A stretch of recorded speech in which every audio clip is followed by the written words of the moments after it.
Hello there. I am Sir Yetiment, and I welcome you to the adventures in Dundras. Last we left our heroes in the adventures in Dundras. An intrepid band of heroes. Talos, the dragonborn paladin.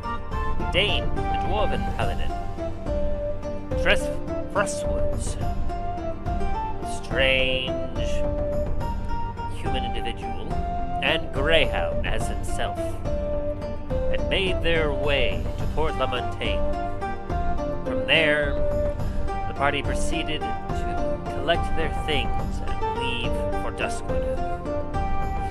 At a relatively uneventful trip, safely made it to Duskwood. There they met with Garrosh, an old ally of theirs that was serving as the captain of the guard of the city. From there, they caught up and explained their situation, and as how they were going to infiltrate the supposed lair of the Cult of Maldraxxus to the south, and learn more of their plans and schemes.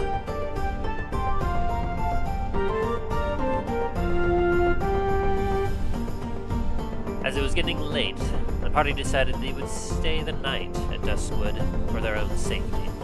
And so, they went and dropped off their gear at the Comet's landing before manning a post at the walls around the town to ensure that if an attack occurred, they would be there to assist. And though almost like clockwork, over by Treth, an individual was making their way to the wall to which a warning shot was fired, and a word of warning was called out, to which they did not respond. Treth then responded in force, obliterating the target, only for more to appear out of nowhere.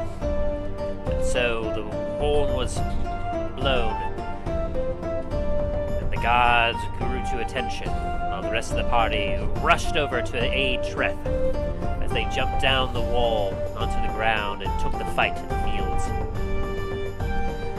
The fight seemed to be ending, and all seemed well.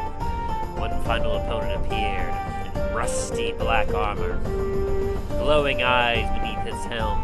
It raised its sword up and unleashed a ball of hellfire, obliterating the gate that they were defending and harming Dain and Talos.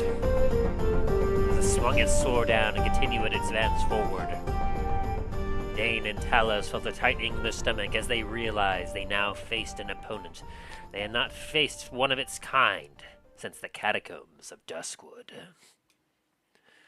Who is this mysterious warrior that it presents itself? Will they survive? Find out more about the Cult of Maldraxxus. Find out on this exciting episode of The Adventures in Dundras.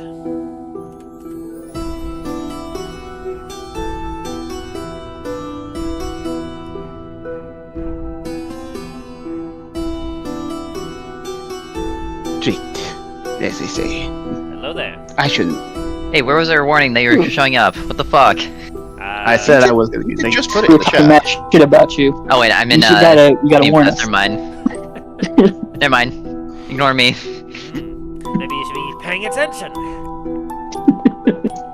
I'm sorry, Medusa's trying to fuck me right now. What? Huh? Playing Yeah, Smite. here I'm that's the playing. first people to stone.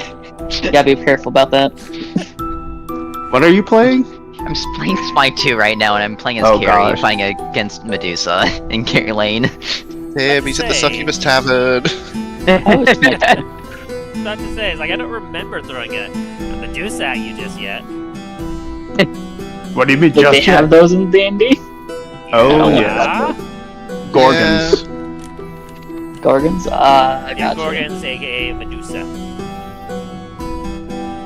The last time I fought one, Justin was a player and he set it on fire. It was rather amusing. I bet so. Oh god, I've been turned into a cow. Playing Skyrim I've right been now. turned. It's like I've been turned into a cow. Can I go home? You are excused. Does anyone else want to go home because they turned into a random farm animal? No, good.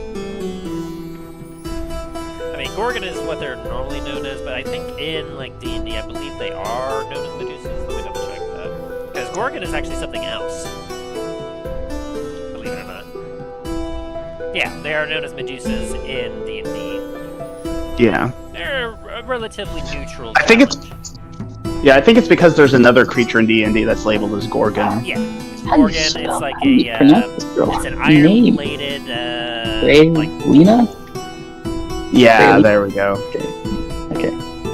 but it does have a similar, like, ability called Petrifying Breath, where basically if you fail the saving throw, you get turned to stone.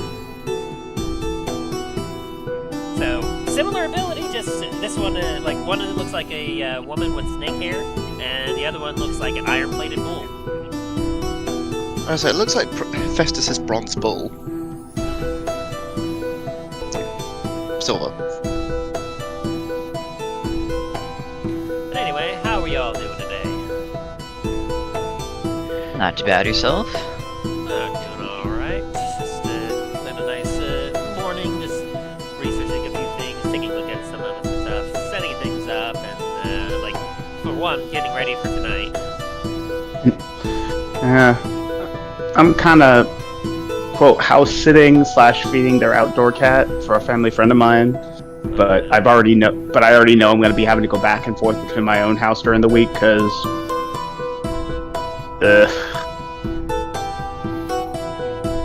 stuff that my family should be able to take care of themselves, but apparently they can't. That sucks. It's one of those things where it's like, I know I'm being played, but it's kind of like I'd rather not deal with that. Oh, you're not helping the family. Sometimes you gotta take a few jabs in the stomach just to, like, have a good face. Yeah. Anywho. Hopefully things go better for you than Shax. Since you started, how about you, Aaron? How are you this week? It's been alright. It's been fucking cold. About it. I know you all live in Florida, so I mean, I won't berate you on it, but I mean, you know where I've been and how my temperatures have been. Yes, I know it's nothing like that. However, this is a Florida cold. But it's like, We're not We used to don't this. we don't do that kind of cold. Built for it. And once it gets below 60, we start getting cantankerous. And then once it gets into the 40s, that's when we're like, the hell's going on here? I didn't even think I got down to the 40s down there for you. We've been having 30s. 30s. We've been having 30s this past couple days. They've had like historic snow up in like Tallahassee and Panhandle. stuff like that. Northern part of Panhandle. Florida. Yeah. Yeah, I can see in the most northernmost part of Florida that you get some of that weather, but I thought some of you were like in the southern part. Oh, we are. It's just that we're still getting that cold because it's that what do they call it? The something cyclone, like that. Dan can't remember what it's called. Basically, they get cold air just in momentum flying down in your direction. Yeah. Cold front. And plus, since like anything that it's not cold enough to become snow, so it becomes rain. Which sucks. Oh, Well, hopefully... the other day just felt like Scotland all day. It was just cold and drizzly all day. Gross. I hate it when I get that weather. Hopefully it warms up for you all. How Should about hopefully be better. you, Ryan? How are you doing? Studies going well? I'm hanging in there. I got some stuff I'm trying to take care of, but hey, it's going. What's the square root of 596? Ducks. Life. I don't know. Ah, you failed. The answer was ducks. Ah, shucks. The answer was grenades. The answer is always grenades. A copious amount of firearms. That's always the answer. Alright. It's nighttime. Gotta go sleep before I go talk to the college lead in College of Winterhold. If it's night out, why is it still bright? I don't know we had a College of Winterhold in Dundras. You're playing Skyrim while we're about to do D&D? Hey, I was playing post-apocalyptic Fallout 3, so earlier Being today. asked to leave. I'm in my room. Get away from me. I can't sleep on being asked to leave. Alright, fine. It's because I'm an orc, isn't it? Jaguar. And how about you, Remy? How are you doing this week? Doing alright. Work's trying to give me the plague, but apart from that, doing pretty chill. Your dwarven constitution holding out? It's trying. It's struggling, but it's trying. So if my dwarven accent isn't exactly up to par today, that's why. Fair enough, fair enough. But yeah, apart from that, I'm chilling. How you? Here. Yeah. And so, as for me, I mean, as I kind of like posted to you all, today we're gonna have a bit of a shorter session because essentially in about 6 hours exactly, 6 hours and 14 minutes, the big AFC West game is going to start for my team, and so in about 5 hours and 44 minutes, I will need to be at work. So I'm gonna have to cut the session a couple hours short to make sure that I have time to get dressed and get ready and make my way into work to attend. Gotcha. Okay. So probably about a 4-hour session then. Give or take, yeah. It's essentially like a required, it's kind of like our winter, spring, Black Friday in a way, except more sports themed because, that's the way it's been for the last few years since the Chiefs have been doing well every single year, and this year they're on the road to potentially getting a first ever 3 in a row Super Bowl win. Like no other team has ever gotten 3 Super Bowl wins in a row. Like there's been 4 or 5 teams that have gotten 2 in a row and then they choked and didn't quite make it in the third, but so, it could be very exciting, and today is going to be the day we're going to find out if they are indeed going to the Super Bowl. So I'm required to be there as a full-time employee to assist with the selling of the AFC merchandise and Yeah, I get you. people. All right. I get you. So that is why. So terribly sorry, but that is the way. All right. So good. with anything, if we're lucky, we will survive this 4 hours. Hopefully so. If you all stick together and work your skills, rely on each other, you know the usual things. Yeah. Hopefully, one of us doesn't get one shot again.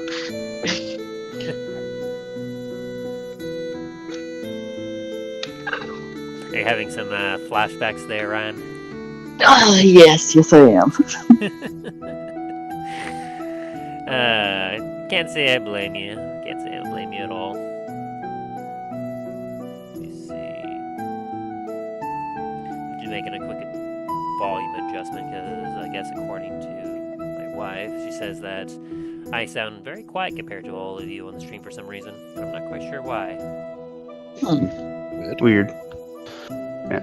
And right now I am so I'm looking at what I have available. Hi, Tim's wife. Especially looking at my health right now, I'm like, Yeah, you took a nasty hit there with the hellfire orb. Yeah, I was I'm envisioning it from a animation sort of view. It's like that slow look up and just see as the light starts getting brighter and brighter, that look up oh shit. Yeah, fortunately you and Dain happened to be in the wrong place at the wrong time, as it was a pre-scripted event for once he showed up, the hellfire orb was going to hit the gate, and depending on how much damage was done before, the gate would either be destroyed or it would be just barely standing. It'd take a few hits for the zombies, and a certain dwarf had axed it a bit. I had a question. And And so, unfortunately, it had taken more than enough damage that the hellfire orb dealt just enough to obliterate it, so that gate is absolutely demolished. Oh boy. Well, let's get into it.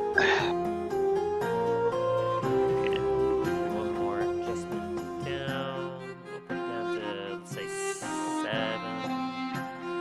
Let's see if that adjusts the volume anymore. Give me just a second.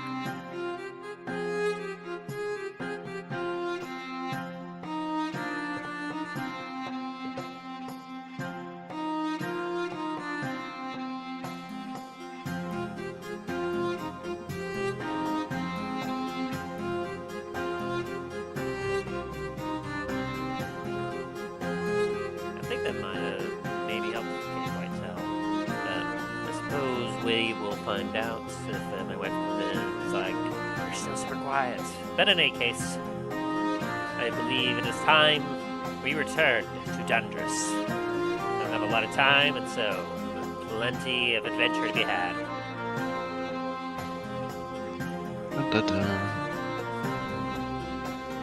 As a quick recap, when last we left our heroes, Dain, Talos, Treth, and Greyhound, they had originally spent the night back in Port La Montagne as they gathered their gear and prepared to leave for Duskwood. Talos had a quick idea, and he made his way back into the magic district of Port La Montagne and hunted down and was able to find a Scroll of Teleportation as a means of having a quick escape in case they needed it. The party then proceeded to make their way out of the city and eastwards to Duskwood. On their noble steeds, they followed the coastline, having no incidents or anything occur. They made their way to the gates, the northern gates of Duskwood, where an arrow was shot at their feet, warning them to not come any closer. Once they announced who they were, though, the party was quickly led into the city with most gratefully, as the guards were very relieved and happy to see them. The party then made their way to the Temple of Tyr, where Garrosh had taken out stance for the defense of the city. Garrosh, an old ally of the parties, who had originally given them some aid and was helping with the initial incursion of Duskwood, exchanged information with the party, as the party had indicated they were going to try and make their way south to a rumored meeting point of the Cult of Maldraxxus, infiltrate it and learn more about their movements and what their plans were, and perhaps even disrupt them if they could. Garrosh told them that he would send aid and assistance to help them with the infiltration, but I'd have to wait until morning, as it was going quite late as it is, and he didn't want to risk the party nor his men getting ambushed in the dark by undead forces. And so the party inquired us what they could do to aid for the night, and Garrosh told them that if they wanted to help man the walls in case the usual attacks from undead came, he would be appreciative of that. And so the party proceeded to go drop off their gear at the Comet's landing located in Duskwood, before making their way to the walls and patrolling. As fate would have it, Treth was the one that happened to be holding station at one of the southern walls near the gate, when he noticed an individual making its way to the wall. Alerting the guard, they fired a warning shot and called out to this individual, but when they refused to respond, Treth proceeded to respond into force as he unleashed a volley of Eldritch blasts that absolutely annihilated this individual. But just when they thought they got him, it almost looked as if this individual got back up and began to make its way back to the gate. Treth could see, though, that it was a different individual, and that it was indeed a zombie. And so a horn of a warning was blown out across the town as the nearby guards rushed to their stations, and the rest of the party rushed to join Treth on the battlefield, as Treth,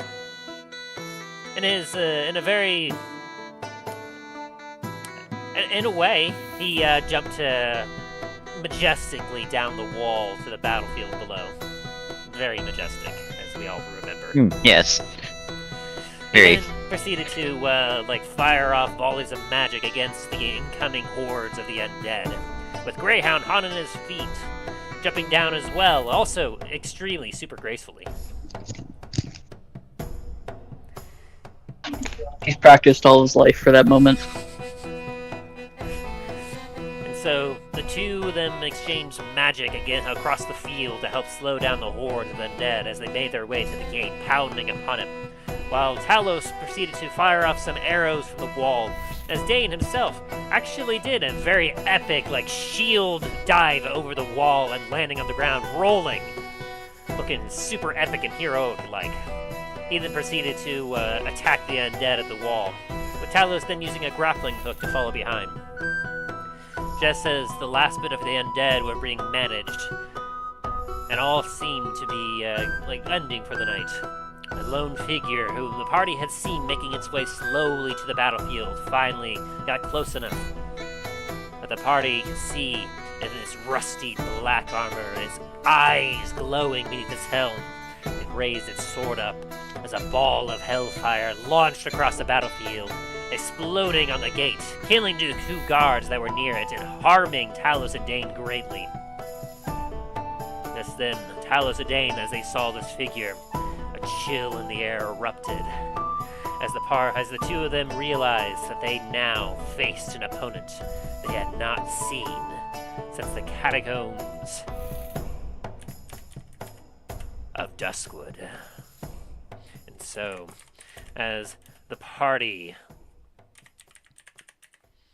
girds themselves with courage as they face this fearsome opponent, our heroes, they face a death knight.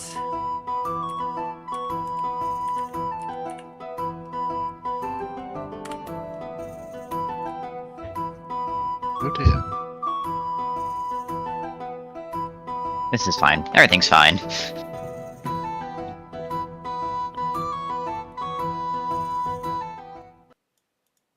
Give me just 1 sec. Someone just came to the front door, of course. Is Fredboat not playing? Fredboat's here, but he's not Nope. playing music. Ah! Why? I lined that up so perfectly. Yeah, that The was conversation rather... with Fredbelt did not go successfully, apparently. There It's Fredboat, I we choose go. you.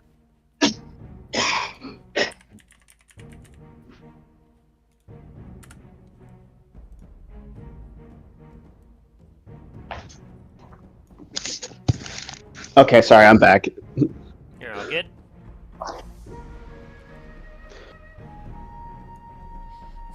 As the shattered splinters of fiery wood land across the battlefield around your heads, the death gurgles of the guards up on the walls echo in the valley. Two other guards look on horrified as they proceed to reload their crossbows. Meanwhile, the undead make their movements. This guy, all the way at the top, is going to shoot at this guard. With a 13, he's still gonna miss. He has not landed a single shot as he keeps trying to hit this guard up here. He is a pathetic skeleton. Meanwhile, this guy here, he's currently in, what was it, a Cloud of Blades or something?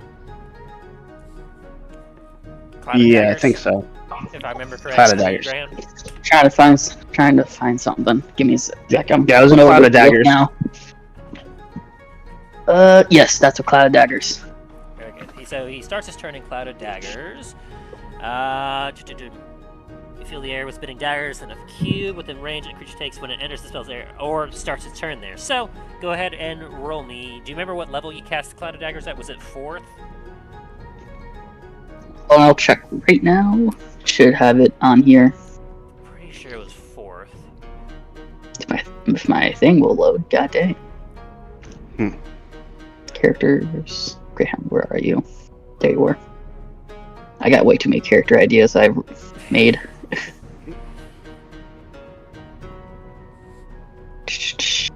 Yes, it was 4th level. Alright, so go ahead and roll 6d4. And we'll we'll see if this scaly boy is going to die or not.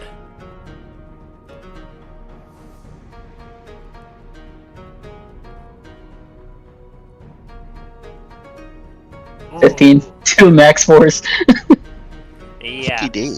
As the skeleton knight is proceeding to like swipe at the daggers in the air, you all, like those of you nearby, especially you Greyhound, watch as the daggers just rip across his bones and just shred him into bone marrow as it collapses. As Greyhound sees this, he's gonna roar and he's gonna, well, screech in victory. As for this guy here, he's going to crawl. He's going to dash and crawl dash for 10 feet. 5, 10. Because both of his kneecaps are blown out, and this ogre zombie is just literally just trying to crawl its way forward. Yeah, and he's been slow. Like his slow movement speed has been slowed like multiple times. Yes. Isn't this guy dead? This one right here? Yes. Not quite. He was near death, like he was like almost. Well, like no, one I shot thought or something. the Death Knight, Didn't the- part of his introduction was that he died. No. That was over here. There was a couple zombies. Oh, over here that got, gotcha. Incinerated. Gotcha. Okay. And speaking of the Death Knight, so he used his initial action to launch the Hellfire Orb. Let's see, is there anything else he can do? Please no. Let's see, he has his Fear Aura, but no one's close enough for that to take effect just yet.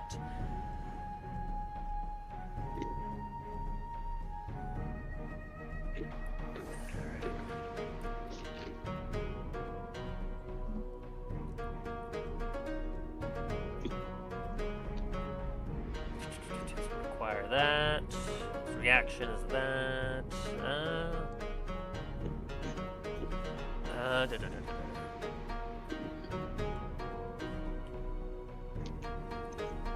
Okay, so it's able to then use that.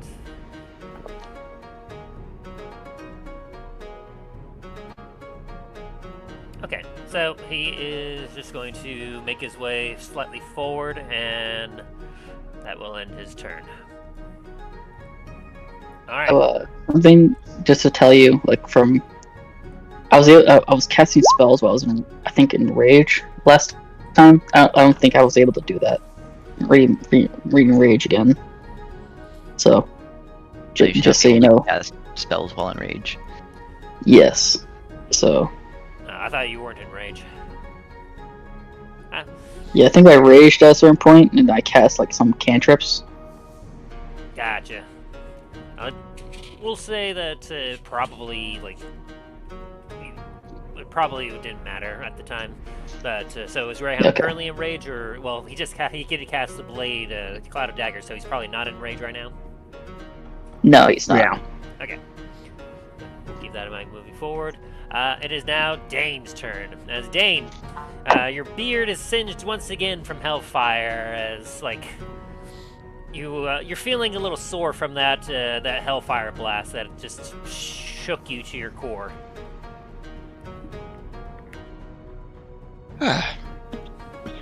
Hey, back at it again, Talos.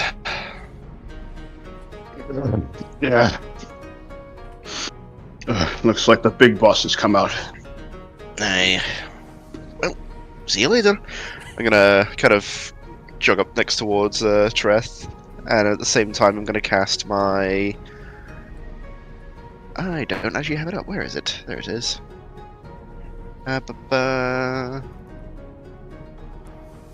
Gonna cast my Spirit Guardians at... Let's do... 4th level. Ooh, alrighty. Spear Guardians. That's a 15 foot. Yes. Wow. Treth, you see some familiar dwarves start to rise up from the ground, like heavenly light and what have you, as they are looking very grumpy and angrily towards the two undead before you. Glad to see Dane's family's back. Hey, and the extended family as well. Ah, of course, of course. Is that your turn, Dain? So I just gotta check something that's concentration, so I can't do anything else. That is gonna be me for this turn. Alright, top of the turn order, I'll have all of you roll me perception real quick. Just an item perception to see how many of you notice. I like the sound of that. Yeah, Dain, you're focused on combat before you. Greyhound, like, you are blind to all else except what is before you. Talos and Treth, you just make it.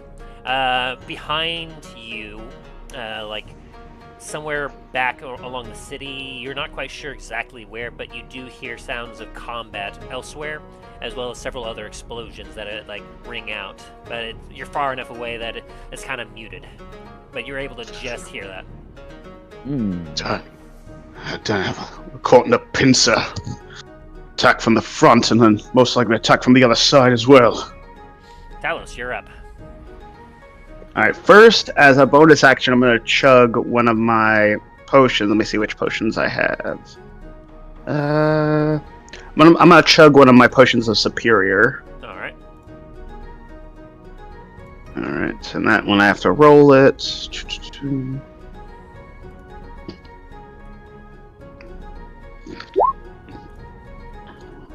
So I heal for 26. Very nice, very nice. Like, we're using it as a bonus action then? Yeah. Alright.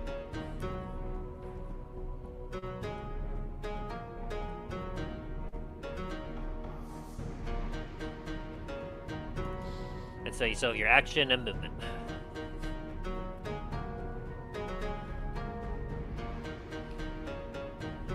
Alright. I will mention that because of the size of this ogre and the positioning of the Death Knight right now, the Death Knight technically has, like, some cover right now because of the massive body. Alright.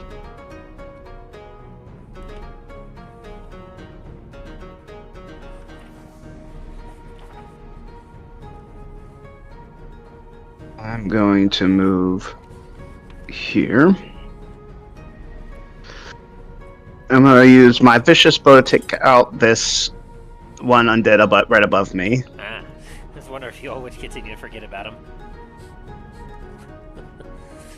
Go ahead and roll to hit. Oh, God damn. Jeez.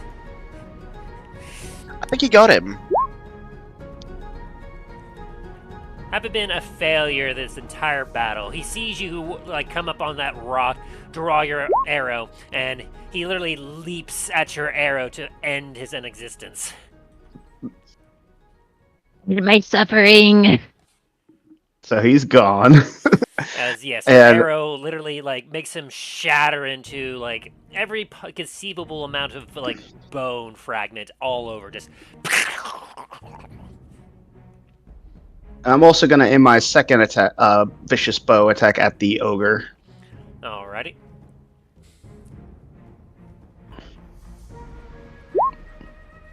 Yeah, even with disadvantage at a 23, that still hits. Your arrow goes right through the skull as it's just looking up at you, just... You just... It just goes straight through his body into his insides, and it just... Drops. And is dead.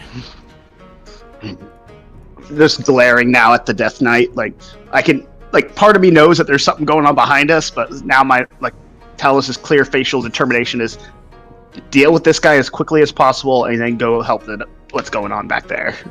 Which is smart, because as you can see that easily that the gates have been blown open and he is making his way, like, he's looking towards the gate as if he's intending to enter the city.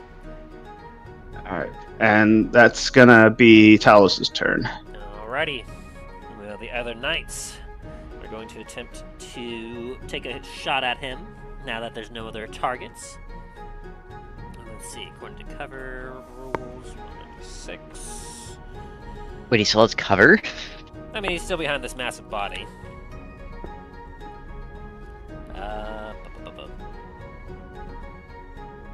He Yeah, it's like half.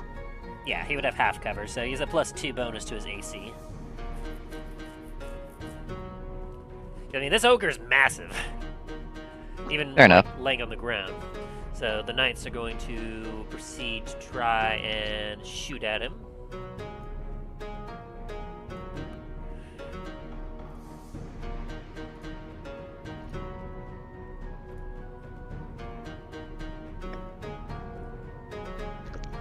Pachong! Pachong!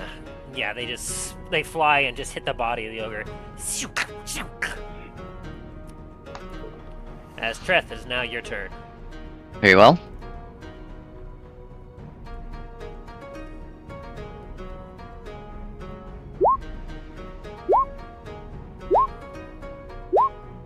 Ooh, Do any boy. of those hit? Okay, let me see. Well, that 20 definitely hits. Also, he does not have half cover because I have spell sniper. Ah, okay. Well then, that'll be 1, 2, 3, 4 hits him. 4? Okay. Especially that nat 20. I was really hoping so.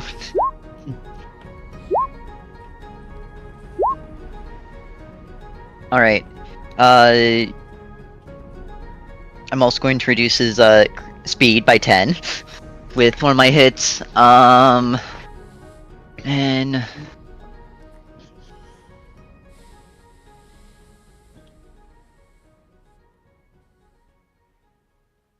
let's see, I have 3 other hits. 1, 2, 3. I'm gonna move him closer to me, 10 feet on those other 3 hits. Oh, so you're pulling him? Yes. Wait, was that one of the Eldritch invocations? Yeah, Hadar. Ah. it's really good if you pair it with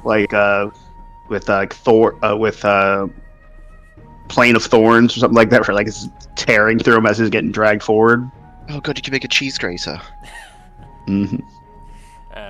There was one campaign well, it was a different scenario, but basically they combined grease with a spike, that's one spiky spell, like A wall of thorns. not quite wall of thorns, it's like rock spikes or something, and Okay. they called it her signature move, and it called it the meat grinder. Oh god. Oh no. It That's was horrifying. It was her best and her most regretful battle action ever, because she was horrified by it. Mm-mm. Well, it makes them a little easier to get close to for us heavy hitters. Yes, thank you for explaining why I did that. Yep. And so, which Eldritch invocation was that again? Grasp of Hadar. Raspadar. You move a creature close to you 10 feet if your Eldritch Blast hits. That's all it says. It must be on one of the other books. I think it's It's not standard. Tasha's? I believe so? It's like it's the opposite of repelling blast. Yes. Okay, so you said you're moving him 10 feet up with each blast, or With 3 of the blasts, the other one is reducing his movement speed by 10. alright, so reduce 10, and then so that he's getting moved up by 30. Yes. Good lord. You're just pulling him as you just. And let's see. Just double checking. Okay.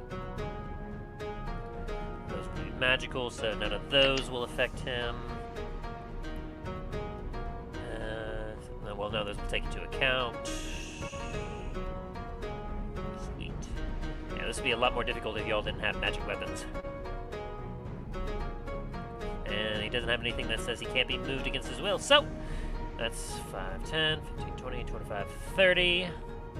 As you rip him over the ogre and he lands on his feet, just feet grinding into the ground as he just kind of looks up in your direction.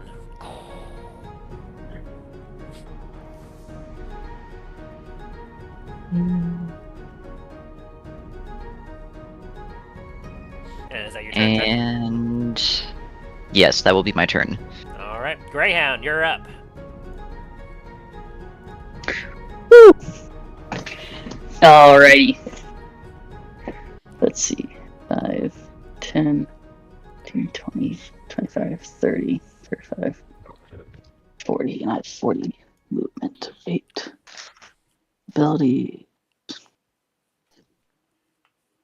Actions probably.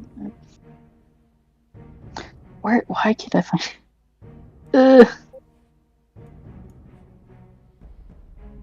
Well, that was weird.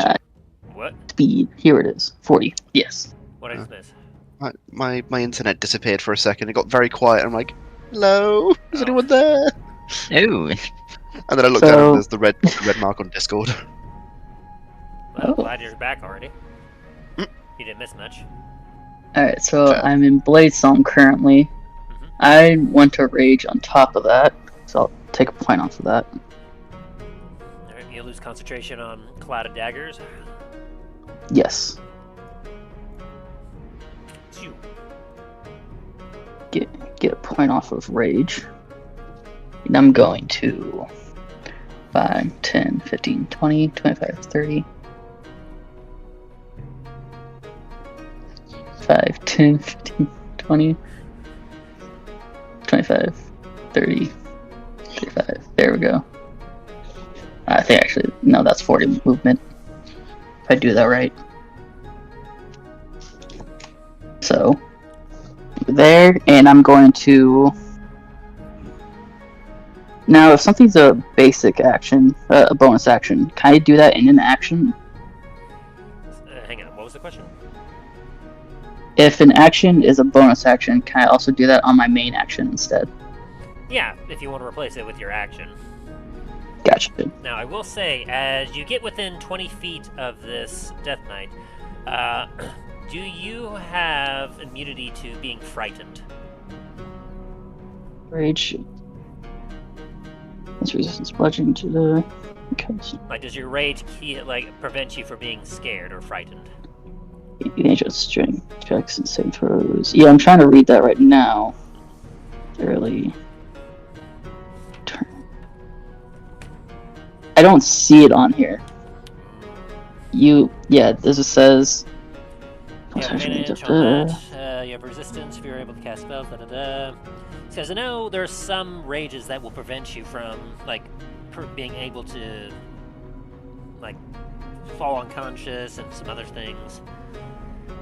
Yeah, I'm looking through. It doesn't. I don't see anything where it gives me advantage or anything. It just gives me advantage on strength saving throws and checks. It's if you were the Path of the Berserker, you would have, at 6th level, you'd have mindless rage, where you can't be charmed or frightened while raging. But I don't have that. Okay, so as you get to within 20 feet of this Death Knight, its glowing eyes, look at you, and I need you to make me a Wisdom saving throw, just for the pure aura of this creature. Wisdom, you say? Wisdom saving throw. Could that possibly be intelligence instead? Nope, unfortunately it is straight Wisdom. Yeah, I assume so. Ooh. And you're not close enough to get 17. any benefits, so... Yeah.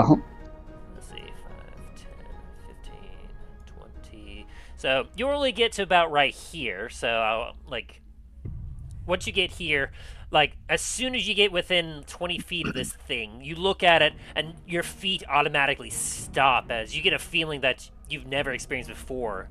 As you look at this thing, as its glowing eyes stare at you. 17 doesn't make it? You feel fear.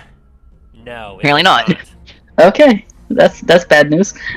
You are now frightened, and you must take the dash action to get as far away from this thing, and the safest route available as possible. Alright, so I lose my action to do dash. Yes, you Alright. have to dash away from him right now. How much movement did was I over here? Or was I I put you. trying to figure out how much? I put you back 20 feet away from when you would have first Okay. got into contact with his aura. 20 feet of that, and then I got an extra 40 feet. Oh shit! I think I'm almost gonna be out of the battlefield. You basically can run through the gate. Yes, 5, 10, 15, 20, 25, 30. 35, 30. Okay. That's bad news. Guys, don't get near him. Run away from him. Well, two of you guys have something that goes against that, fortunately. 3. Unfortunately, Greyhound, you're not able to get closer to the Death Knight while you're frightened, which you will be frightened for 1 minute, I believe. Yeah, according to the thing here, yeah, it Yes. says 1 minute. So 10 actions or something. That's not good. If you end your turn in a location where you do not have line of sight to the Death Knight, you can repeat the saving throw, and if you succeed, the effect will end. So long as if you're able to succeed a single saving throw against the Death Knight, you will be immune to his aura of fear for the next day. Gotcha. But unfortunately, while you are frightened this way, you must take the dash action and move away from the Death Knight by the safest available route on each of your turns. Unless there's nowhere to move, in which case, you need to take the dash action. Alright. My turn has ended. Alright. And with that, we get to its turn as it kind of looks down at its lay, which seems to have been somewhat crippled by your blast, and it just kind of looks up and it's going to proceed to still move forward. 10, 15, and then once it hits here, it's just gonna hit the difficult terrain as it's going to hit your aura there, Dain. And it's going to roll a d6. Okay, it does not get that back yet. So go ahead and Dain, and roll me your guardians, spirit guardians, as it needs to make a wisdom saving throw against you. Yes, a wisdom of 16. Alrighty. And it is a level 4. He got 17, so he'll be taking half. So that'll be 7 points of radiant damage.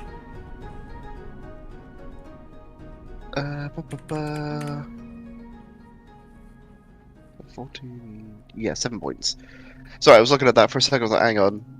Yeah, Wait, that's half of 12 is 6. I got There's 12. there's another 2 tagged on top of that. Oh, okay. That's where I was getting confused with the 7 as well. I was like, hang on, that's not 7. Yeah, I was like, oh, wait a minute. Math. It's like, I know it's half, but the math ain't mathin'.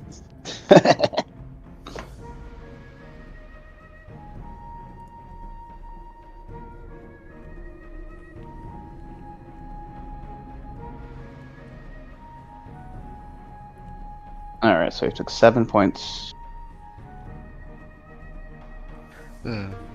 So for a bit of flavour, all you see is like the horde of dwarves just running at the skeleton knight. Some of them get within like 10 feet of it and go, change of plan. Some of the others go and start bonking it.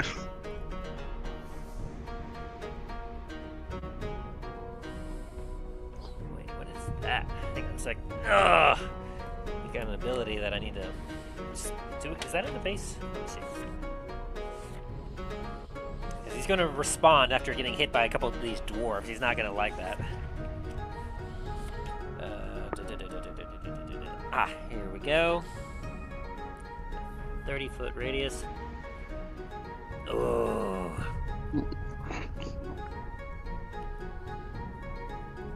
After being struck by this, the Death Knight is going to look in your direction, Dain, and Treth.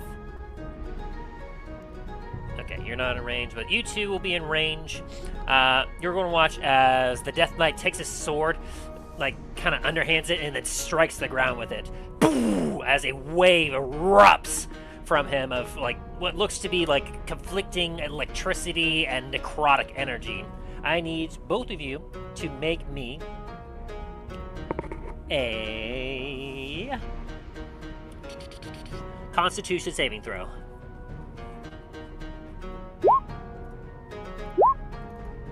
And then Treth, you would get an extra 2 from Dain, but that's only a 10.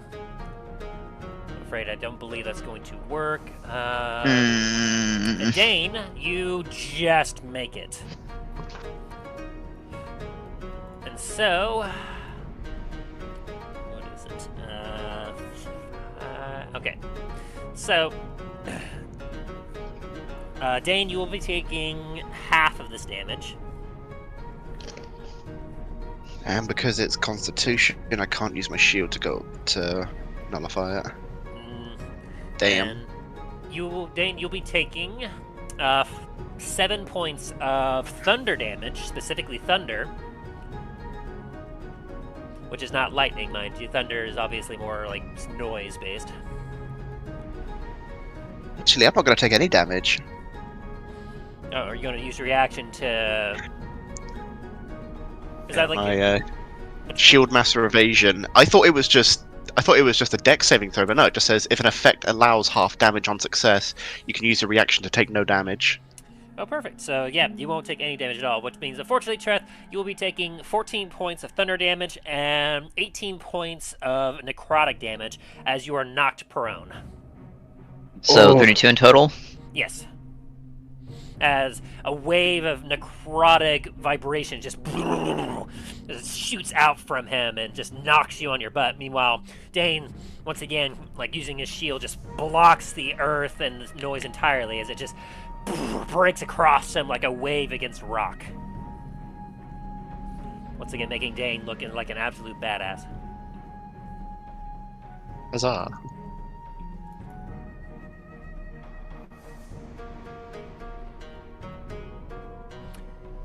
And that does mean that, of course, your circle is of a dwarf is still up.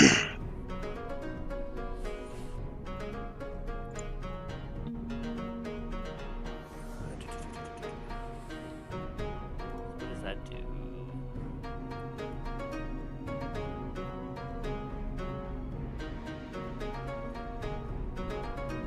That could be fun. All right. So with that, it is the end of its turn. Dain, you're up. Alrighty. So 5, 10. So I'm still within range of Treth. I'm gonna smack this guy with my axe. Raises his sword up with anticipation. Shing. Yeah. As you swing at it, 18. he takes his blade and like glides your axe across it to miss him. Just shing. As you don't even scratch him. Oh, and that's not gonna work. And once again, as you just he like takes his blade and just guides your axe away from him so deathfully. He doesn't make any noise, no growls, no nothing. He just stares at you with death-filled eyes.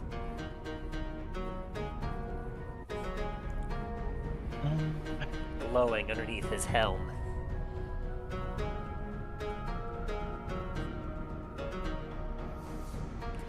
Anything else you got, dwarf?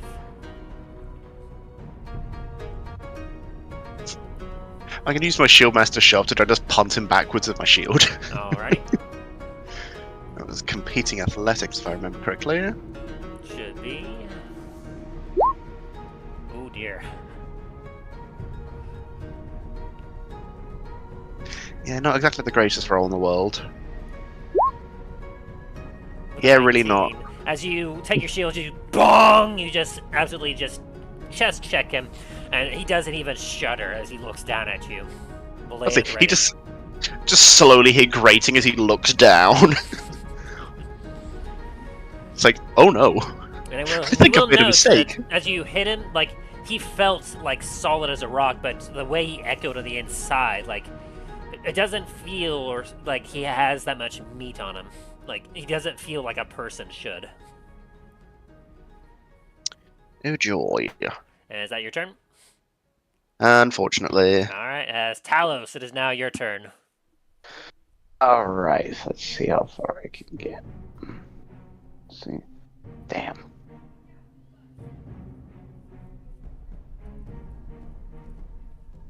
And Dain and Talos, you're both immune to fear, right?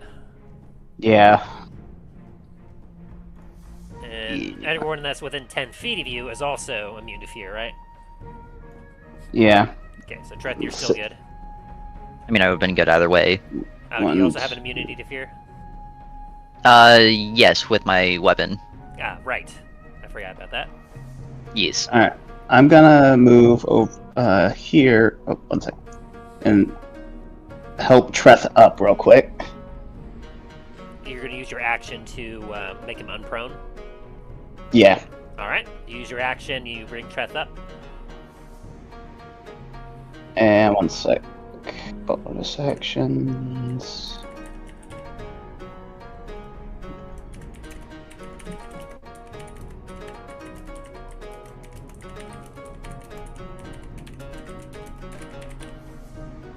I'm gonna use my bonus action activate Shield of Faith on onto Treth.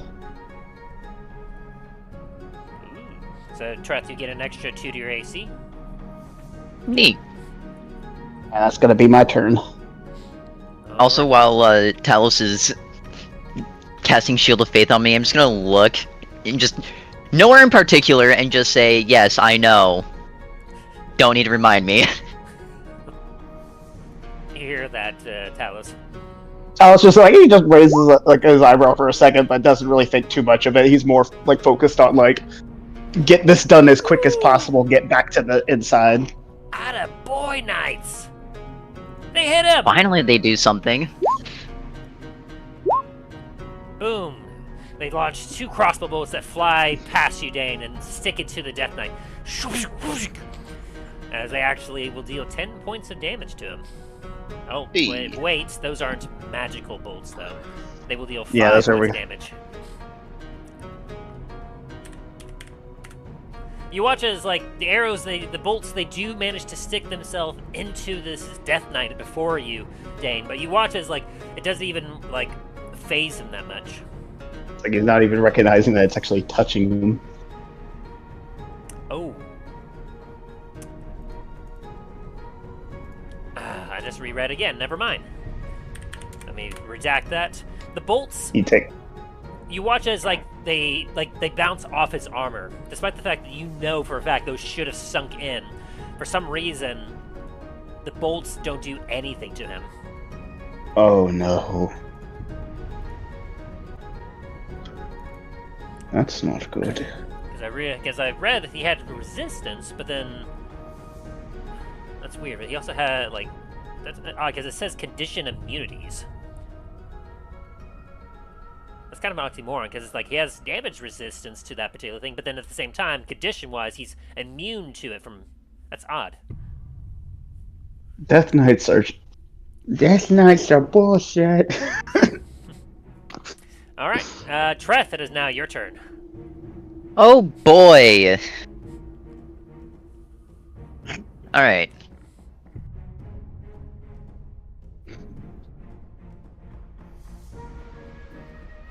You do not have to waste half of your movement to get back up, since Talos took his action to lift you up. I'm gonna move back here.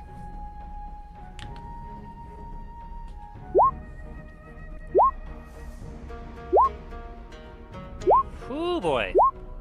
Oh. Severity on that one. Okay, that one is just a miss. Cool. That one's a miss, so that is 1, 2, 3, 4, 5 hits. 5 hits? Okay. And then, is there any special effects you're doing with this one, or are you just, like, pounding him where he stands?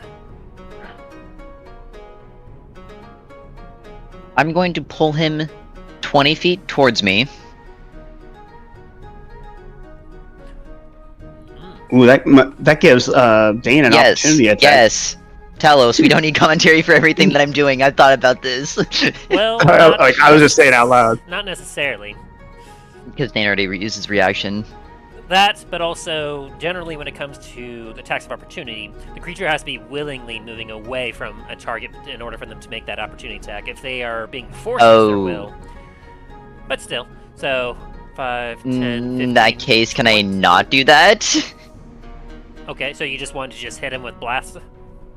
Yes. Sure.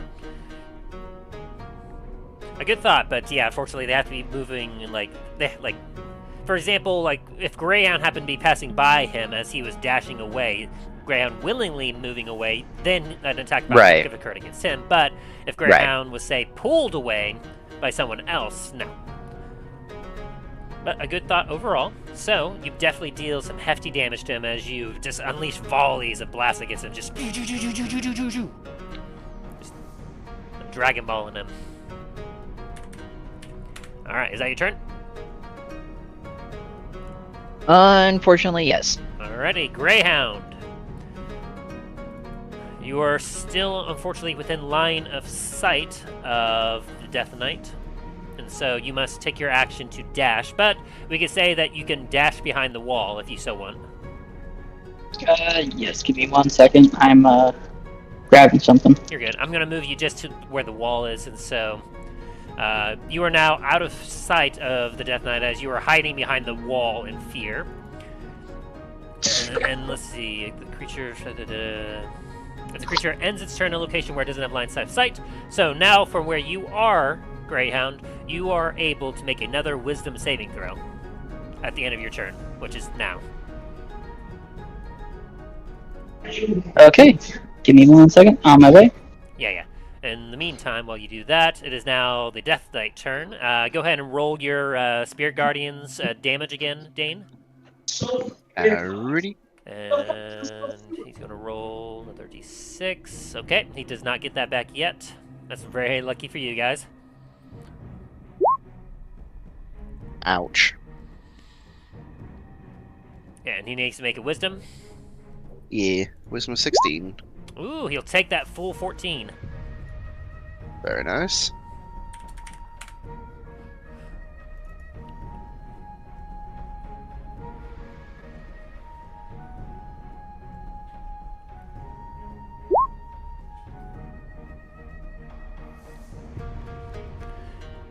The Death Knight is going to look at you, Dain, and he's going to raise like his left hand as you hear like cracking of bone as he then points his finger at you.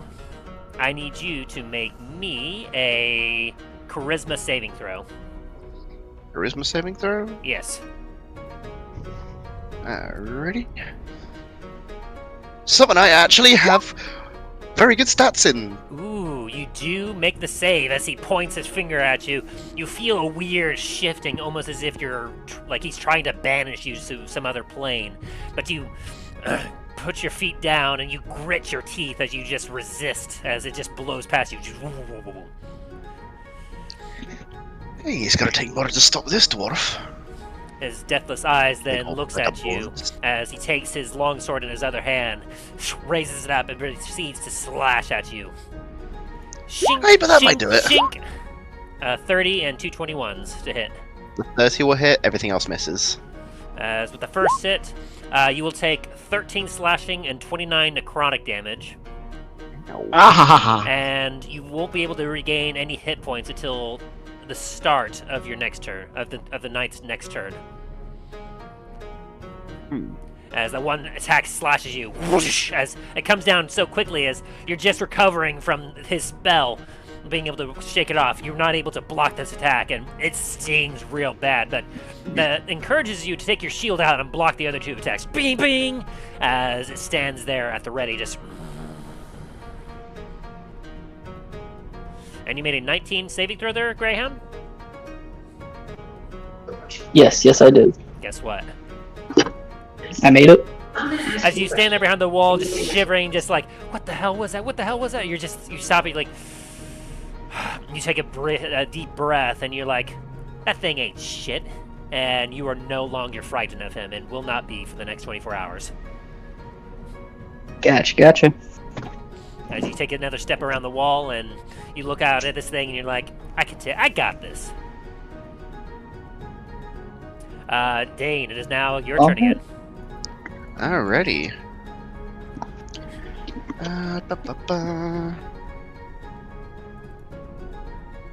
You know what? I'm gonna try hitting him again. Does a 29 hit? Ooh, that definitely does hit. Cool.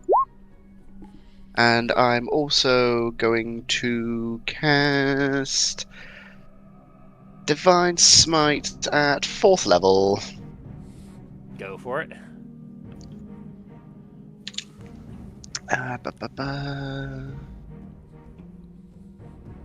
Stand by, I always forget the thing for Divine Smite. Okay, so it's 1d8 for every.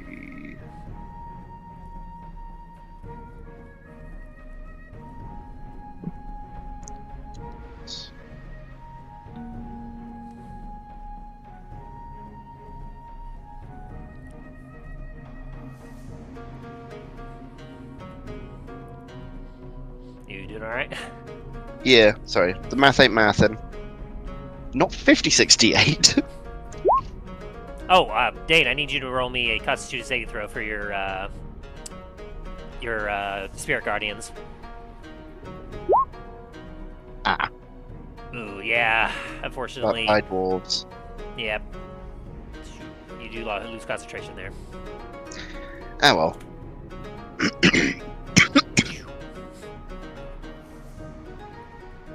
Because that one hit was it hit you real hard.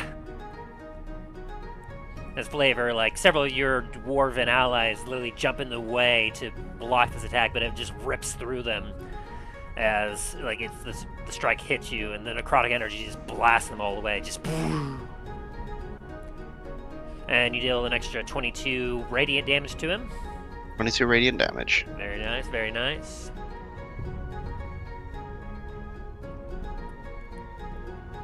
And he doesn't have any weaknesses to the radiant, so you're good there. Alright. I'm gonna swing again. 14 misses, damn. Yes. As the 14 comes around, he just sidesteps it as the blade just swings by him.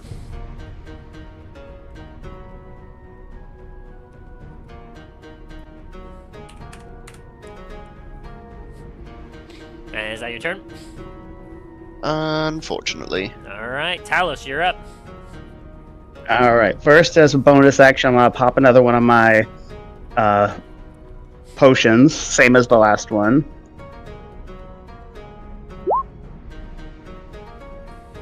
Look. 28.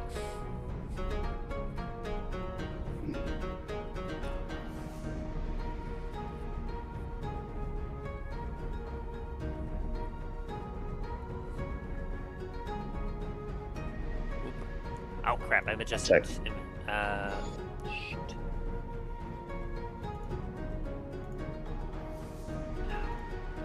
Dane, what was your HP at? I might have accidentally messed up yours. I did notice it was significantly lower. It was like 140 or something like that, 160. I know it was like half of my HP, so roughly around there. So let's say that. That works.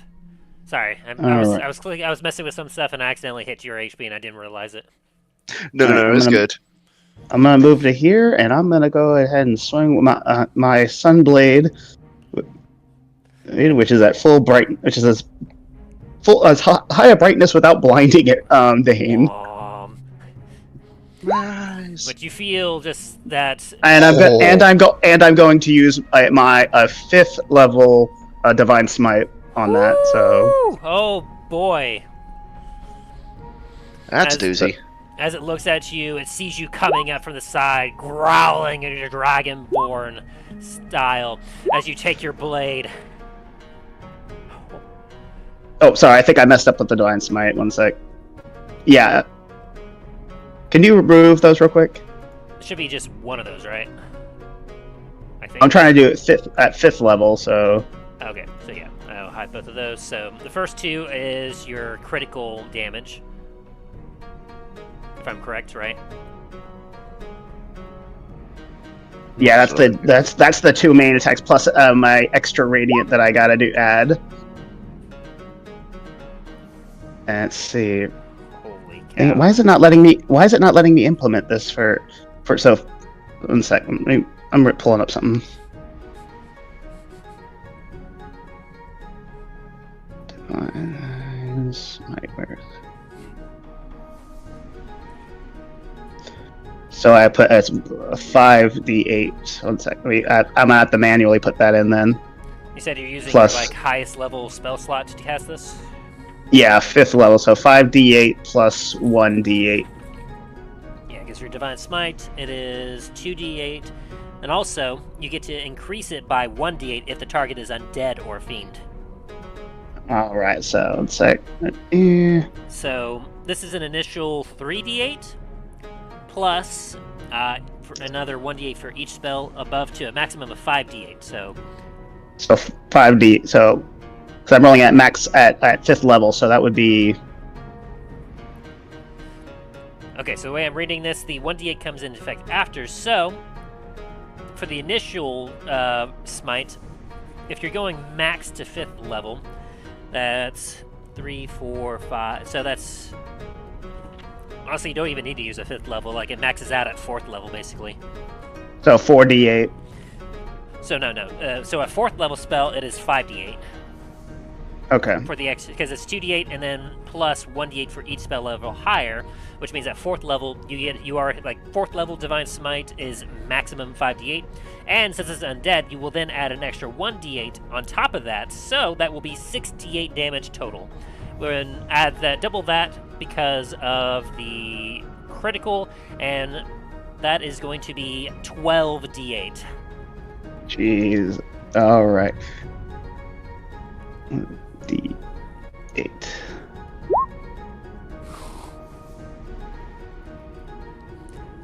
Alright, so let me get the math out.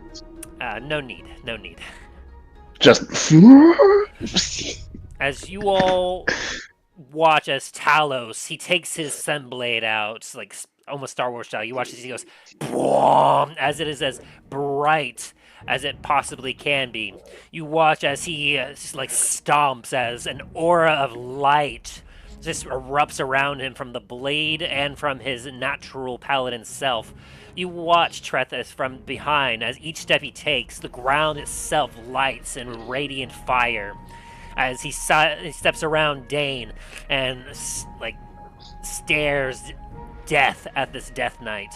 Dain, you watch as Talos raises his blade up, not even attempting to like cover any openings or anything else. He is in full fury and wrath as he starts to bring the blade down. You watch the Death Knight, seeing this, raises his own blade up to block, but the power of Talos and the Sunblade itself melts through his blade as it clashes, and then it shakes for a moment before it shatters through as Talos rips in half from one shoulder down to his side. The blade goes through the Death Knight as the Death Knight just, and in slow motion you watch as he just fills with a divine holy light before he explodes in a nova of radiant energy. Just Hey,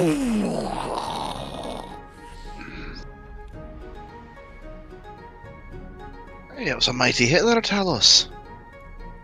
I just like bow my head slightly and like make a silent prayer that the soul of this warrior is sent to where they need to be in peace.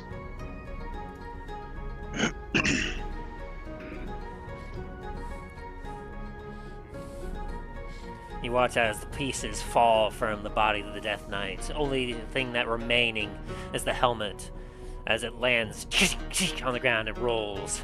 You watch as the bone and whatever was left from inside the armor turn to ash from the holy radiant fire, leaving nothing but the hull of armor behind.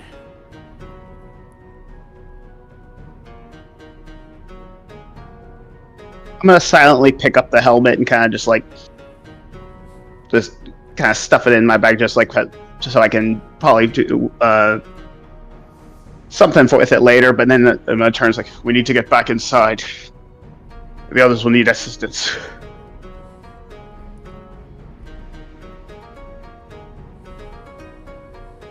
Aye.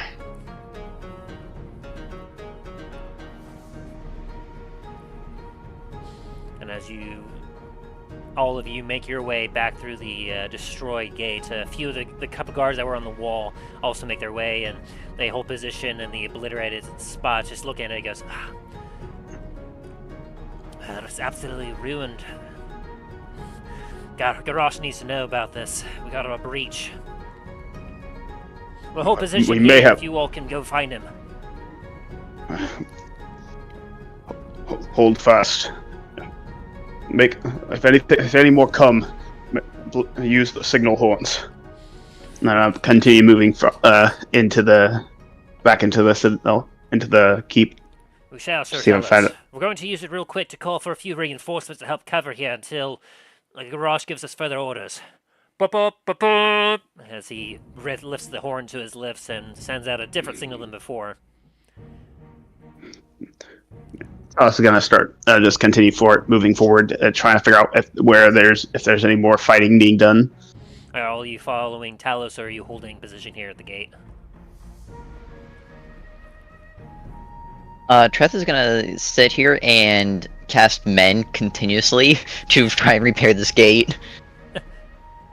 Yeah, that's a minute per casting, and it requires a foot per. But I will tell you now, Treth. Give me an investigation check.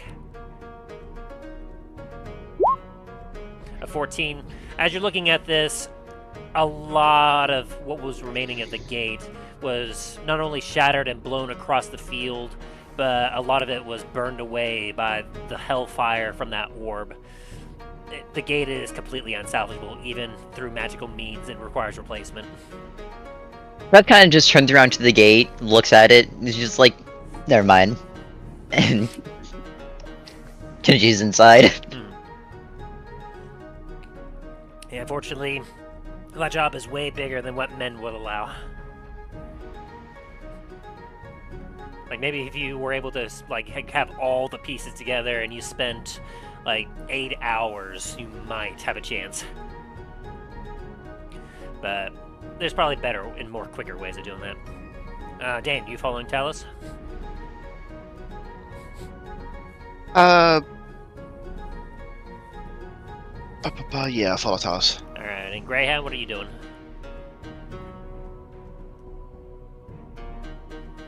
Give me 1 second. Combat's over, by the way. Hooray. Alright. Is there any known, areas where there might be kids being... Because, it does sound like apparently there's a siege going on. Greyhound wouldn't be familiar with Duskwood, would he? Are there any surviving knights? Yes, there were a couple that were up on the wall defending. One of them currently has a leg wound from a bolt that he accidentally shot himself with. The other one is perfectly fine, as the other skeleton archers that were trying to target him couldn't land a shot on him. Greyhound's gonna climb up there and is gonna go up to one of the knights and start saying, hey, do you know where there might be... Are there children here? Or are they evacuated? Children? No. They were evacuated a long time ago. Made their way up to Port La Montagne. Couldn't risk their safety with the undead hordes. Alright, do you know which gate might be the least defended? All of them should be equally defended at this point. I mean, this one was far more because of all of you, but the other ones should be covered by Garrosh, and I imagine the Paladin of Tyr should be another one. Alright, well, I don't know where to go then. Yeah, Greyhound's just gonna hop down and follow Talos then. Alright.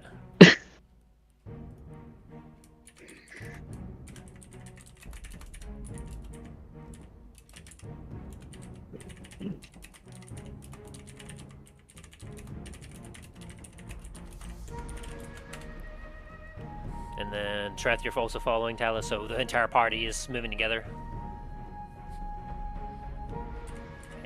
Not using any more. Treth, did you hear that? Yeah. Okay, so you are... Yes. Okay, very good. Alright, so... as the four of you proceed to make your way to town. You will watch as several platoons of knights and men make their way to the shattered gate behind you, making sure to hold it in case there's any more undead incursions.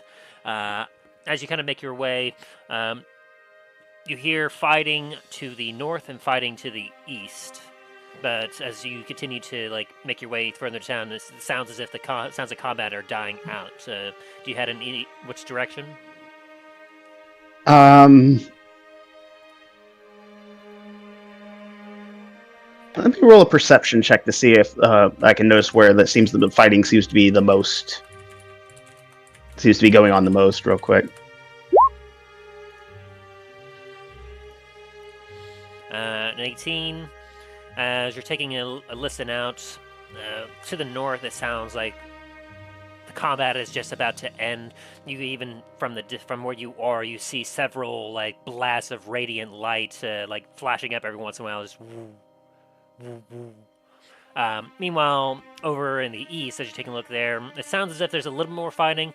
You're hearing some familiar sounding from that direction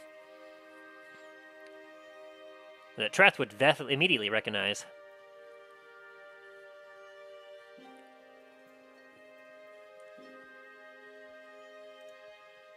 Sorry, I was responding to a message. What? Oh, to the east, if you were paying attention to the east, Talos could hear some familiar sounding blasts of energy. So the east sounds like there's more fighting continuing rather than the other side. Yes. Into the north. All right, let's start heading that way.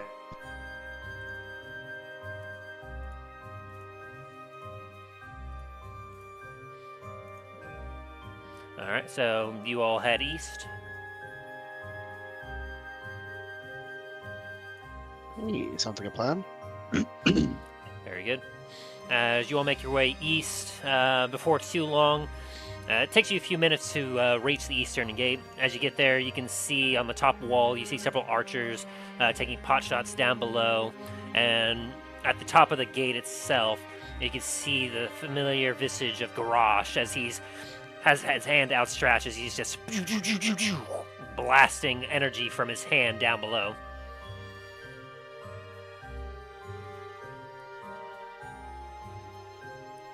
And as you make your way up, he proceeds to kind of lower his hand as he stares across the battlefield as several of the other knights are still taking shots, but as he looks around, he kind of nods his head a little bit and proceeds to then, his ear twitches as he looks back at you all. Ugh. I was wondering where you all were. Decided to join the party then, eh? We've had a bit of a party of our own today. Was that you that I heard down at the southern gate? Death Knight. I hold up the helmet. As he kind of growls. Had something similar over here, but this one was more magic than night. As he kind of nods his head towards the battlefield. I'm gonna look out, see if I notice anything. If it's still there. Yeah, as you all climb up on the wall and take a look out, you see a few of the zombies that are making their way slowly to the wall and doing some futile pounding against it, but the archers quickly aim down and use their bolts to take them out.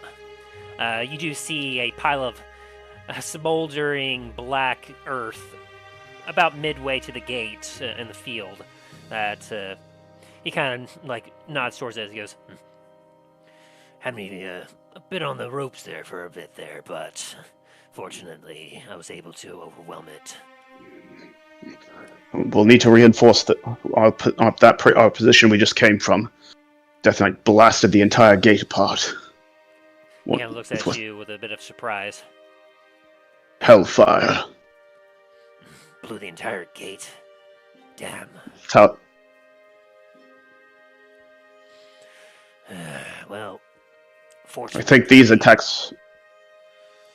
I got a group of dwarves that were sailing in. We were supposed to be expecting them in the morning. We're bringing them in to improve the defenses of the walls. Take these as he kind of pounds the wall a bit. Reinforce it with stone on the outside, make it a little beefier, a little bulkier. Seems that they've come at just the right time. I was just gonna silently nod at that.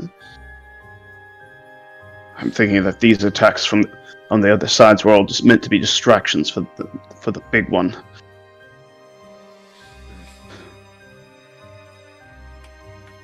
You might be Can't right. even think.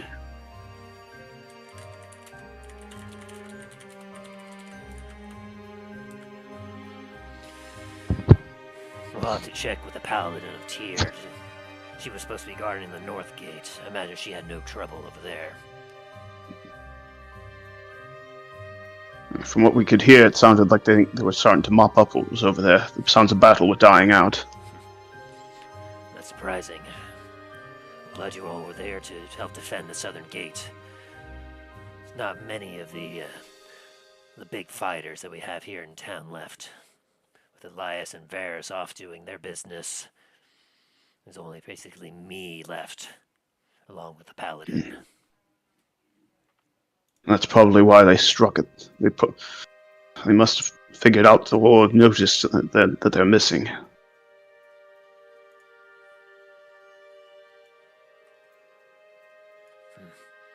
It's strange, though. Normally, these sort of attacks are familiar. Even as of yesterday, the last attack, it was rather menial.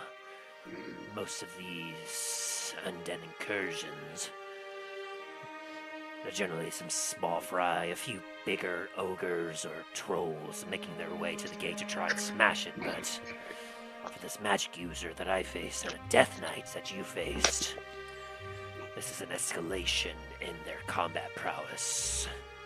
I don't like it. They've probably been planning this for a while, setting up forces for the other groups to spread them out and get them away from here. They probably thought it was weakened enough for them to send in some heavy hitters. Perhaps so. They must have a master tactician on their hands, on their side.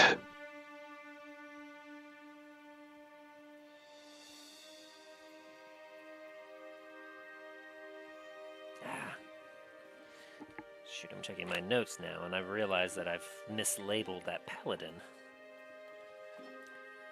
And the temple itself.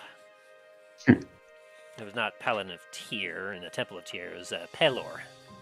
Pelor. I was thinking, my brain, something was itching in the back of my brain, that doesn't sound right. Yeah. My bad. It happens. It's been a minute since I've looked at those notes. I just was like, it was some sort of god that was, all about, justice and whatnot. I think that was Tyr. Yeah. Is that the town itself is dedicated to Tyr, but the temple was Pelor?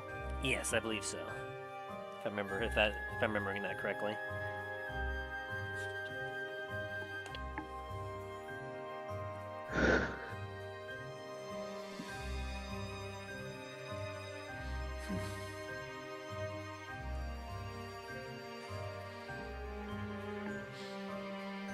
Well, it seems as if the attacks have wrapped up for tonight. We shouldn't be expecting any more until tomorrow. It is distressing to hear they managed to breach one of the walls. I'll have to have my men focus their efforts on defending that and getting some sort of barricade up until the dwarves can get in and start remaking the walls in stone. If they're using hellfire, we're going to need to reinforce the gates with metal. Mm.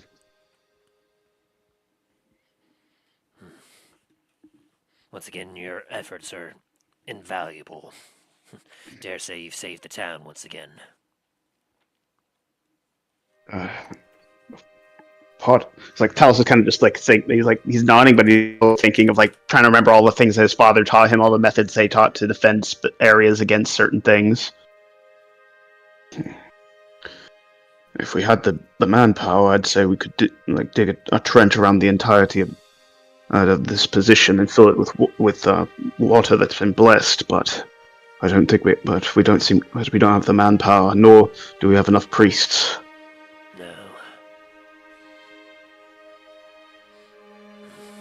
not looking great here, and I'm afraid, especially with this last attack, we're gonna need to redouble our efforts in defending the wall, and especially defending those dwarves as they're improving the walls until they're done.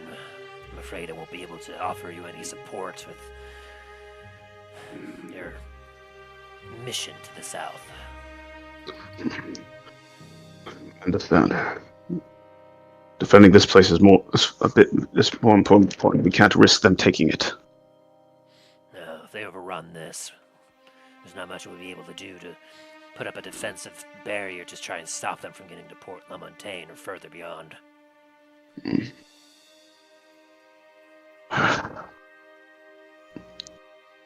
Maybe with this new information, or whatever information we gather from our recon, maybe that we can finally get those our superiors in the capital to take a bit more seriousness and send us more support.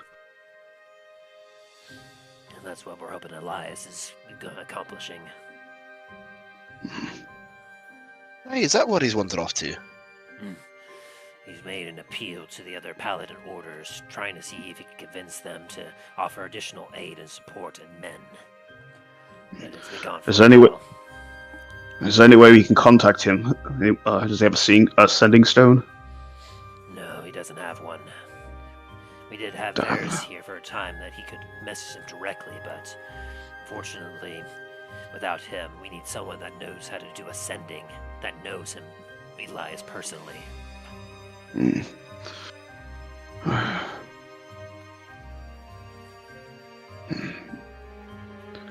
Well, maybe we can contact. He's back at the Starfrost Citadel. Maybe we can contact him and have him relay a message. You might, but I can wait at least a few days. It's just nods. You all should probably, in the morning, make your way south. Accomplish your mission.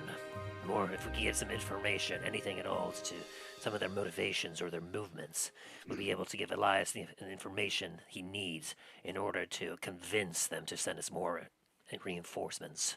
If they think that it is just a pointless excursion, they won't bother. Well, the fact that not only magical beings are attacking, but also a Death Knight, especially one that can use an ability such as that, should be given up for escalation. But whatever information we find, be sure that we'll let you know. Hey, at this point, multiple Death Knights. If that doesn't get the higher ups to make a move, I don't even want to think what will. The air seems to lighten up a bit as an individual in heavy armor makes their way along the wall in your direction. Dressed in familiar-looking armor and wielding a platinum sword on her, kind of dangling on her shoulder a little bit. She makes her way up as she looks and gives a nod to Garrosh and sees you all.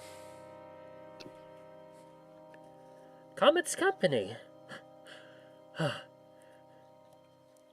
My pillow's will, I thought I'd never see you again. As she takes off her helmet. Her elven eyes and ears kind of flutter very happily as her hair just flows out of the helmet as she kind of shakes her head a little bit. It's so good to see you, my friends. Alice is gonna make a salute to her, hail and well met. Now, you two I'm not quite familiar with. I know the dwarf and I know the dragonborn, but I don't recall that they had you two in tow when last they were here.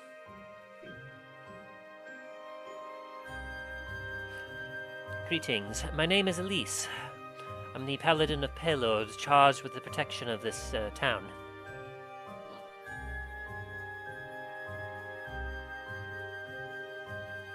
Now she looks at you, Greyhound, and you, Treth.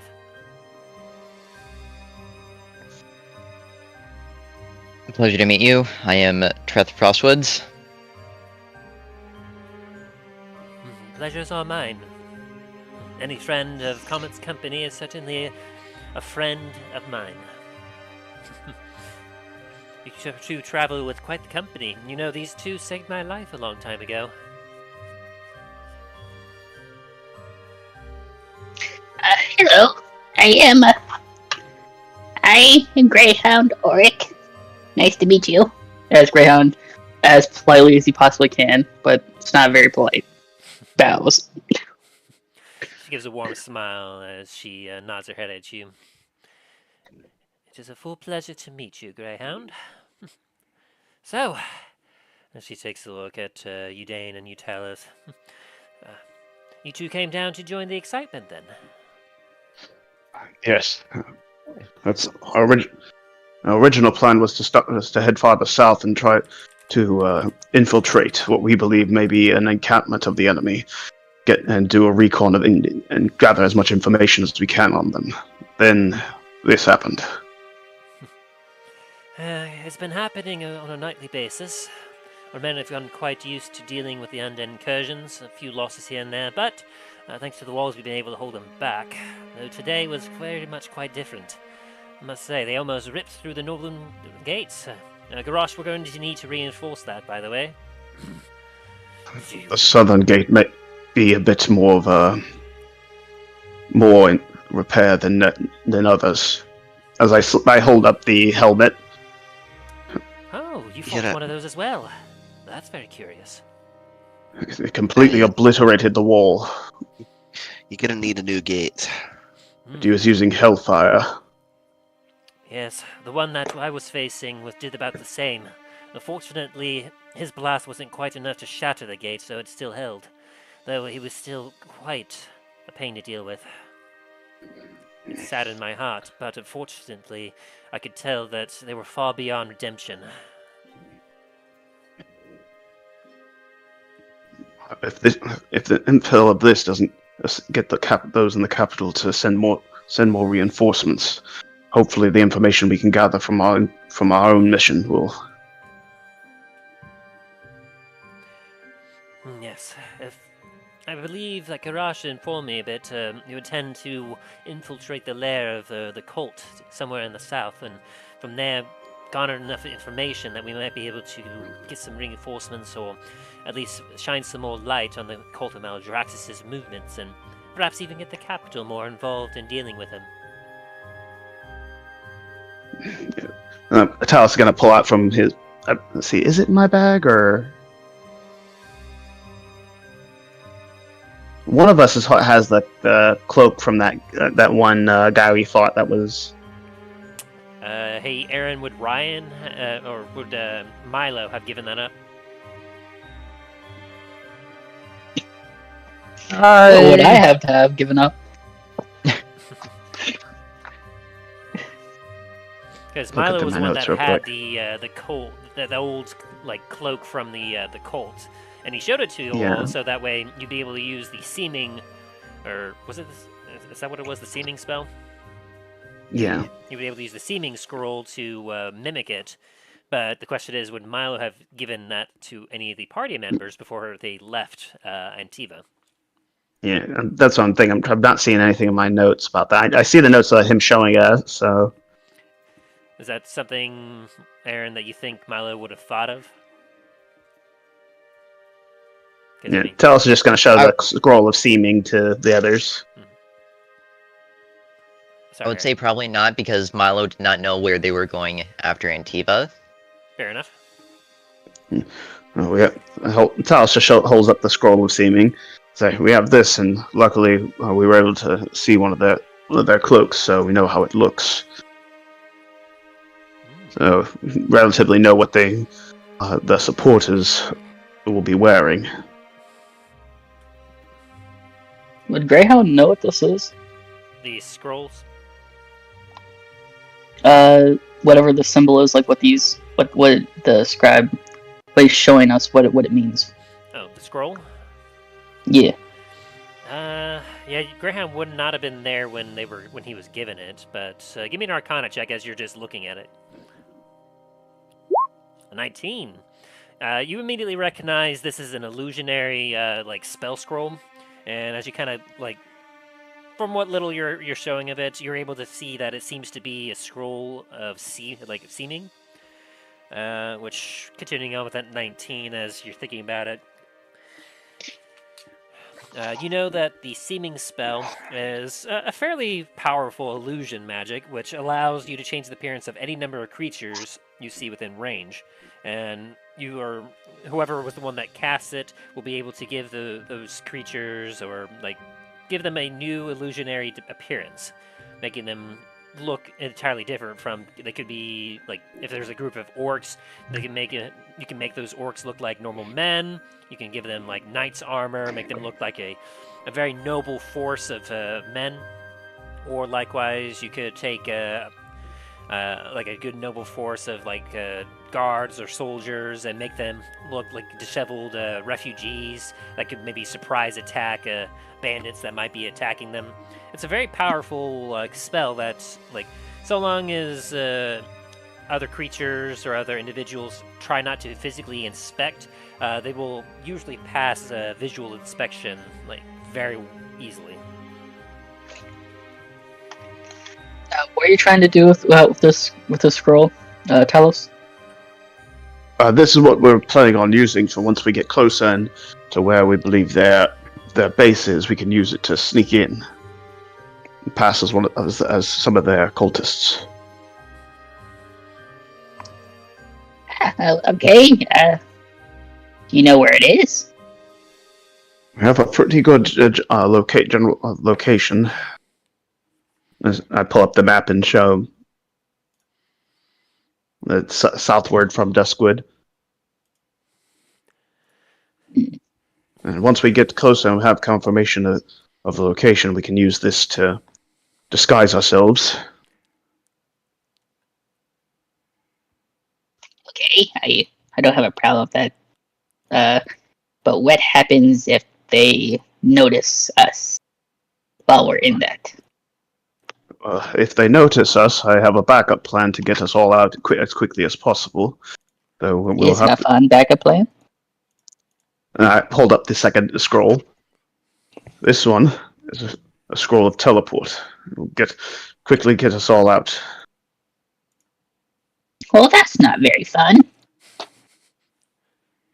Well, it's for emergency only. It's meant to be if we can't cut our way out and we're blocked from any other way of escape. I like that plan, though. That sounds fun. Fun as it may be, you must have utmost caution when you're infiltrating their land. After all, while I do enjoy cracking evildoers' heads and undead like all of you, I also understand that in a situation where we have no further intel, we don't know how many they number and exactly what kind of abilities they have, it is not wise to go in without a few backup plans and a way of making a quick escape. Though, Talos, I would warn you, from what I understand of teleportation magic, that could be incredibly dangerous. Especially if you're on the fly, if you don't have an immediate spot picked in mind, if you're not fortitude enough in your mind, there's no telling exactly what might happen in terms of using that. Well, I had two places particular in mind. First was here. If that is all right, at least the temple. It's a safe place. It's protected by holy magic. And the second space would have thought would be a Starfar Citadel, our base of operations. Both should serve fine as a place of teleporting. I would be very, very careful about it. Also, while I know that it is an incredibly powerful spell, after all, the ability to teleport one and several others immediately to another location, I don't know the specifics of myself, but I do know that some of these magic users that they might have, I mean, there's a chance they might be able to counter that spell. That's why I'm hoping to be able to. That everything, with luck, everything will go well. But I'm sure they'll be fine, Elise. This is Comet's company we're talking about, after all.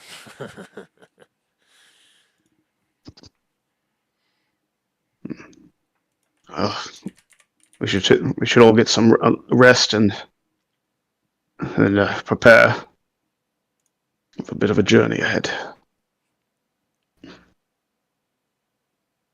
Talos kind of like the twinges, like winces a bit from like the burn on it from that he's received from the hellfire. That's like heated his armor and burned his skin underneath.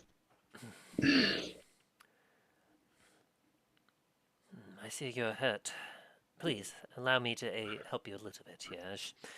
At least takes her hand and like it glows with the light as she places it on your shoulder, and using lay on hands will restore 50 hit points to you.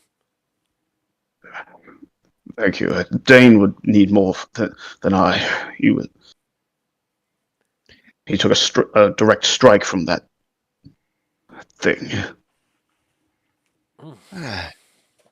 I'll be alright. Good night's rest and I'll be right as rain.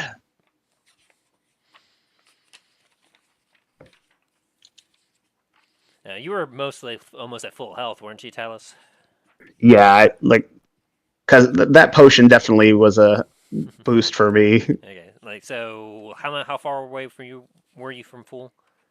About maybe 20. Okay, so she'll end up only using 20 of her lay on hands as, like, she brings you up to full, and then she'll use 30 to touch you up, Dain. She goes, nonetheless, it's the least that I could do, and a little bit of this can at least heal some of the more burns that could make it more difficult to fall asleep. Hey, fair enough. I appreciate it. And are you two doing all right? She kind of looks at you, Greyhound, and you, Treth, and sees that you two look like you might be doing all right, except obviously, Treth, you're looking a little wounded. Just starts flexing, saying, "I'm all right. Just look at me." Lost up blood. Greyhound, with all due respect, every time I look at you, you don't look alright.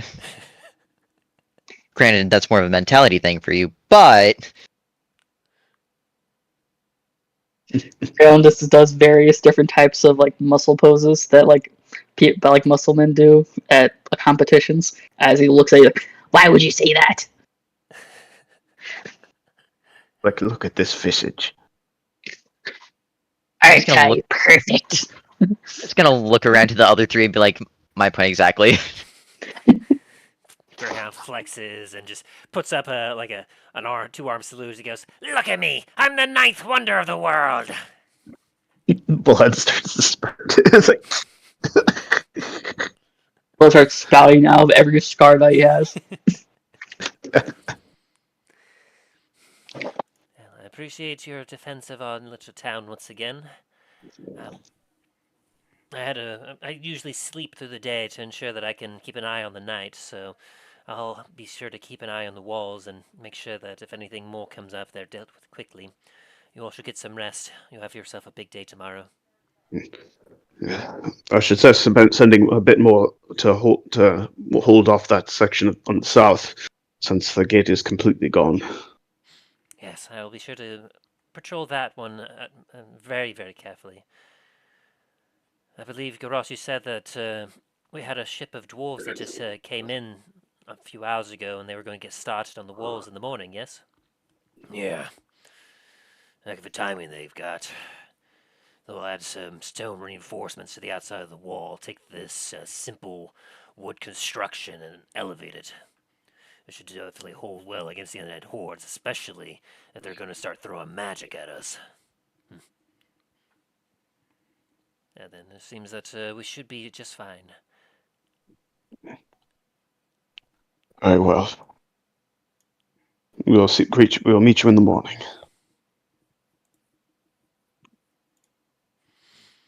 May you rest well. And she gives you all a nod and proceeds to start marching down the wall towards the south. Talos is going to start making his way to a place where he can rest for a bit. You all head back to the Comet's Landing. Sure.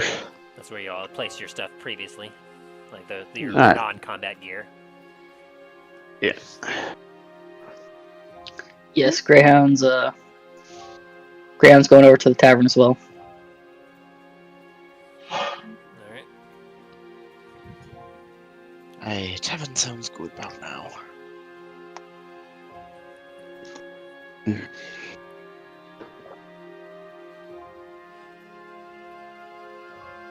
then, Treth, do you follow as well, or are you going to continue to kind of stand vigil over the battlefield? No, I'll continue to stand over the battlefield. Very good.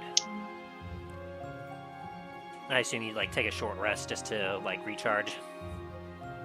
No, I'm still gonna take a long rest. I'll just be out there Gotcha.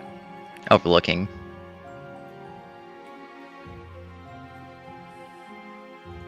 As you, the three of you make your way back to the Comet's Landing, you enter the door where, at this point it's getting fairly late, and you don't really see any other guards, especially as quite a few of them are probably standing guard in the south at this time.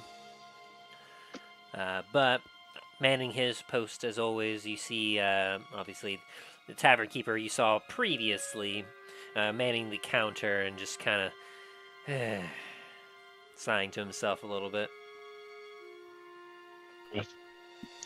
All right, everything all right with you? As Roder Stroud kind of, as he hears you chime up, he goes, that's good to see you. Yeah, that's just, I heard that we lost a few more tonight. That's a darn shame. Yes. Luckily, the assault was stopped. Tomorrow, me and me and us and the rest of us will be heading on our mission. Hopefully, more reinforcements will be coming. Here's hoping. Come. I can see you three got some battle scars on you. I'm imagining you must have been in some of the heat of the battle. Let me get some drinks on the house for you. Smiles and takes it, just nods in agreement and sits down. I don't drink, but if you got any pomegranates, I'll take that. He kind of looks down at you and frowns sadly as he goes, sorry, lad. I'm worried that when it comes to fruits and other stuff like that, our supply is very limited in that regard. There's not a whole lot. That's fine. I got my own. Very good. Greyhound's gonna leave, and he's gonna go over to the nearest lake and just go in there with his cloak and manta ray and go to bed. Alrighty. Just gonna sleep in the ocean. Yes.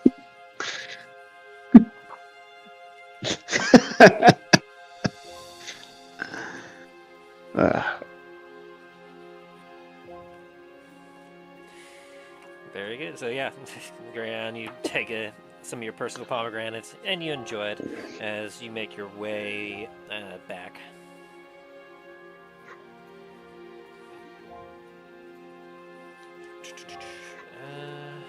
There we go.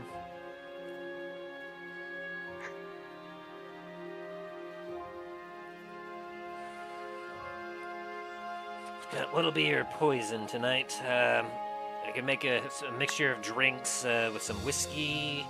Don't really have any wine, I'm afraid. That's a little low on wine. A lot of the guys here like whiskey, though.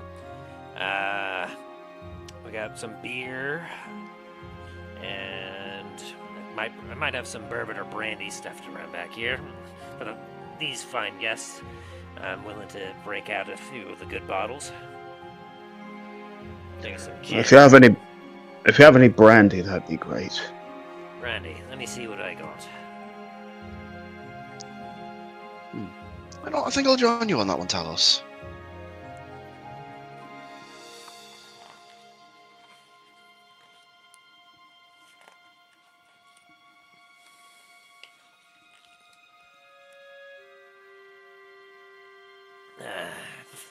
This is a good time for this.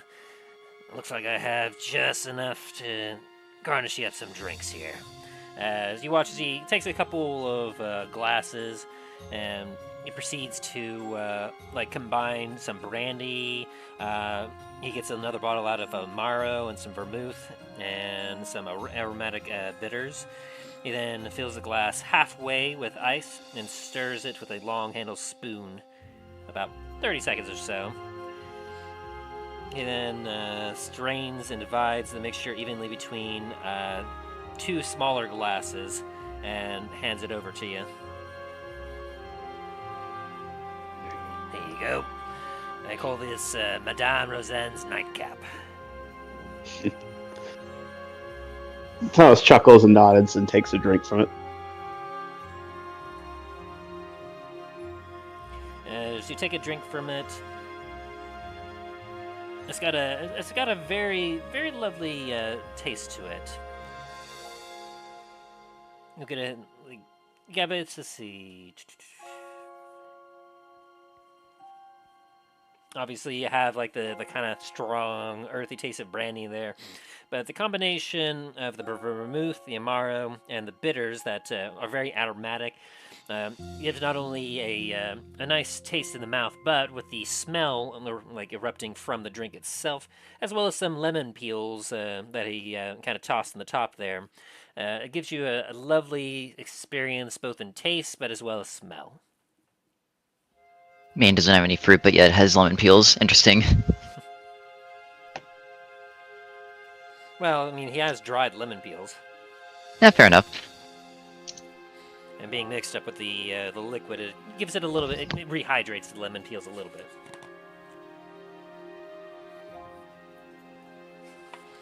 And so you both do enjoy this very lovely brandy drink, appropriately named the nightcap. Talos is just gonna be like taking just slow, enjoying the drink, but also clearly thinking of what's ahead for the tomorrow and thinking out plans, exit for different situations and scenarios.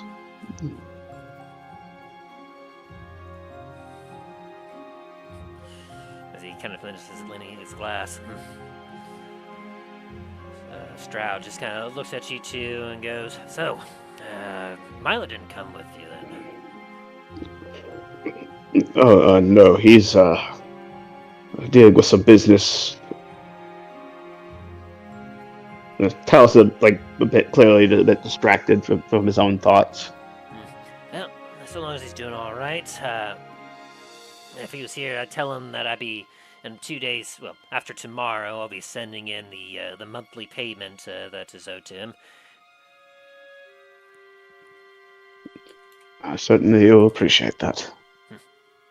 Afraid it won't be too much, as obviously from our location and the way things are.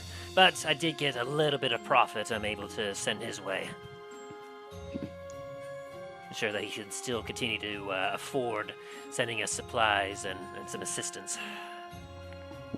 Lord knows that the men here that have been stationed here, this is their favorite place to be.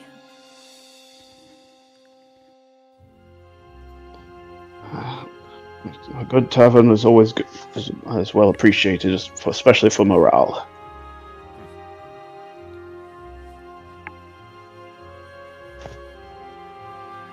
I'll try not to stay up too late.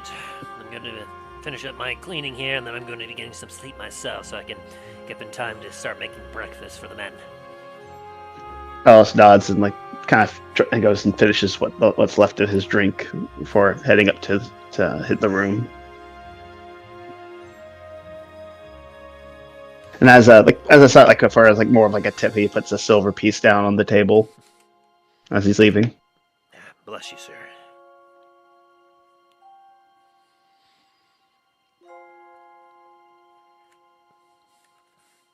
Do you do the same day, and are you doing anything else in particular? Dane's pretty much just going to do the same. Very good. And then, and then head up as well.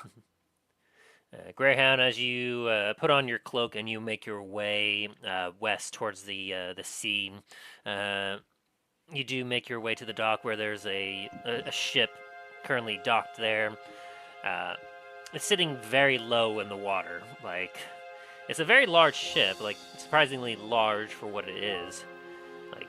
It's wide and seems to go deep, and it's probably got about maybe 5 to 10 feet between the deck and the surface of the ocean. And as you get kind of close to it, as you get in the water, getting ready to dive down, you do hear like a cacophony of snores breaking through the wood of the ship.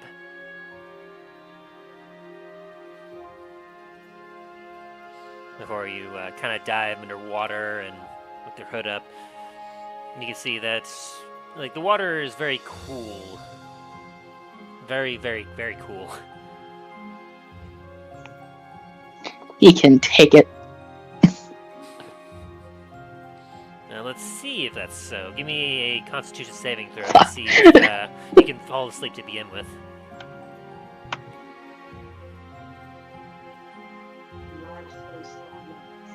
As you nestle your way down into some of the rocks and sand at the bottom of this bay.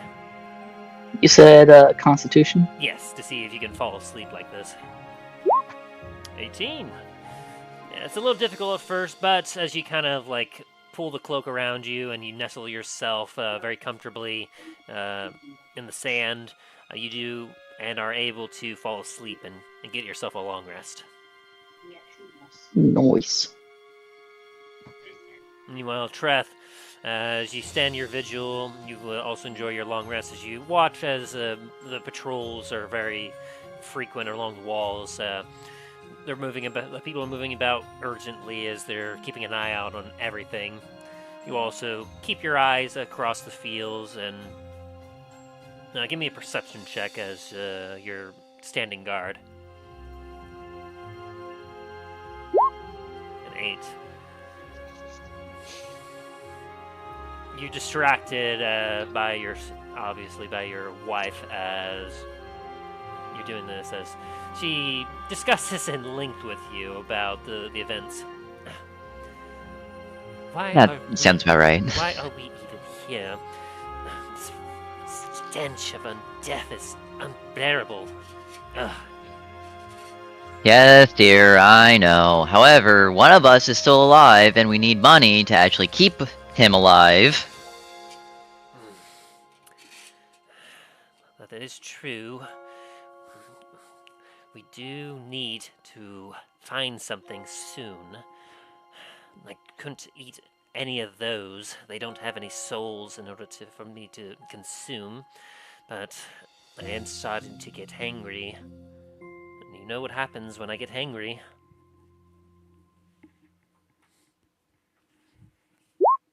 When was the last time I fed this damn thing? Let's see.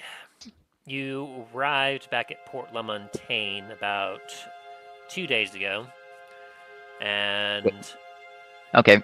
one day ago, you left. You basically, you're getting very close to having to tomorrow. Your sword will need something, otherwise there could be complications. Got it. Yeah. And she goes, I have to feed, and you know that, unfortunately, if there's nothing else around for me to take, well, I adore you, but unfortunately, my hunger is insatiable. Yes, dear, I know your need to bring souls back to the Raven Queen. I will be sure to do it.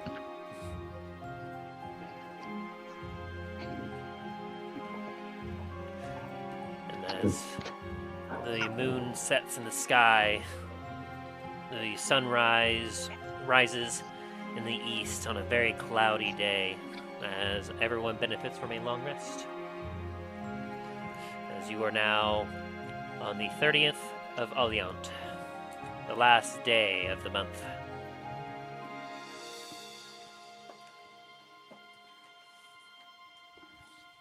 Three.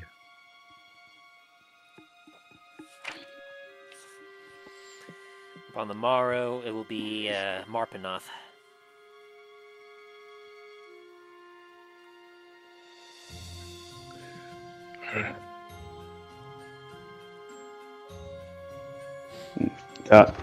Talos gonna make sure his gear is all put together and ready as he starts heading back downstairs.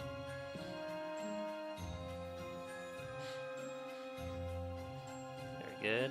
Are there any crabs around where Greyhound wakes up? Any crabs? Yes. Roll me a survival.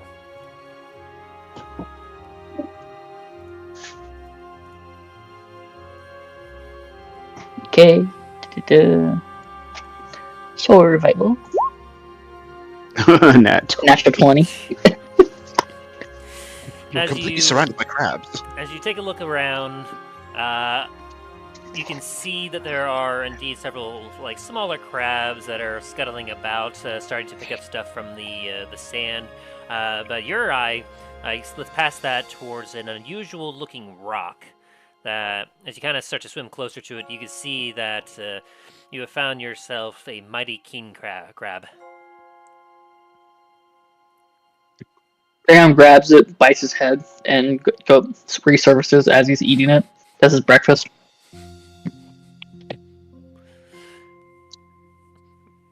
With shark-like instinct, you just unleash yourself upon this king crab. It doesn't have even a chance to fight back, as its legs just kind of kick as you just enjoy yourself a very delicious and hearty breakfast.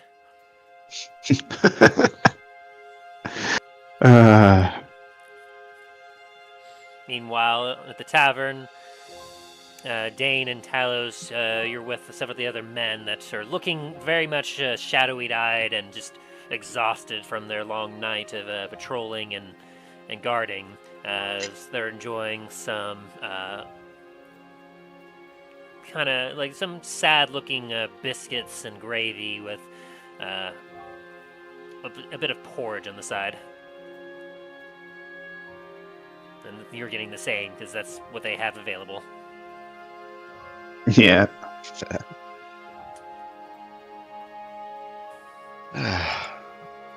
Taking you back to Long your military days there, Talos, back with your patrol. Yep. Anyway, sorry, Dane. I was just gonna look over at some of the nearest guys and just be going, long nights? Fortunately, nothing happened after the initial fight, but man, we couldn't rest until we were sure that the sun was up, and any undead attacks would be at a disadvantage.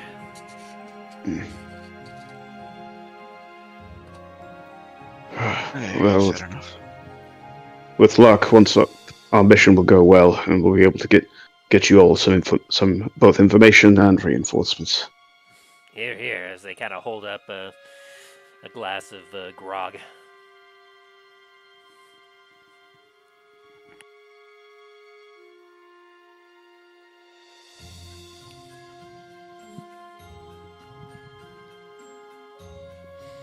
As the three of you finish up with your breakfasts, you make your way down to the southern wall, where you see wooden barricades have been kind of placed around the broken apart gate, with still a little bit of a small gap that people could still get in and out as they were trying to.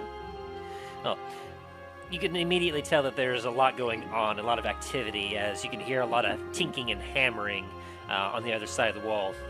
Atop of it, you can see standing vigil, Treth looking over the field.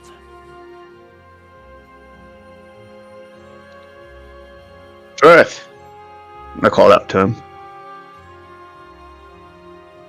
Yes. How can I help?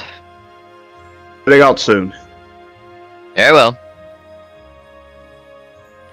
You've been kind of amused to yourself with watching these dwarves work, Treth. You watch as like they speak in dwarven and very gruff tones, as like. Have you all seen like inner city like construction crews? Yes. Think of that, but dwarves. What are they saying? Let me know. What aren't they saying? As like. And I start to hear some of it as I'm heading up to Treth. As you hear like. They seem a lot gruffer than some of your cousins and family back at Blackspire, but you hear some slew of like some dwarven swear words, almost as if it's normal conversation. As like you hear lots of hammering and tinkering, some things getting dropped, and some more swearing. As it's a whole show. As like You can see that, like, in the couple hours that they got here, they've already completed an entire section of the wall, and they're continuing to make their way down. And you also see just outside the wall with quite a few knights holding a perimeter around them, looking out everywhere outside the wall. A small section of these dwarves that are currently working on some wood and metal mixtures in the fashion of a gate. Whereas on the inside of the wall, you can see that a portable forge has been brought over and has been being used to heat up metal.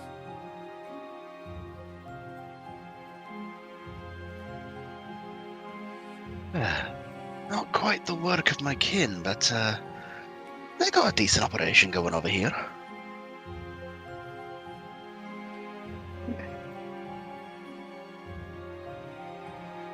Treth is just gonna look shell-shocked from all the language that these dwarves are using. Treth understand Dwarvish? He does. Ah. Treth knows and hears all. Talos just walks as this continuing by, like not really even paying attention. It's like if sailors and construction workers did a fusion dance with each other. Oh god. Oh. Talos is gonna actually look around, see if he notices if Greyhound is with them. Are you being stealthy, Greyhound? I know he's crunching on the last leg of the king crab. As you kind of look over on the row by the gate, and you see him just with a crab leg in his mouth as he's slurping it like pasta. Ready to go, Greyhound? Yeah, let's go! As Greyhound hops down and finishes the leg. Yeah. Talos gonna hop up on his horse Ares. Yeah, Garrosh and Elise are there, with your horses. As they kind of look and go, as Garrosh only noticed there were 3 horses, 4 of you. 2 of you ride together? I'd suggest we do that for now. Because we don't need any. If they notice anything, we don't need them noticing your steed, Dain. Kind of. I don't think Terran would. Well, I don't think even the locals would be very happy seeing him wandering around. Garrosh looks kind of confused as Elise will go. He's got a summon steed ability. Oh, gotcha. And this, he's not exactly. He's very friendly, but yeah, not exactly the most subtle, inconspicuous. Oh no, of course not. I mean, any paladin that summons a steed in that way, it's very obvious that their steed is from another plane. There's no disguising that. And she kind of gives you a warm smile. Yeah, it's just the glow of holy light from just even as subtle as it is. And the forces of darkness that you're riding towards will certainly notice that. Hey, I'm pretty sure, well, it might end up being more of a beacon than Talos' Sunblade. Talos is gonna kind of hold it, and but you mentioning that Talos is having a thoughts of either putting it away or trying to hide it. Do you think they might, if they have someone powerful enough, do you think they would sense this, even if it was in my bag of holding? Well, being a weapon, it exudes its own energy, but I imagine that if it is in your bag of holding, they would definitely not be able to sense it. After all, those bags of holdings transports it to another plane, so unless they open up the bag, none would be able to sense what's inside of it. Well, better safe than sorry. Go ahead. I'm actually going to put the Sunblade in there. Alright. So yeah, at this time, if any of you wants to change out your equipment or any armor, or weapons, or anything that any changes you want to do, like, you're able to safely do it now without worrying about like the time it takes, because obviously like it's in the morning, you have the time to make whatever final preparations you need before you head out into the wilderness. I'm thinking of if I want to switch out my because right now I have that one cloak that the whispering cloak, because that is a paladin gear, but the description seems a little more darker. Yeah, the bag is holding, and whatever goes inside it is basically floating in the astral plane. Mm.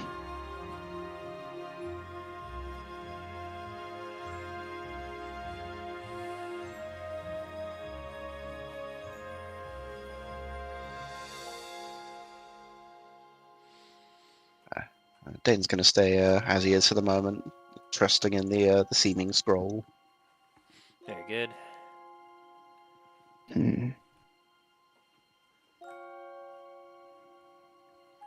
As Garrosh kind of look at you all, go, is there anything that we could perhaps provide you that could help with your mission here? A wagon or anything else? And we might be able to spare another steed, though I doubt that it'll be anything close to these fine beasts you have here. Well, I had an idea, but I'm not sure how good of an idea it might be. Well, all ideas are worth exploring. Well, since you mentioned wagon, I was thinking of gathering up as much of the destroyed undead as we have, if you haven't burned them all, and putting it in the back of the wagon, given another layer of mystique, and cover it, and then when we get there, we could present it as if we are bringing more bodies, but at the same time, I'm not wanting to give them more ammunition, as we would say. At least kind of like looks sour at that idea. I'm not much of a fan of that myself, but the idea does have merit. My father had mentioned a story of me long ago how one of his commanders used a similar tactic. They put a bunch of their men under dead bodies. Granted, it was as foul as it sounds, but they were able to get in and infiltrate a cult. As Garrosh kind of looks like out across the battlefield from the Shattered Gate. Might send the men around to see what they can find, at least whatever remains from the last battle.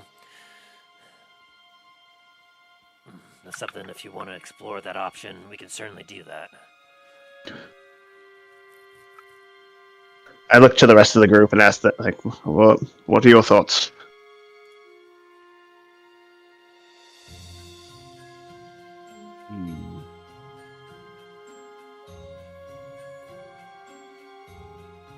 I like the idea. Dain, Treth?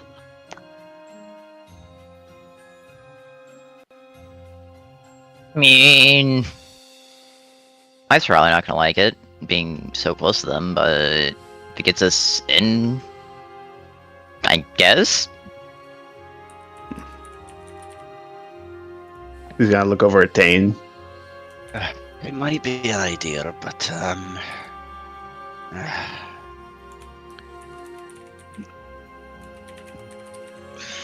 I don't like the prospects if it backfires on us. True.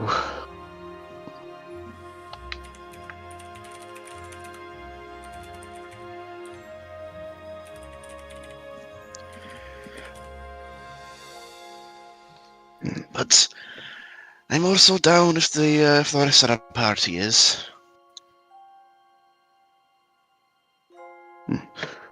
Talos is gonna just think for a moment, and then nod to the others for to continue to go on with that plan. He kind of like looks over and goes, "Aye, you men! Hunt the fields and grab the bodies of any of the old undeads you can find, and load them up in that wagon there." So you hear kind of like each of their own, they go, "Yes, sir. Aye, sir. Yes, sir." as a few of the soldiers begin to go about and scavenge for like the bones and rotting flesh of the undead. And we can at least cover once they're done. They can cut if we have anything like a canvas, they can cover up, make it a bit inconspicuous, give it a bit more to the facade. Indeed. With a wagon like this, at least 2 of you will be able to ride on it. You don't have to worry about doubling up on a steed. Now, we can spare several other horses if you're not wanting to risk your own steeds on this, but that's up to you.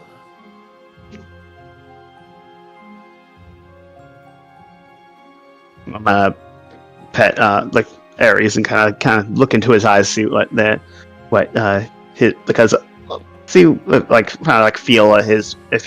how he feels about continuing on with this, the animal handling, right? Yes.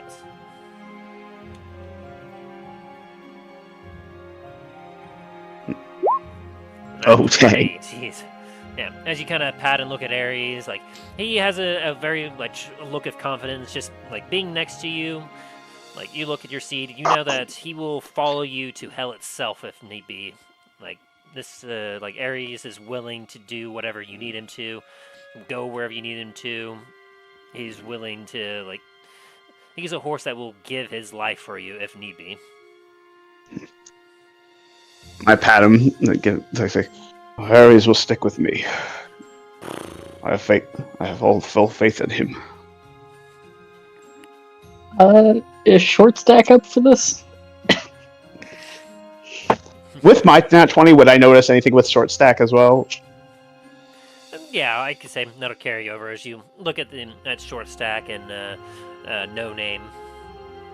And you see that the 2 of them look about they've had a good time so far. They've been well kept, and especially being near you and Dain, they have no fear currently, and they're feeling very they look like they're very comfortable and very confident.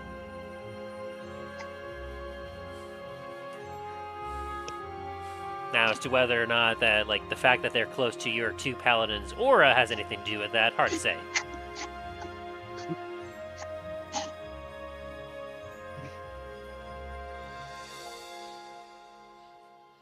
I am gonna take. I was just gotta think about it for a sec.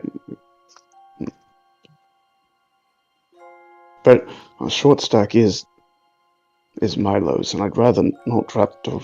I don't want to risk any harm to his own property. Well, the kobold is small enough; he could probably ride up in that wagon with you 2, with 2 of you. All right. Well, I'll have short stack stay here then. Take good care of him. I'm sure Milo would appreciate that.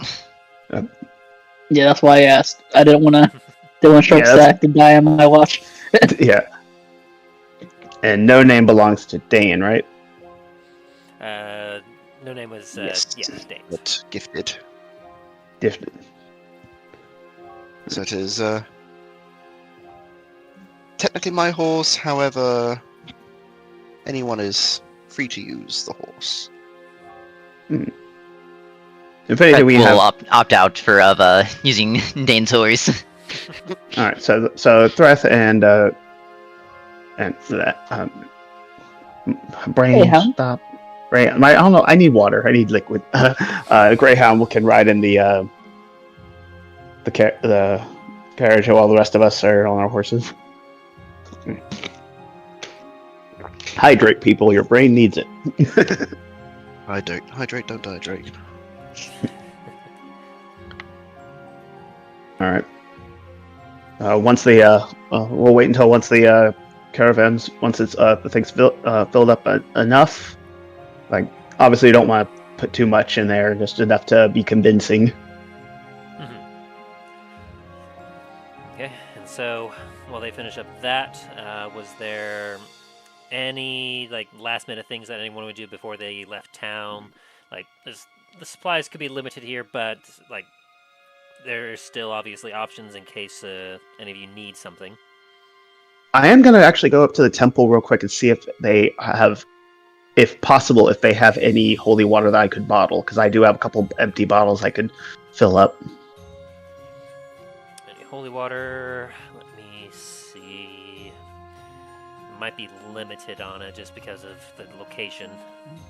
Yeah, that's what I know. It's like they're not very big bottles. These are sealed bottles. I have empty bottles. I have. They have 3 bottles of holy water left. They might be like willing to give you 1 or 3, depending on if like how much you want, and if you can make a persuasion, an appropriate persuasion check. Well, for now, I'll let them keep those 3 then, because I was just wondering if they had any to spare. Since they only have 3, I'd rather it be left here. Okay. Yeah, because obviously, against the undead hordes, there's no shortage of use for like holy water. Yeah. And that's gonna. I'm probably Talos is pretty much set.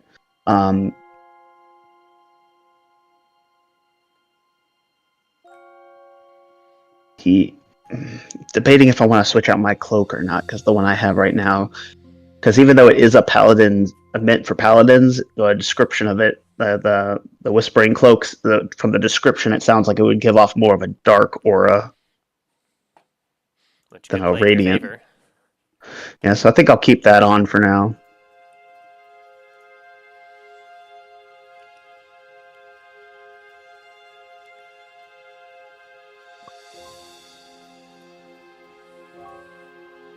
And Treth, you're doing good. Yep. Anything for Greyhound? Greyhound has everything he needs. He doesn't wear armor. He doesn't use any weapons except for the weapons he creates. So he's pretty good what he has. Very good.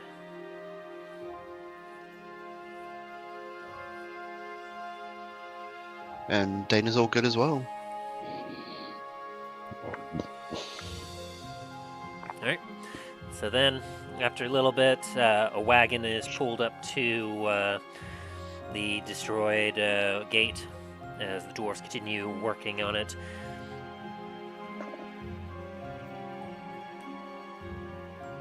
They proceed to lane it up.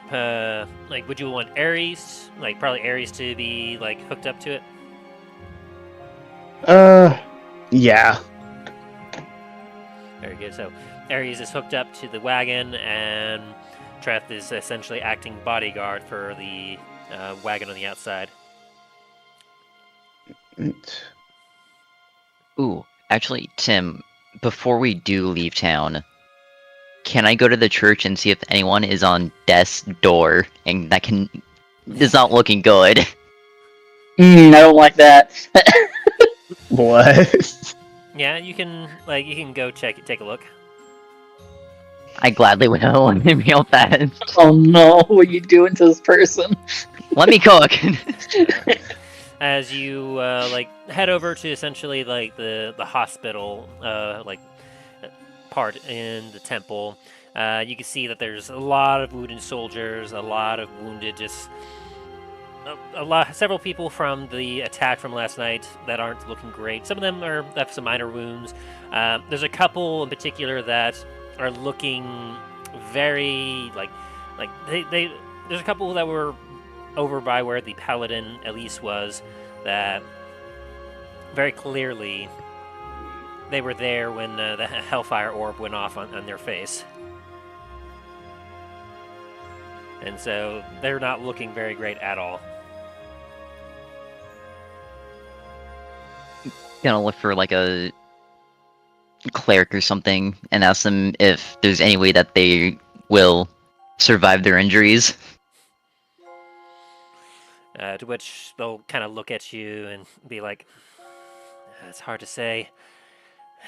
These burns are very serious. It's going to take some powerful magic to heal them."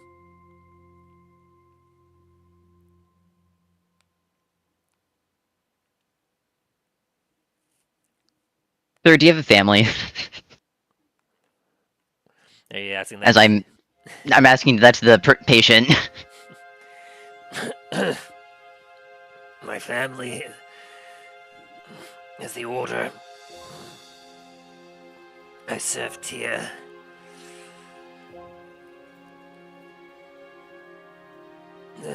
He's struggling when he's breathing, and he's looking very pained.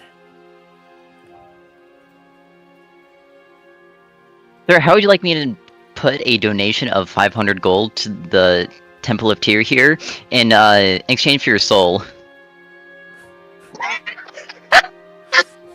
He kind of blinks his eyes at you a little bit. Goes, "I beg your pardon." I said what I said. Give me a persuasion check.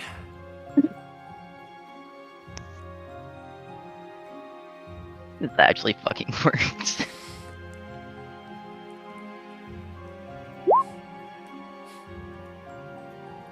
Eight.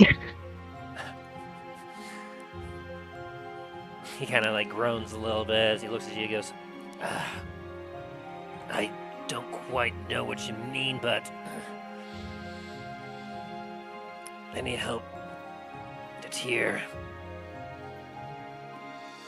And if you can get back at the ones that did this to me. That is a yes. Please. Correct? Are you telling me that you can help get rid of the pain? I can make the pain go away immediately. He kind of looks at you, stern and very serious like, and goes, do it.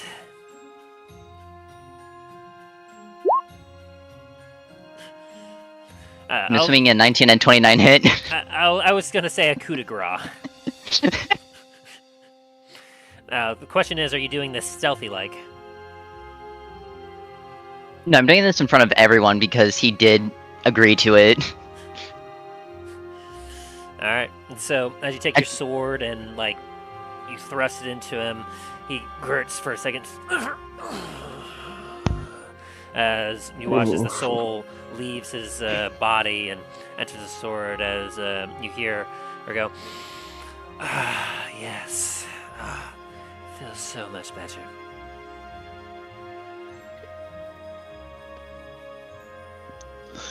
Oh boy. And several of the others kind of look at you and they go, I don't know if I would have accepted that.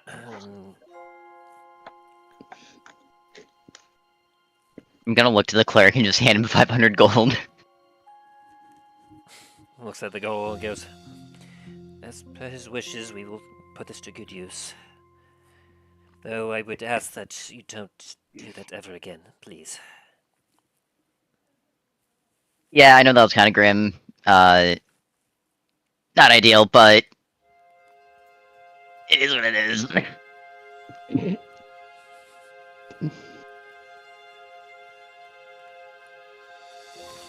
Alright, and so your sword has been fed, and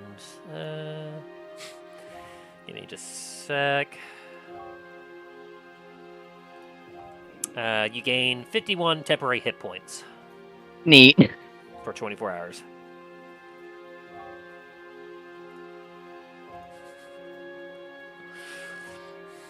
And then I assume you return to the wagon and get ready to depart. Yes, I'm gonna remove any evidence of what I just did before returning back to the party. Fair enough.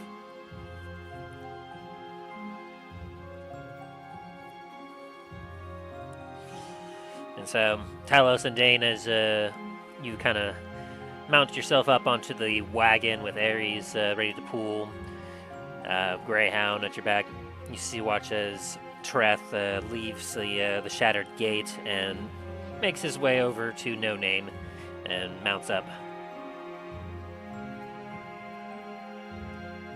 All right. Let's be off and keep an eye out. Once we confirm that we're in the right place, we can use this scroll.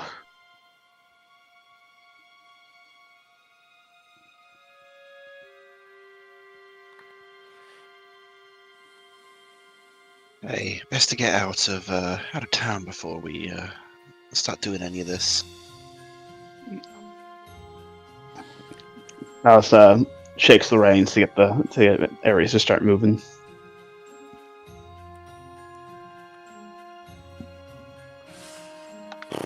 As Ares will just kind of start pulling, and we'll pull the wagon down the road to the south.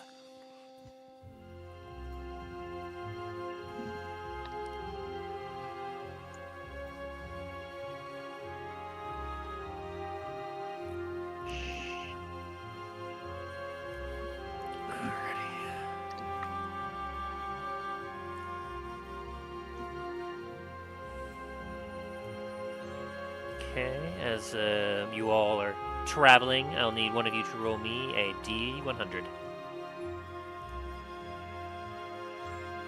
I shall do that. Fair enough.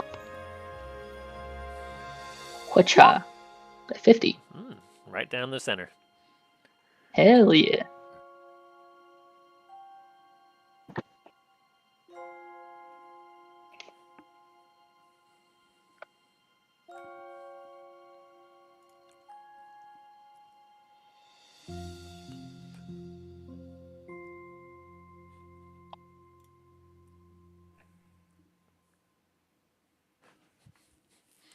As you continue to make your way down the road, you notice an individual on the side of the road.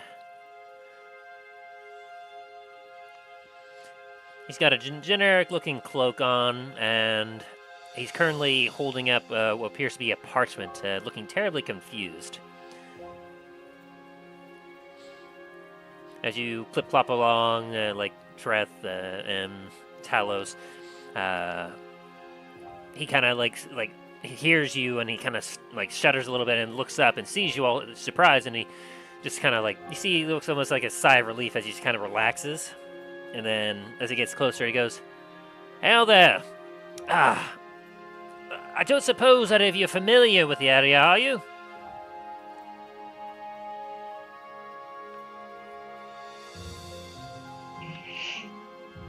I believe these two kind of know the area as they kind of point to Dain and Talos. I'm gonna pull on the reins to get Ares to stop for a moment. Whoa. Wonderful.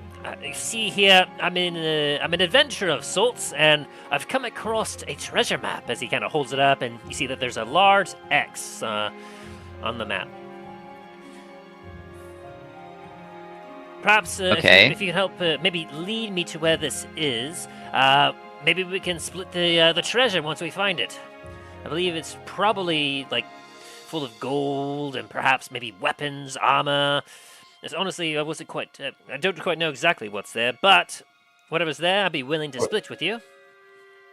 Where did you get this map?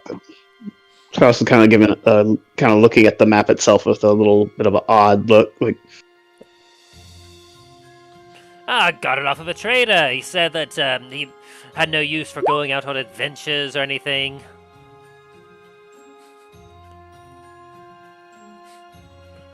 He seems genuine here, Greyhound.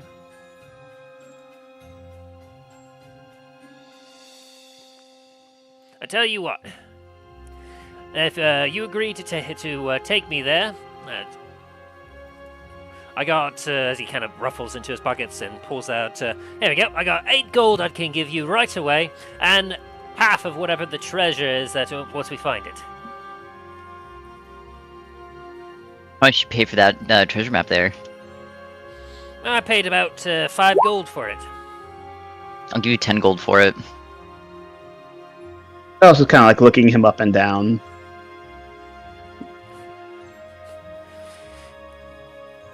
With that 24 insights, as he is talking to you all, and like Treth is now offering to buy the map, you see some sweat coming down his brow a little bit as his eyes are flicking about nervously. Well, that'd be ridiculous. After all, if I find this treasure, I'm sure that it'll be worth far more, and I certainly wouldn't want to give away the map. And I mean, come on, wouldn't you be more willing to split the treasure, being fellow adventurers yourself? I'm sure. Yes, but also it could be nothing. Sure, could be nothing, but then you'd be 8 gold richer and I would be out about 13. I feel like it'd be far Sounds- more worthwhile for you than me. I'm gonna Not actually good. look around, like kind of make look around the general area, that's around us real quick, like kind of slowly look around, like my head pan around. As you take a look around, you notice nothing out of particularly in like order. There's nothing that you can see that is hiding. The entire area like seems really natural. It just seems to be this guy here. But there's definitely like you can definitely tell that this guy's being deceptive about something. And with that history check of 25, Dame, as you look at the map, you can see that very easily that just a little bit to the northeast is where the X is pointing. It seems that they are like it's honestly they're very close to where it should be, where the X marks the spot.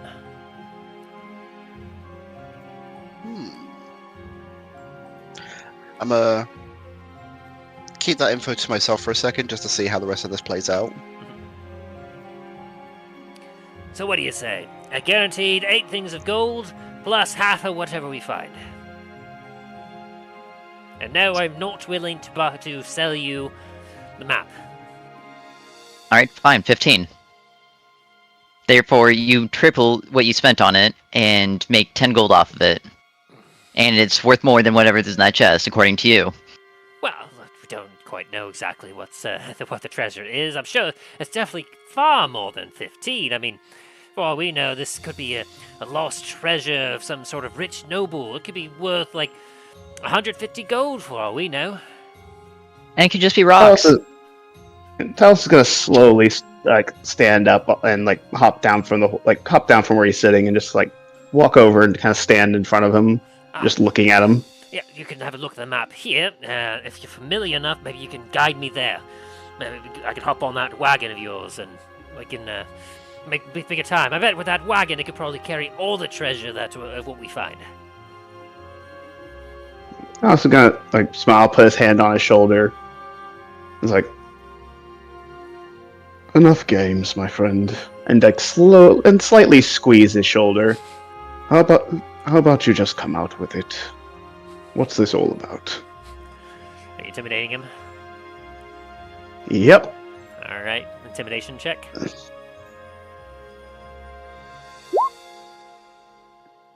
I'm gonna use one of my luckies to re-roll that. That's pitiful. Yeah. Ooh. Are you kidding me?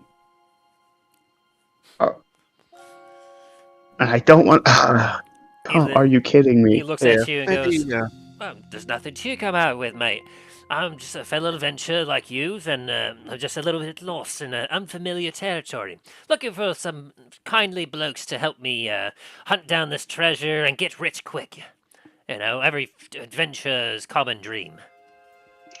I trust him.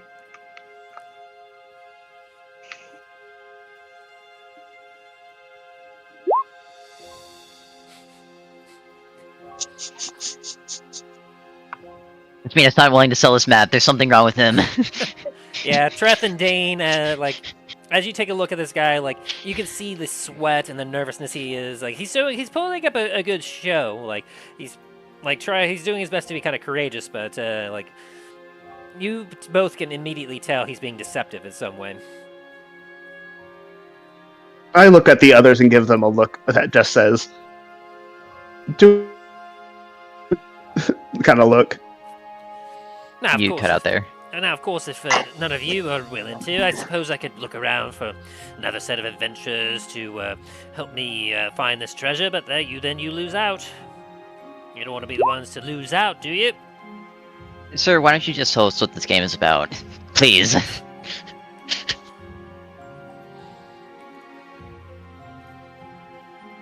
I told you, it's very clear on paper here. I have a treasure map, this X marks the spot, we go to the X marks the spot, maybe do a little digging, figure out if there's some sort of underground dungeon, have a little bit of a quick adventure, easy quick adventure, 5 minutes in and out, and we're instantly rich. What do you say?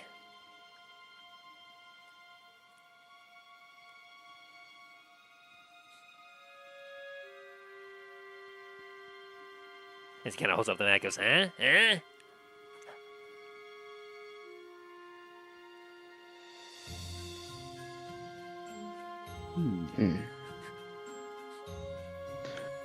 I'm thinking of casting something, but I'm not sure if I want to spend the spell slot or not.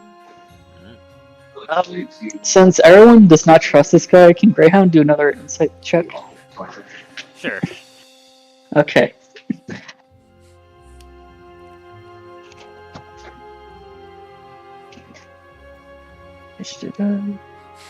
As you're very confused looking at all your buddies here and like giving him the stink eye, you're just like, what's going on? And then you kind of look at him and you now start to notice that he's looking a little nervous and looking a little just like Greyhound's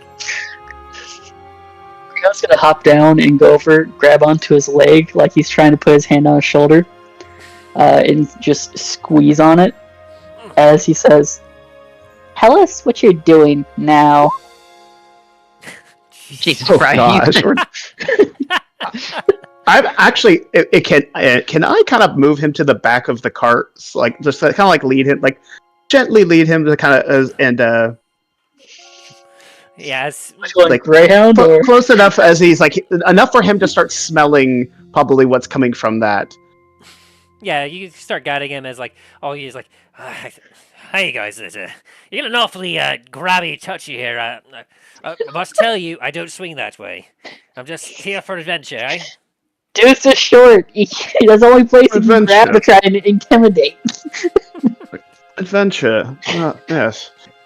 Well, we've been dealing with a lot of so-called adventurers lately.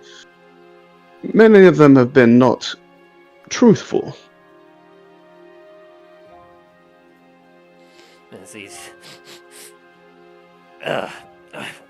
What is that? Are you transporting some shite in the back of that wagon?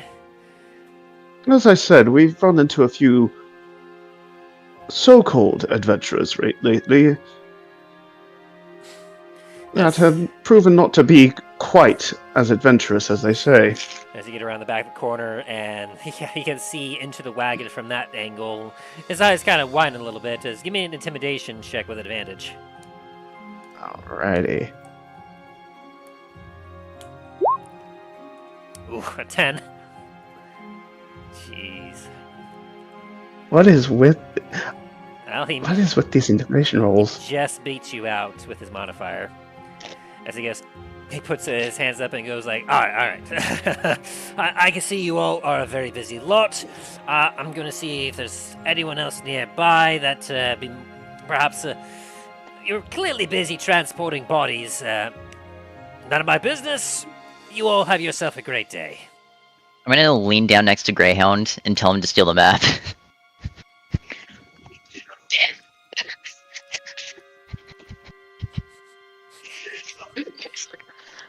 Just won't do this. There we go. Stealth check there, Graham, if you're gonna do this. Stealth of 16. 16. Oh, that's a plus 11 too. Goddamn, I'm doing really bad rolls. Yeah, and as soon as you start to creep up, he looks down at you and goes, "Hey, I'm done with you all. I want nothing more to do with whatever business you're doing." I was gonna grab it. Backing away now as he's slowly backing away. Hold He on. sees you. No, I'm not even trying to sneak now. I'm just taking it from him. All right, Do I need to roll anything for that? Yeah, competing athletics check. Can I Against do that? acrobatics. Can Treth come over here and help? I Oh, don't think you need to. Yeah, he got a nat 1 as you just you look very intimidating as you just the guy would literally just drop the map and he goes as he runs away.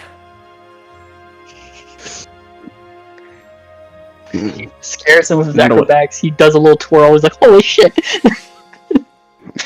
wonder what kind of scheme he was actually planning.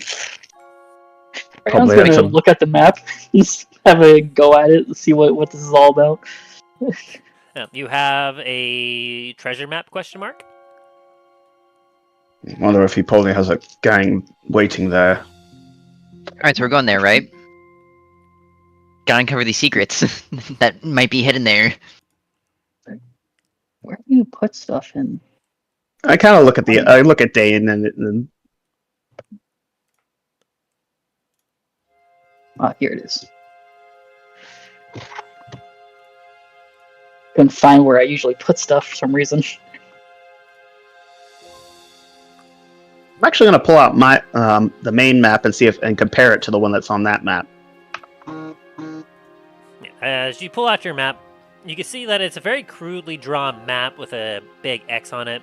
You can see the road that you're following on right now, and you can see like where the X is located approximately like maybe 10-15 minutes walk to the northeast. You can see that there's looks like there might be some slight clearing. Like, it's hard to tell if it's like a natural animal clearing or if others have gone and walked this path. That much you're not quite certain of.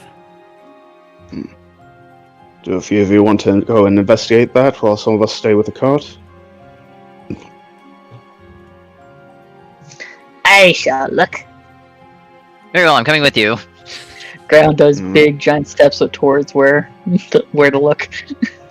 Me and Dain will stay here. Do I still see where the guy went, actually? Like, he ran off somewhere to the north, like, away from you guys. Away from where you were traveling to initially.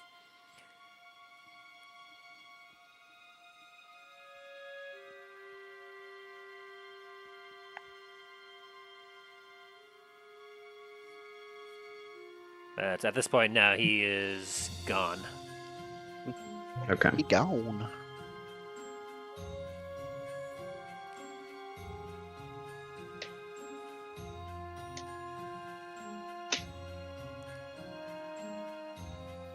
Alright, so we have Treth and Greyhound on top of No Name heading in that direction of the map. Are Dain and Talos, are you following as well on the wagon? I think that we were planning on waiting. Me and Dain were planning on waiting here for them while they did go and check out. All right. Greyhound's gonna try and stay ahead of No Name and Treth. Kind of scouting ahead, trying to. God damn it! Feeling a little kind of distracted. sneaked. At least it wasn't in that one. 16. Yeah, it's not in that one, but that. Well, let's see. What did I roll? I rolled a 5.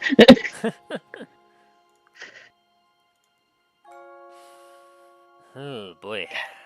Well, That's plus 11. What the hell? All right, fine. I'll take the 16. Yeah, Greyhound's gonna be running all fours, kind of scouting ahead, trying to be sneaky, but I guess he's not as sneaky as he wants to be. do a perception check, Treth, to see if you can keep eyes on him.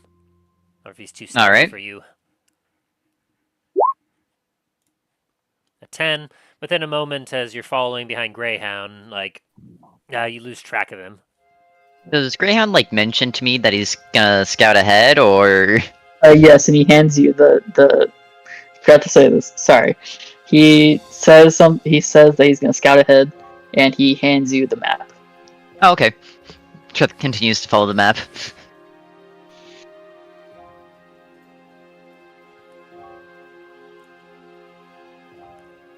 Alright. As you continue on, obviously, it's a few minutes travel as you're making your way through some of the parts of the woods and fields. Eventually, as you make your way a little further, you can see, through a break of the clearing, off in the distance, what looks to be a large lake somewhere to the direct east.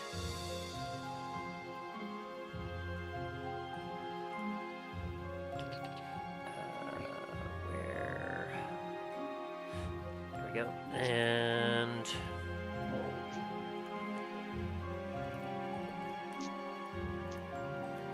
as you are continuing forward, Greyhound, you get to a point where you see that there is what appears to be the remains of a campsite up ahead.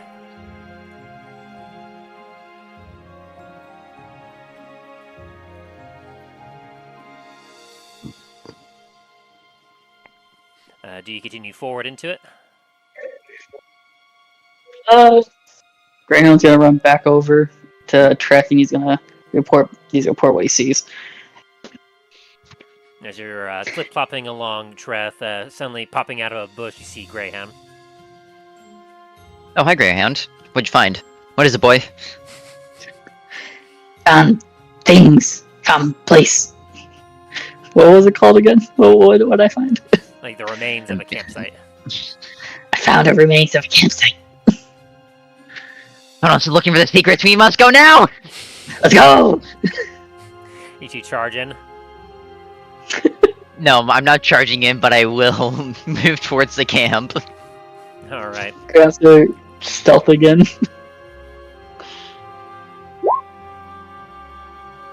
High five, let's go. Much better. Yes.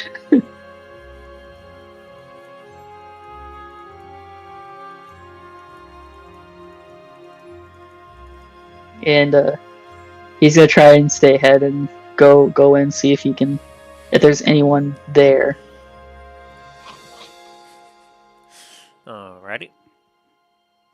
So, as you kind of make your way up, you can see that, like, the campsite, from what you can see from the edge of the clearing that you're hiding out in, like, there's a decent amount of tents. Some of them appear to be disheveled, some of them, like, look to be just possibly, like, they don't look like they're new equipment at all. And in particular, something you may notice is that like there is a spot for where there's a fire, and it almost appears to be smoldering a little bit. Like there's a little wisp of smoke in it.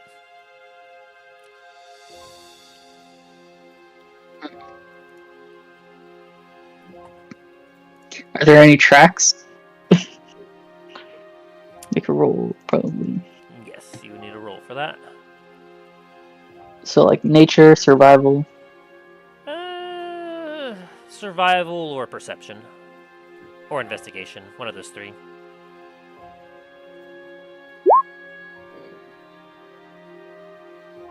One.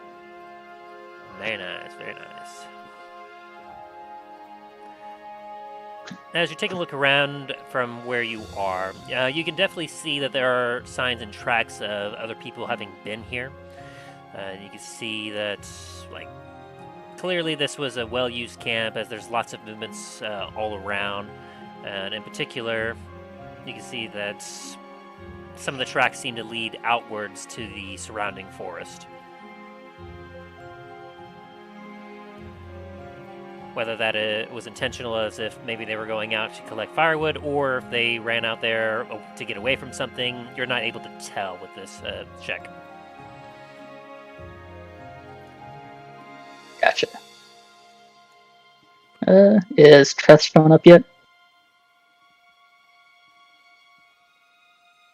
Yeah, I'll say that at this point, Treth, you're caught up easily, and you do in fact see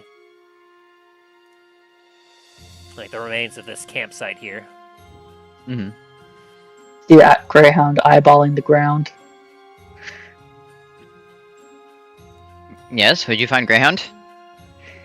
There's tracks this way. As he just points in the direction of where the tracks go.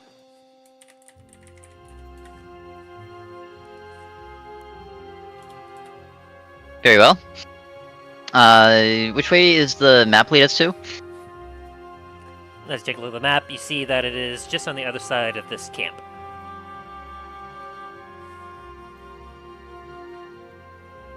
In the same direction as the tracks, or? Hard to tell.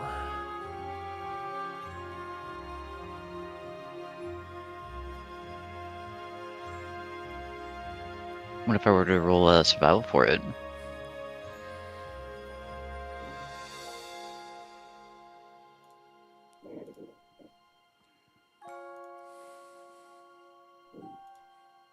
Tim?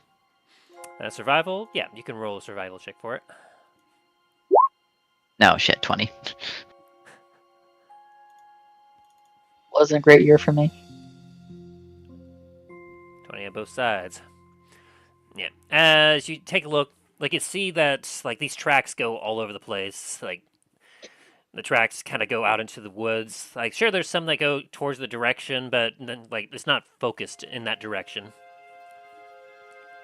Hmm.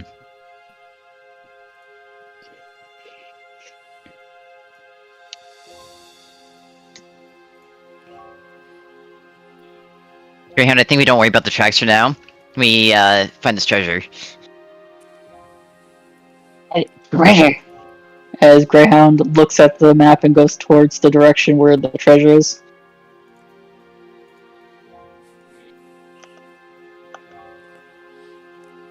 Okay, so you head down the path towards where the X marks the spot. Yes. As you make your way along the path towards it.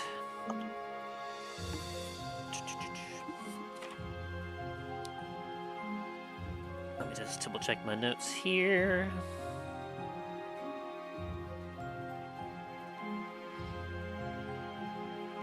Here we are. Alright, so as you make your way across like the path before you, there's a few shrubs, a few trees, leaves on the ground here and there.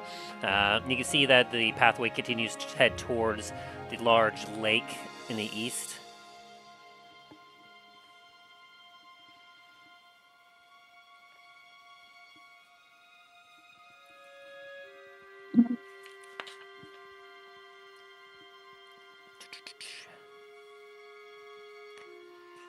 Alrighty. Let me see. Alright. Greyhound. As Yes. you're making your way, give me a perception check. Perception.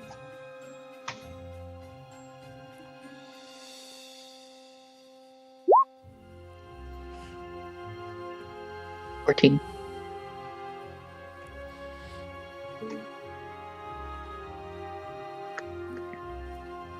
As you're making your way along, you can see that there's like some tracks here or there that are kind of going like in different directions. Like you're not able to discern if they're human or animal or otherwise. You continue down this path until you take a step forward and you feel the ground give out beneath you.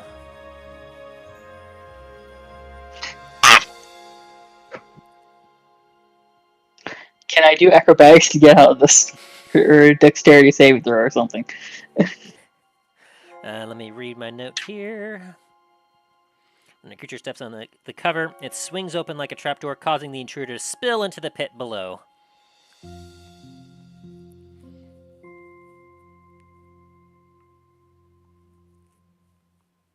Alright, as for the pit, let's see. Ooh, okay. Yeah, I'll allow you to do a dexterity saving throw to see if you can half the damage on this.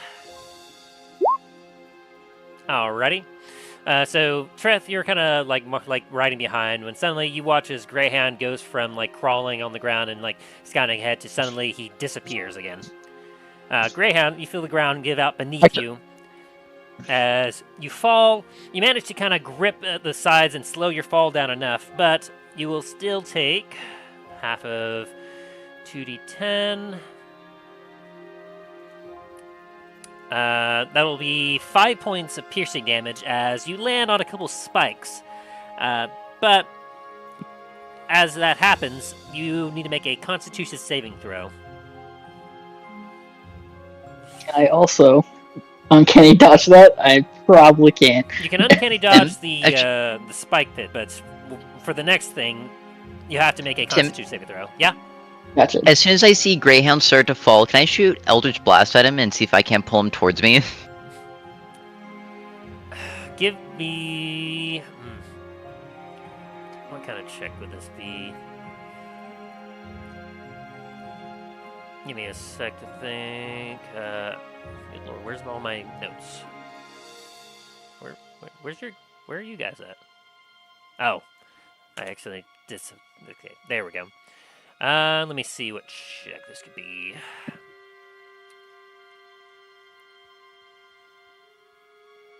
I would say give me a history check to see if you could recognize what might be happening. 15. 6. Okay, yeah, I'll say that, like, you watch as he starts to fall and disappear. You're able to ascertain quickly that he seems to have fallen into a pit. And you're not sure what could be at the bottom of it, but it is up to you if you want to use an Eldritch Blast on him. Does 17 hit you, Greyhound? If it meets, it beats. So, yep, you do hit him. Go ahead and roll damage. 5 force damage. Well, you're able to prevent... You still deal with the same amount of damage, so you'll take 5 damage from that, Greyhound, as you're then... Uncanny dodge that shit. half that damage. Then that'll be 2 points of damage, as you get pulled out from the pit. As the hatch then closes back up. Nice. You a real one for that, Aaron? I got you.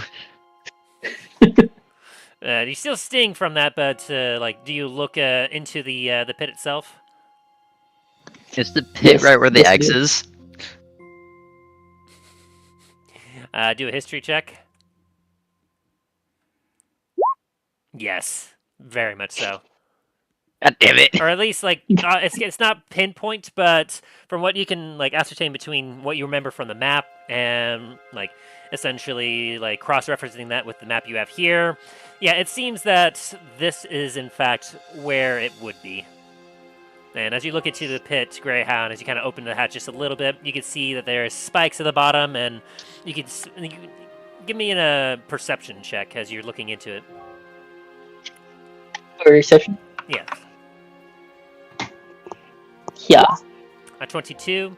There's a very acidic-y, foul smell in the air as you're taking a whiff inside this pit, indicating that you believe that whatever is down there, either there's more bodies that are down there, or those spikes at the bottom could be tipped with poison. Greyhound's gonna start, you ever seen dogs digging before? Certainly. Greyhound's gonna start doing that, but getting dirt into the crater, and he's gonna try and fill it up, and he's gonna have a burial. He's pretty sure there's dead bodies there.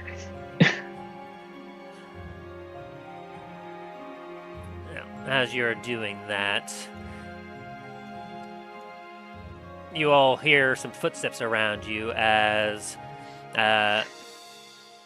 several individuals appear from the trees around you, holding arrows, aiming bows at you, and some of them have spears and whatnot.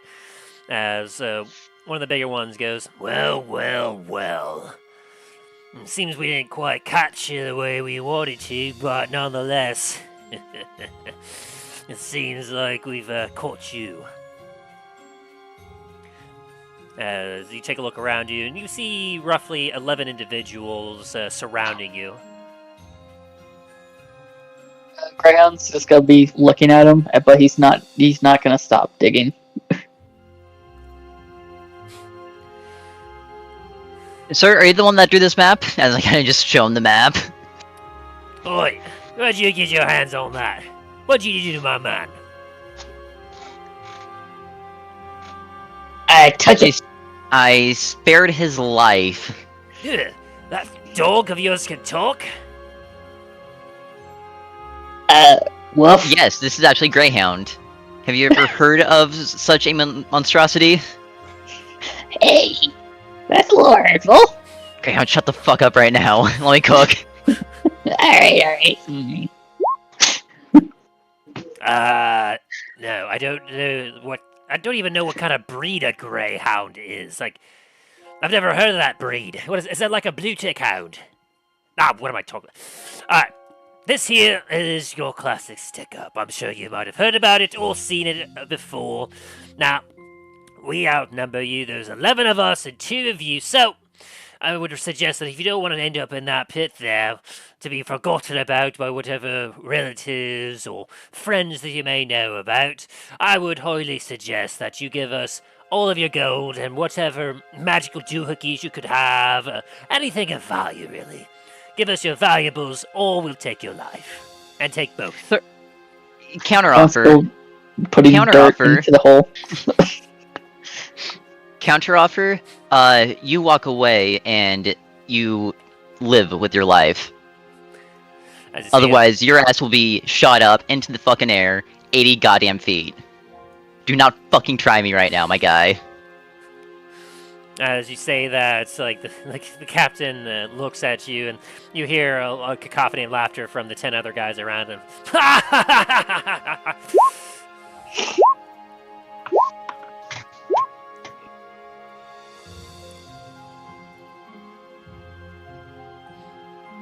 Are you aiming specifically at the captain? Yes. Oh, this is beautiful. Oh boy.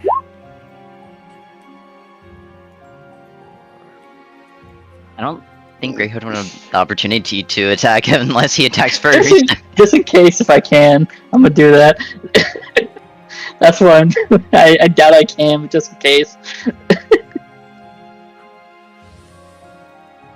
Oh boy, okay, so let me look at their stats here.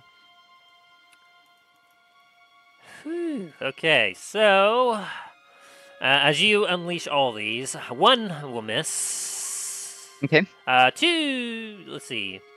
Greyhound, 2 of your attacks will actually. Are you attacking the smaller guys, or are you attacking clearly the leader? He's attacking the smaller guys. Okay, that will change things up a bit. So very much, Treth, as you aim, all but 1 of your attacks will hit this guy. As he starts to, as they're all laughing, he starts to smile at you. He goes, "You're real funny. You come sort of bad. Perhaps maybe we'll take your corpse and as you then."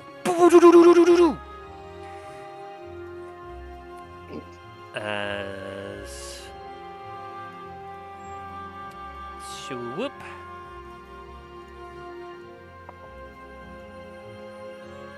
Alright, so I'm assuming this one's later? Yes. Okay. Let Oh, me wait, get why some better ambiance going on here. What would be appropriate for this? How's this? And no, that's not quite what I'm looking for. How about this? Yeah, that works.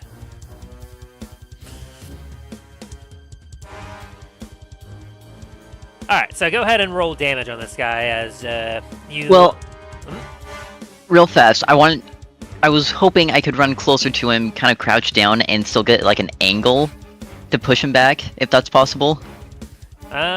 Depends if you have enough movement speed, I suppose. I mean, if you have this distance. Plus, you have to make sure you watch out for the trap.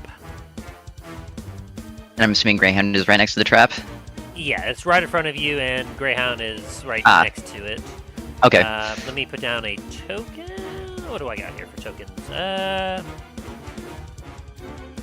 We could just do this. Here we go. never mind. Boop. There we go. Ooh. Very well. Hit spikes.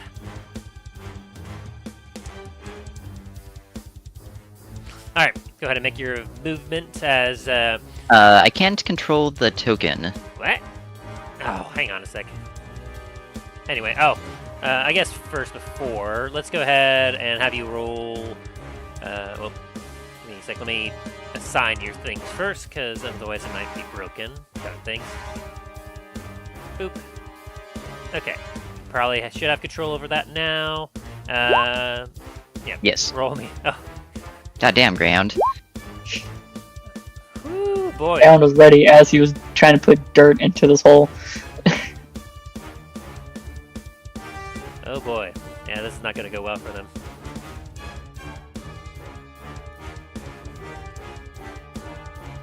Alright. Turn, and you got a 23.17.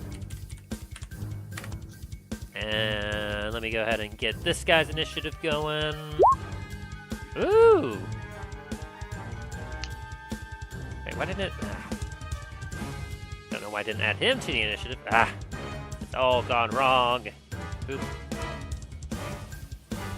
So I will say that you will have, your movement here will... Oh, that's weird. Why did it change that? There we go. So you will have a bit of a surprise round on these guys since you're erupting in an attack, but after that they will definitely have the jump on you. Very well. So Greyhound, with your attacks, who are you targeting specifically since you got top initiative? He's attacking this guy, and this guy. And is it possible while I'm doing this to scream and try and taunt them to attack me in particular? Try to avoid, see if I can avoid them attacking Treth. Well, roll me damage initially on so you said this one, and then this one. Yes. So go ahead. All three of those attacks will hit. Okay. So roll Boop, damage boop, on each of them. And boop. Alrighty. As you slash out, the first guy will take 6 points of damage. As you slash into him and he reacts like ah! Another one will take 5. And the last one will take 4. 6, 5, 4. Wow, that's very thematic, you know? Yeah. As they recoil from the attacks, it's just like, oh, what the? Let me situate them a little bit. There we go. And I guess do me a performance check to see if you can taunt them into attacking you. He's doing that for every single one of these guys, if that's possible. We'll just do a general overall. Okay. Come at me, bro! Come at me if you think you can take me. 18. Yeah, a good portion of them are convinced to focus at you. It's like, oh, that dog is just got some bite. Let's get that dog in the ground. And is that your turn, Graham? So that's the start. Yeah, that's the starting turn. All right. They are all surprised by your attack. Treth, you're up. Very well. 5, 10, 15, 20, 25. Move right here, kind of crouch down, and then lay all of my Eldritch Blast into the captain. Yeah, as he is drawing out his weapon, he's like, "Go get them!" As you then boom, boom, boom, boom, boom, boom. And how many did I say was hitting? 7. All right, so go ahead and roll damage for each of those blasts.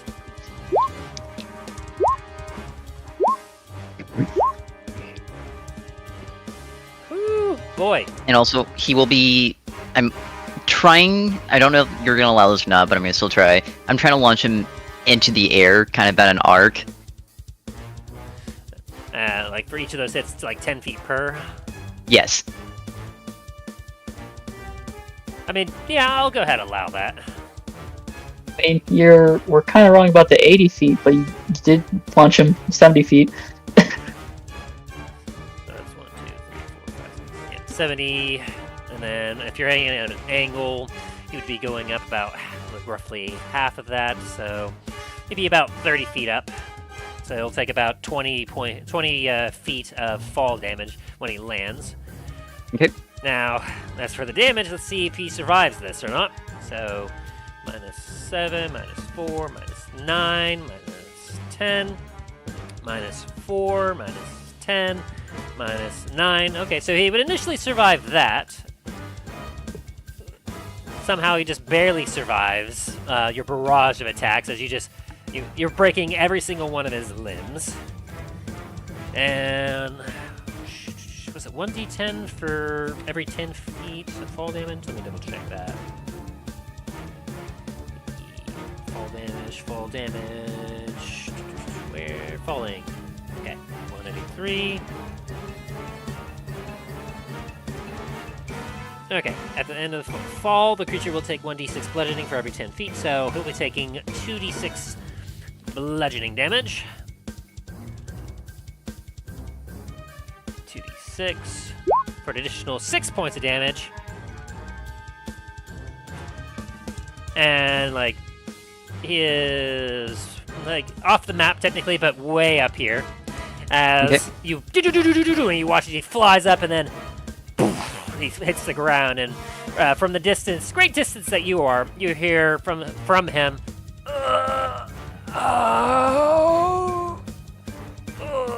as he is barely alive. I'm gonna look at the rest of the group and just say run. As I'm trying to intimidate them to just leave us alone.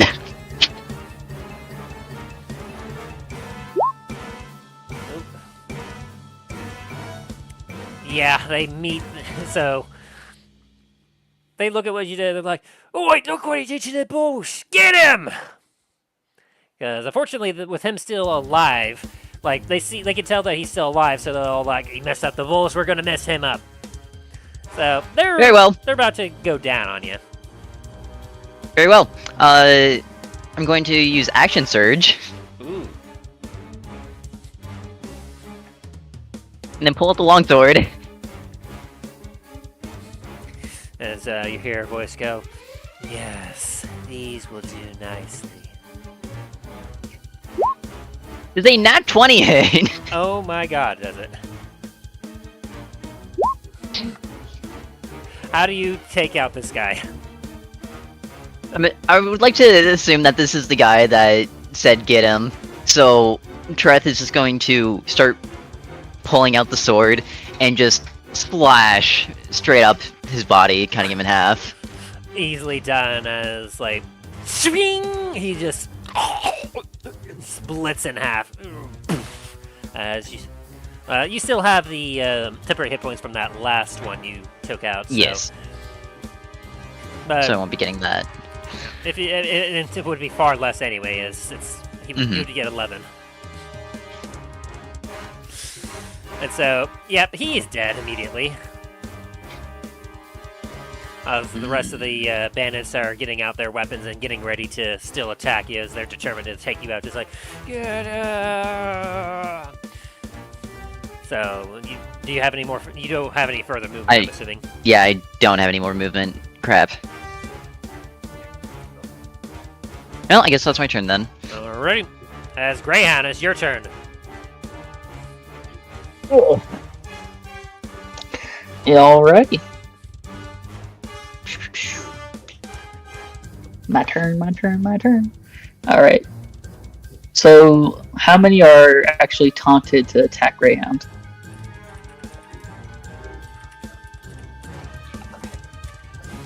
In response to your question real quick, Shax, no. These guys, like, the two of them are a good, like, 10-15 minutes away, and if you didn't follow them at all, they'd be too far away to hear this. Okay. Especially with all the trees and other things that would absorb the noise. So I'm afraid, Dain and Talos, you're out of this fight. You got about, I'd say roughly half of them aiming at you now, Greyhound. Greyhound's gonna rage, and he's gonna throw another 3.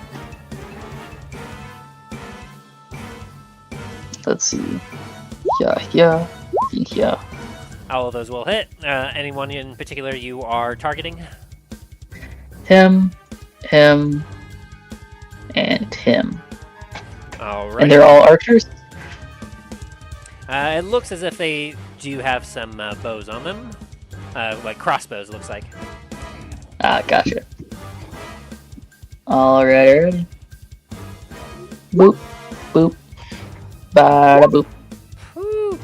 Well, these two, like the first two that you strike, they die. As you whip your chain, like psychic blade, and like watch as like blood spurts out from their nose as they grip their head and go. And this guy down here is hurting. How's it feel? Look at him like, you're next. as he looks at these two. Is that your turn? And yeah, that's my turn. Alrighty. As it's the bandit's turn, the captain will stand up and kind of shake his head and go, "Don't give up, lads! I want to see their corpses hung from the trees!" As he's going to use his action to dash and get 60 feet closer, which will put him just right here.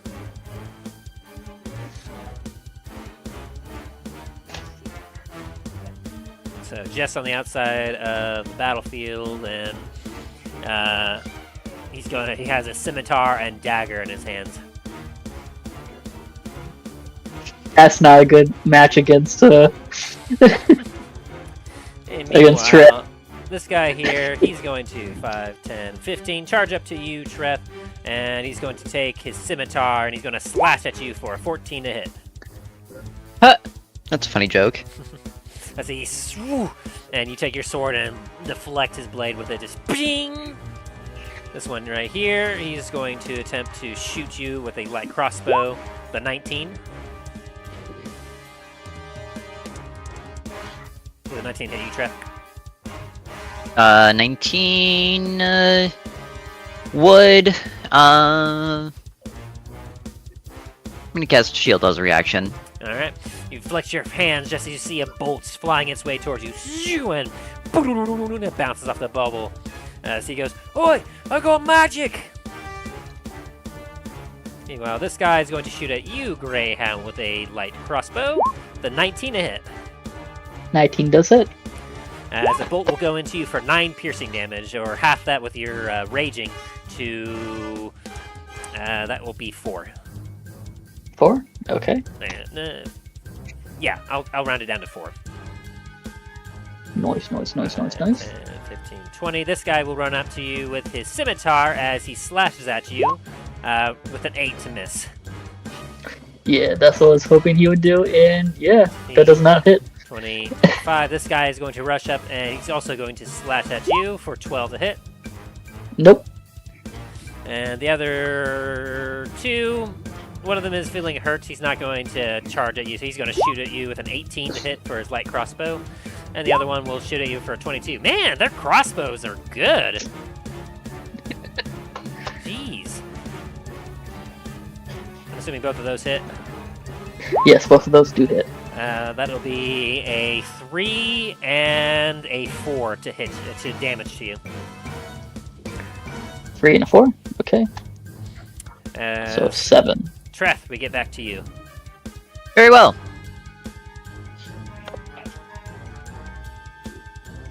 Oh, what about the captain? Is he closer? Or... Yeah, he's now within the field of view again. He's 40 feet away from you.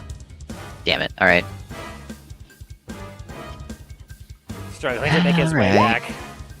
I'm assuming a 29 hits the bandit next to me. Very much so. You cleave him in half from the waist, just... Perfect.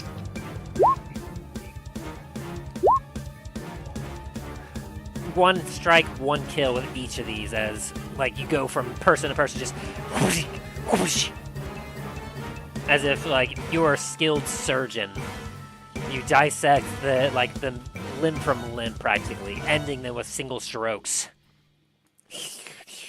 As your sword just is absorbing these and goes, yes, yes, more. I'm going to turn towards the bandit captain, point the sword at him, and say, "You're next." To intimidate with advantage. Oh, I'm not trying to intimidate him. This is a warning. I'll do an intimidation check just for because. With the 10 and let's see. Yeah, he gets a 5. He like stops in his tracks as he sees you like dissecting his men with single hits, and he goes, his eyes wide, his jaw drops, and he goes, he is now frightened of you. That's what it takes to make him frightened of me, not me yeeting his ass 30 fucking feet into the air. I mean, that's certainly hard, but like when he still had all of his men at his back, like being outnumbered like makes one feel more courageous. But as you're dissecting them and dividing their numbers, he's all like, "Oh shit." I fucked up. Oh shit, this was real. These people. He's my turn. him. He's him.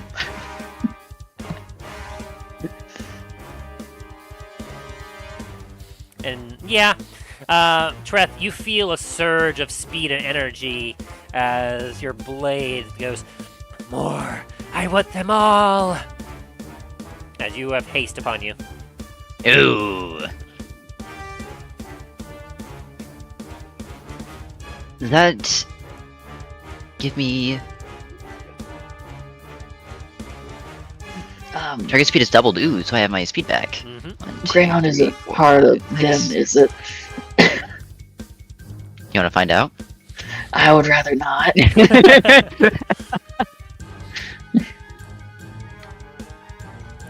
Alright, I doubt this is gonna work. However, can I throw the fucking sword at him? Since I have no more movement. Yeah, I would say athletics, or well, I would say either strength or dexterity check of your choice. Like, well, hang on. There's rules for thrown weapons. Let me double check what that is before I just throw rules to the wind here. What would that be? That would be under attacks, probably. Let me see here. Under... No, that's spellcasting. Combat. Here we go.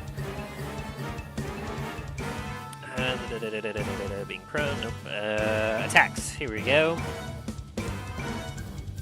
Where's use objects? Okay. When an object requires an action for a use, take it. Nope. Oh, here we go. Making attack. Ranged attacks. Okay. Only gets targets within a specific range. Aiming at ranged attacks more difficult.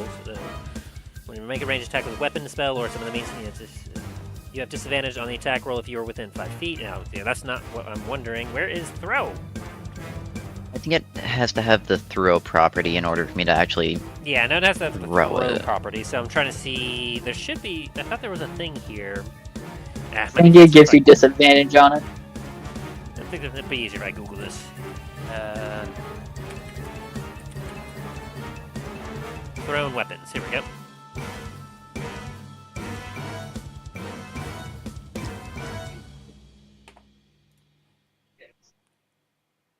Okay, if a weapon has a thrown property, you could throw the weapon to make a ranged attack. If the weapon is a melee weapon, you use the same ability.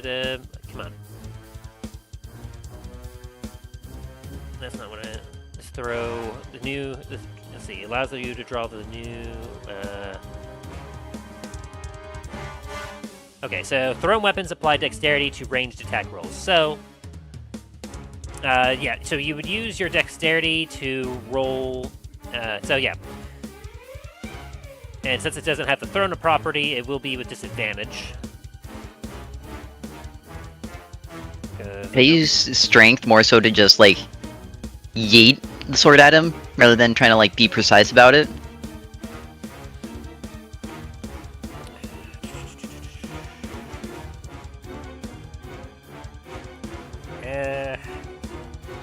Let me see here.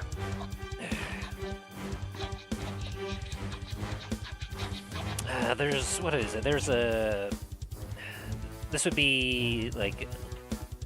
That might fall under the other ruling, because I know that there is... specific ruling. What is it called? Is it Tavern Brawler? Like a... No. I think so. No. Let me see. Improvised weapons, I think. Let me see what the improvised weapons ruling is.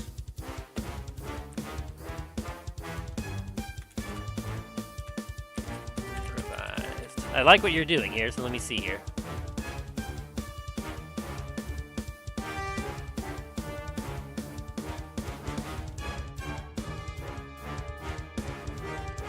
Improvised weapons, sometimes... often improvised weapon is similar to an actual weapon. So a character proficient with a weapon can use a similar object as if it was a weapon. If the character uses a ranged weapon attack to make if the character uses a ranged weapon to make a melee attack, or throws a melee weapon that does not have the thrown property, it will deal that. An improvised thrown weapon has a normal range of 20 feet and a long range of 60. So it doesn't say what it uses though. That's odd. Just maybe a weapon attack with disadvantage? So, and he's definitely within 20 feet, so you would be able to reach him using that.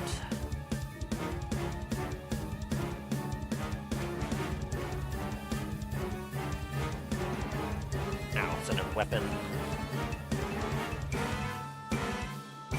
Okay, hang on, I'm trying to see if I can find some better wording here, because I'm looking at something else. Okay, weapons. Improvised weapons. Oh,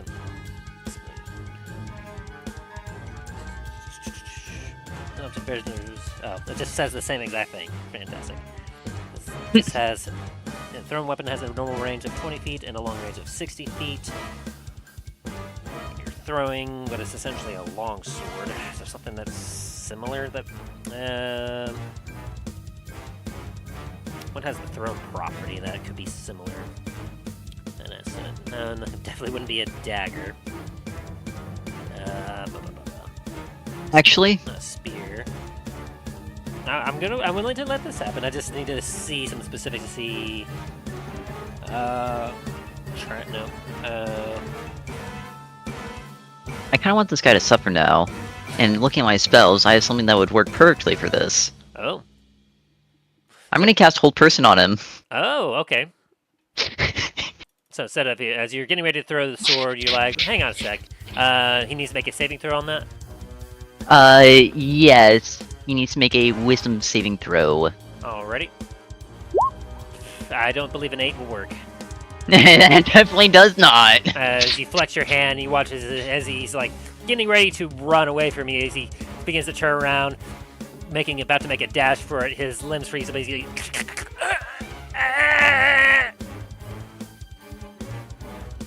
Alright, is that your turn?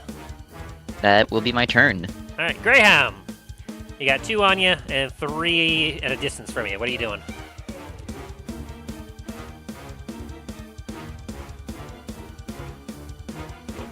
Greyhound. Sorry, I was muted. So, for starters, I'm gonna go into Blade Song for my bonus action. Mhm. So, let me take a point off of that. And then I'm gonna do 2 dagger attacks. One towards this guy, because I promised he's next. Then I'm also gonna attack him. Alright. First attack, since you have someone in melee range kind of blocking you a little bit, it's going to be a little difficult. You'll have to make that attack with disadvantage. Gotcha. Take point off of that, and a point off of rage, because I'm in rage as well. Da-da-da! Now over to the daggers. 1, 2. Jeez. Ironically enough, you managed to hit the freaking range, but then you flub it on the melee. Oh, so he's thrown it. He managed to make the throw, but then when he's about to go over and attack the other guy, the guy smacks his arm out of the way before he can hit him. All right, so yeah. Yeah, you take him out. Nice. As you throw it, he hits him, he goes and hits the ground. And then you swing back, the guy takes his scimitar and just blocks your arm as he goes, "No, you don't." As Greyhound leans over, if he's is the guy leaning down, trying to as he's blocking, trying to talk to him? Kinda, yeah. Greyhound's gonna lean his snout over to his ear and say, "Don't worry, you're next." His eyes widen a little bit. Is that your turn? Yes, and as he's in Bladesong, he's got his hand firmly placed on his book, so he's kind of doing like a fencing stance. Very good. And then hold person. Does he get a? Let me double check that spell. See if the guy gets at the end of his turn a chance to try and break It does. free. Yeah, at the end of it, each of its turns, target can make another Wisdom saving throw. Yeah, and that's all he's going to be able to do. So. Yep. Oh, that's not the right one. Even if it was, still no. There we Definitely go. not. Yeah. Alrighty. And so, 2 of these are going to use ranged attacks against you, Greyhound. An 8 and an 8 to miss on you. One of them is going to swing at you with a scimitar. 16 to hit. Does a 16 hit you, Greyhound? God damn it, I was muted again. No, it doesn't hit me. He swings a scimitar down at you and misses as they're starting to get frantic. This guy here. That's interesting. We'll see if he can actually back up that move, though. This guy here, the one that you said is next, he's going to drop his sword and he's going to lunge at you with his arms. I need you to contest a grapple check. Can I do acrobatics? Yes, contested by the target's athletics or acrobatics. Nice. Wait a minute. I have advantage on strength. So he's got a 15 to try and grapple you.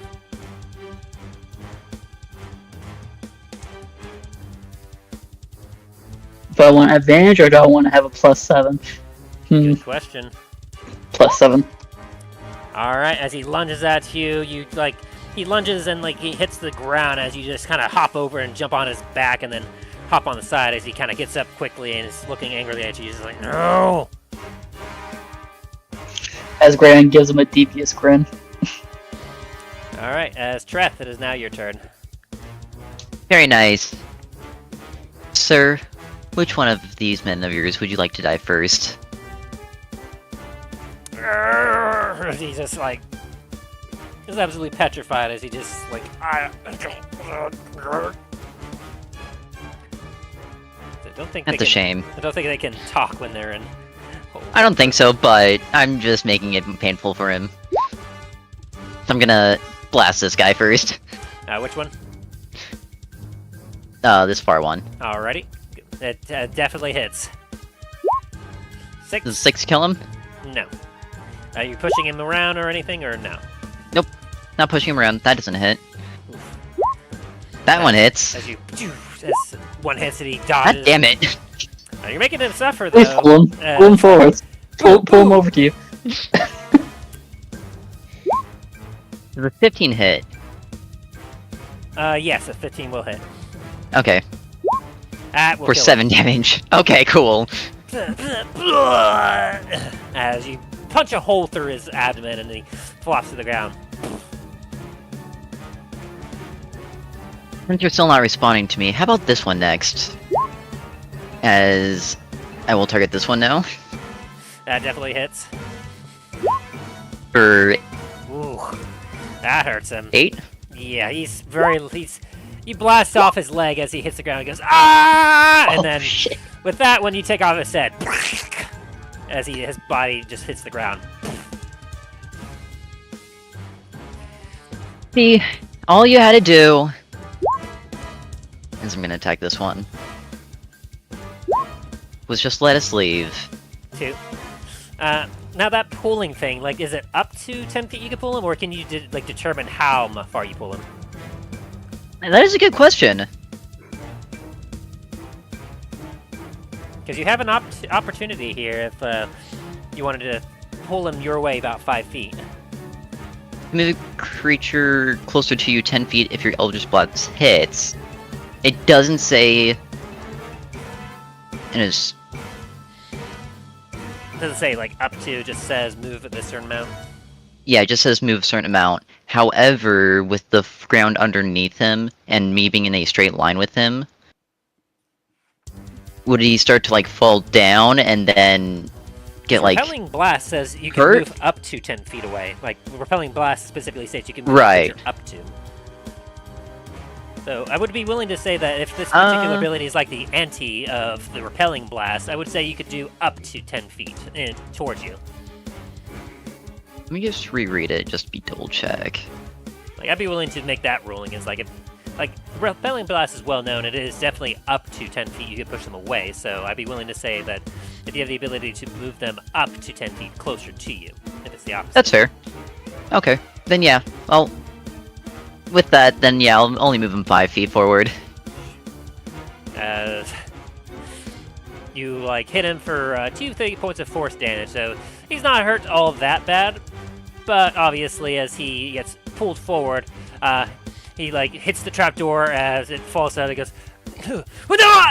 As he falls down, and let's see what would have happened to Greyhound if Greyhound had managed to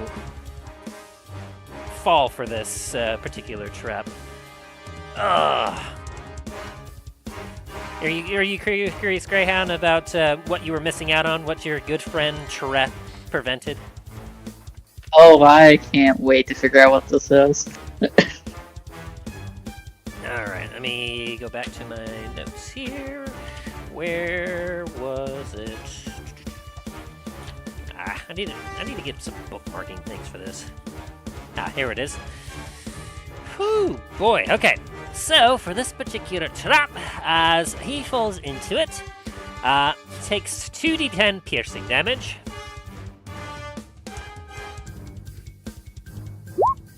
So, 10 points of damage, and since it does have poison on it,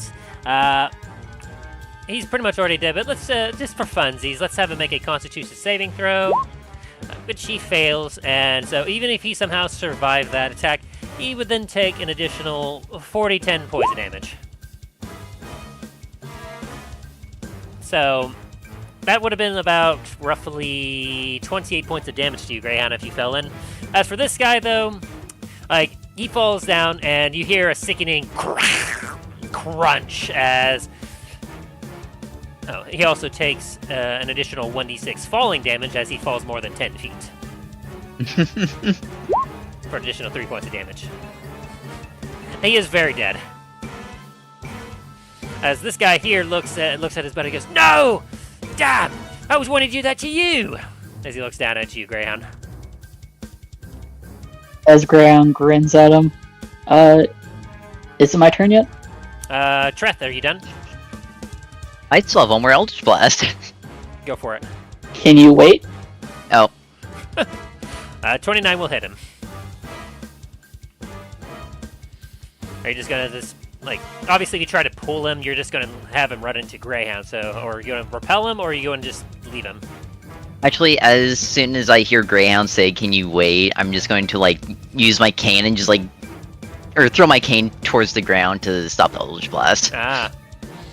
As you just, he just leave a crater in the ground. That's my turn. Alright. Have fun, Greyhound. Alright, Greyhound, you're up. Now, can I use non-lethal damage Certainly. with my... Yeah? Well, with your what specifically? Like, With my psychic daggers. are they magic? Like, are they specifically like a magic spell, like, or are they physical daggers? They're not magical, but they are like, their energy. Their psychic energy. Yeah, I'm gonna have to say no. You're not gonna be able to non-lethal that. Okay, well, I'm raging, so I should have more damage with my fists. So that would be a plus. That would be +2 to that. So I gotta do. That's a +8. That's for And it just kind of attack. looks at you, scimitar in hand. It's like, come on, you bitch, come get me. Alright. Greyhound starts punching with one hand. Swing. And Go for it, swing. yeah, I'm not using my daggers. So you're doing unarmored strikes. Yeah. 1, 2. Both of those hits. Nice. Boom, boom. And that's 5 damage each. And that's non-lethal. Alrighty. He is standing on 1 hit point as you just clock him, just boom, boom, as he just he's wobbling at his feet as he's just like, As Greyhound's gonna yell over to Treth, "Leave him to me. I have a plan." Better fucking hurry up here, Greyhound. Alright. Is that your turn? Yeah. Wait, no, I have a bonus action.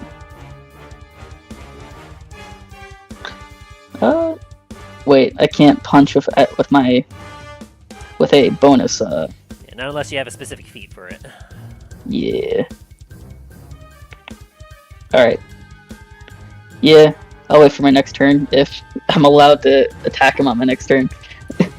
Well, we'll have to see. So, the bandit captain, at the end of his turn, he's going to try and break free of your hold person spell. Let's see if they can successfully do a wisdom of 8. That'll be a no. This Definitely guy, not, considering the DC's 21. I need a acrobatics or athletics contest from you, Greyhound, as this guy grabs you. God, this guy's just trying to tackle Greyhound. Yeah. A 13. This guy grapples you, Greyhound. As he grips you, he goes, "Damn dog. If I'm going down," and he looks to the left, "I'm taking you with me!" as he dives into the pit. Oh, fuck. Alright. So, as you both fall into the pit, that means, unfortunately, you both are... He's dead for sure. Like, there's nothing he can do to save us. He is kamikazing himself, basically. So, as for you, Greyhound, you will be taking the 2d10 piercing damage as you fall into the spikes for a total of 8 piercing, or 4 with your rage. And then Yes, I and need you to... uncanny dodge that again. So that would be 2. And Yes. then I need you to then roll me a Constitution saving throw for the poison. 2 saves. Okay, 1, 2 for the damage first. Then Constitution. You succeed, so you will be taking half of 18, so you'll take 9 points of poison damage. Yeah, I wasn't afraid in the first place.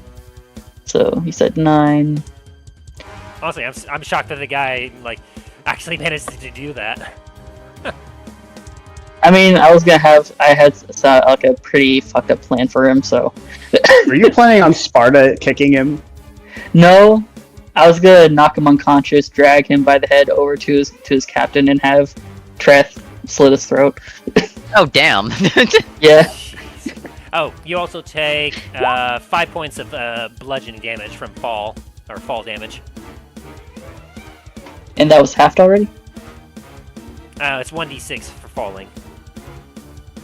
6. So half of that. You want me to round up to 3? Well, let me double check something. Because I thought I remember somewhere that fall damage might not be negatable. Or Ooh. where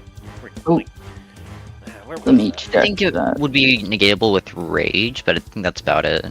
Yeah, let me just double check that. Where's falling again? I mean, I already used the reaction anyways. Oh, that's falling unconscious, not falling. Where's falling? Dang it. I had it somewhere here. I need to get some flashcards going here. 5e. Falling. 183. That's what it was. Alright. So for falling, the creature lands prone unless it avoids taking damage from the fall. At the end of the fall, takes bludgeoning. Okay, it doesn't say anything about it being negatable. So yeah, with your raging, that'll be rounded down to 2. So another 2 points of damage. Okay. As What, 2? you got a couple spikes in you that, like, you feel the poison, like, enter your body, and it burns as you're just like, ah! As you are now 15 feet down in a hole. Greyhound's been through worse. Alright. And that's their turn. As Treth, it is now your turn. You saw as Greyhound got grabbed and literally thrown down a hole with someone else. So it is now currently only you, Treth, and the captain.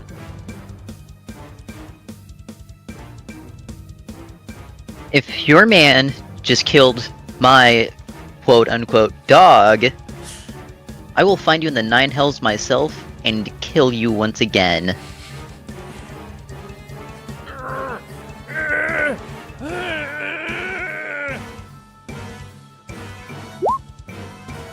This is 17 hit.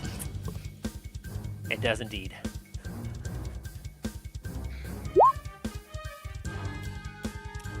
Yeah, he's done. Any flair you want to put to this?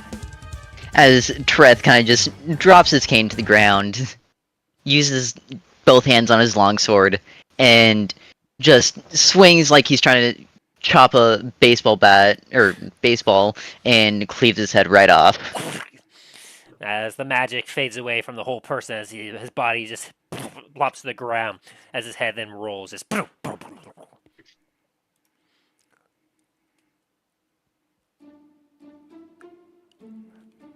Greyhound, you okay, buddy? Never better. Okay, you're fine. Let's head back to the rest of the party. Can you help me get out of here? Oh, I thought you said you had it. Yeah, as Greyhound tries to climb up and sees his hands just as he starts sliding back down.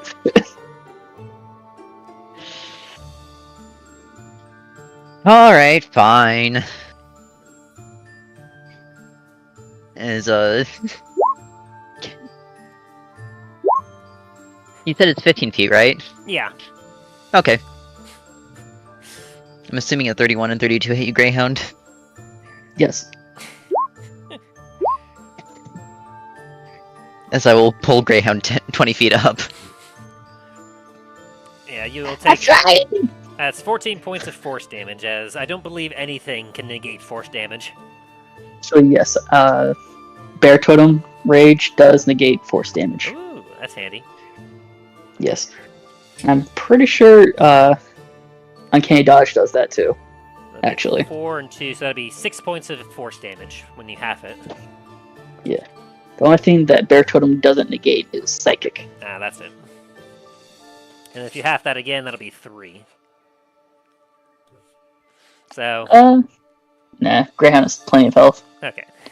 So, as you get pulled up from the Eldritch Blast, like, you feel a little sore from, like, the poison, and then some of the attacks, a few of the bolts that are landed in you. As Greyhound sees the giant hole in his torso. That's gonna be another scar.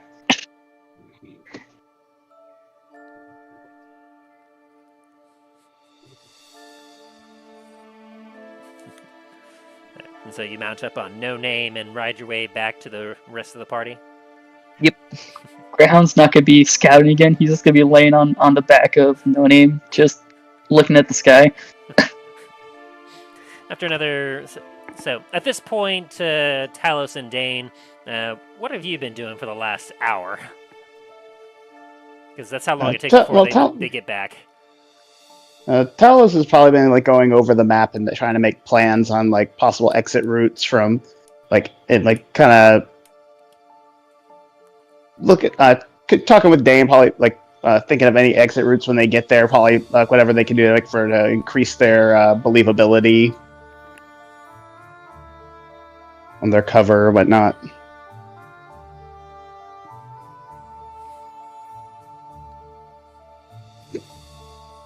Information on what they might like going over like what they know of the cult, what and whatnot, and what might be able to assist them.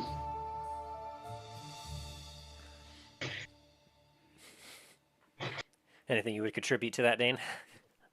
What was it? Yeah. Dane's been also like chatting with Talos, but also he's at one point he would have summoned 10 and has just been psychically chatting with him as well, seeing if and having him just like keep a wide perimeter around the area just to see if anything is been sneaking up or like trying to keep an eye on them. Gotcha. Yeah. And it's a slow hour for you two as like you're chatting and hanging out, and then eventually you hear the clopping of hooves as you look to the northeast, and you see Treth and Greyhound approach. Greyhound looking a little worse for wear. Everything all right? Gentlemen, It was a trap. Alice kind of pops up like what? Any of you injured? Beth's just gonna stare at Greyhound. I'll live. Tell us, you don't know if that guy's still around, is he? I think there's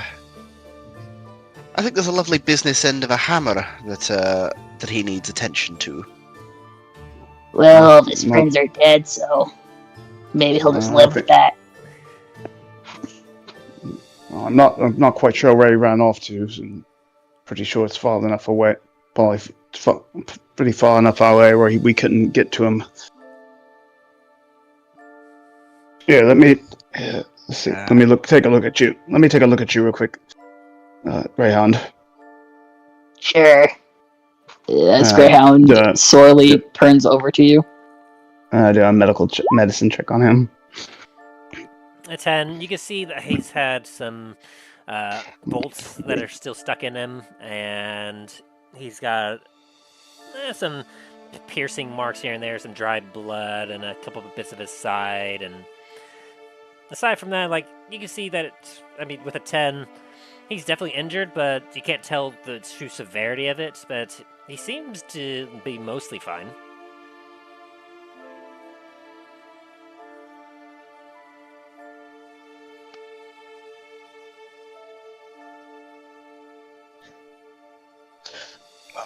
Let me see.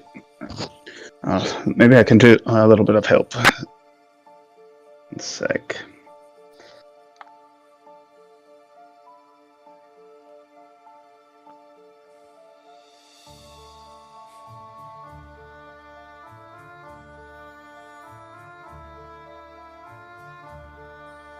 Did I notice with that 10? Would I notice if he still was under effects of the poison?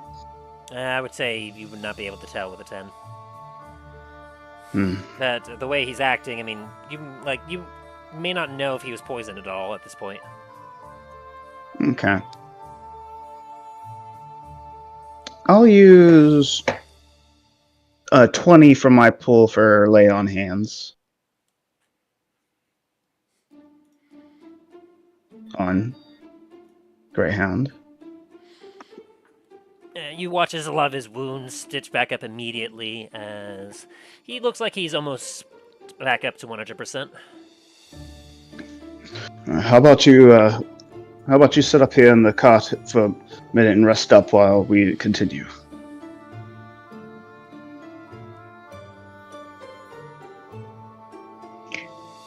That you'd never ask. As Greyhound painfully gets up and lays down where he was told to lay down.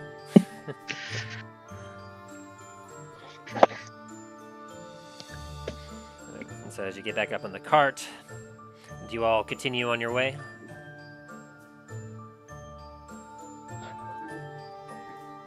As Treth is sitting in the cart, can you take a short rest while just idly riding? Hang on, are you in the... Oh, you said you meant Greyhound in the cart, right? Yeah. Or did you say, are you meaning that you wanted Treth to also hop up in the wagon? Yeah, I thought Treth was also riding the wagon. Yeah. Okay, so no, yeah, just on the side, just traveling with. Yeah, I'll ride. I'll like walk alongside No Hames just so there's more room for them to be able to Okay, yeah. So yeah, if So- you're going to be on the card, and then if like Dain is like, if Treth isn't doing anything at all, then yeah, I'll allow for a short rest from Treth. In Greyhound, take a short rest. Yes, I'll allow a short rest for you as well, Graham. Noise. So No, if you you wanted must- to you roll must. for any like hit die to regain any life, you can do so at this time.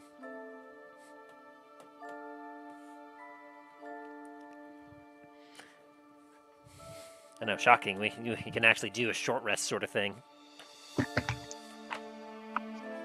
Yes, For a the long time since first we've done time. a short rest. 12. So yeah, when during a short rest, you can spend one or more hit die at the end of the short rest up to your maximum number of hit die, which is equal to your level. So you have like 17 hit die. For each hit die spent this way, the player rolls the die and adds the character's Constitution modifier to it. So yeah, that basically will get you back up to full, if I'm correct. Yes, it will.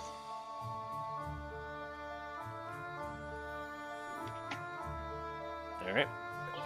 So, as you all continue to ride and travel,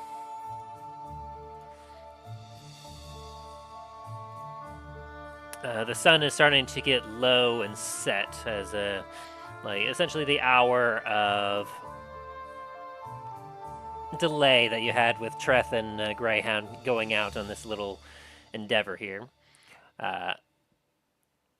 You cross-reference your map with the coordinates that you have from that necromancer you killed way back when, and you feel that you are probably getting close to the meeting point of the Cult of Maldraxxus. Alrighty, look. Let's stop a moment so we can get this magic on us.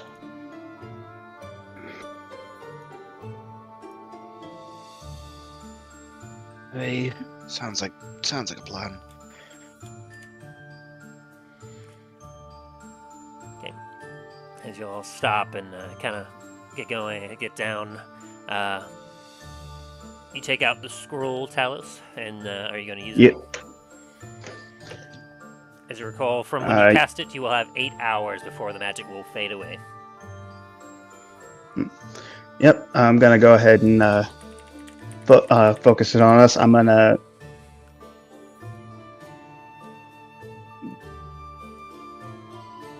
try to think of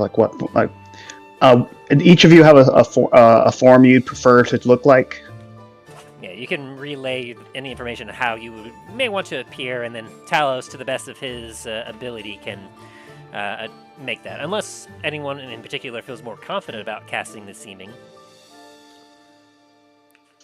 Do spells and scrolls, do they work on your spell save DC, or They work on whoever is it casts it.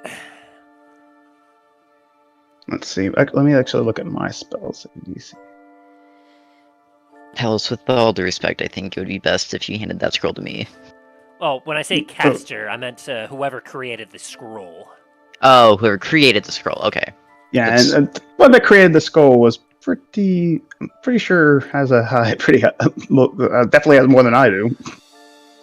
It wouldn't have been Varus, because Varus is not able to cast such magic, but the one he would have gotten it from, let me see, because he would have told you like roughly how the caliber of foes that you would have to be able to discern it. So let me see what I've got here.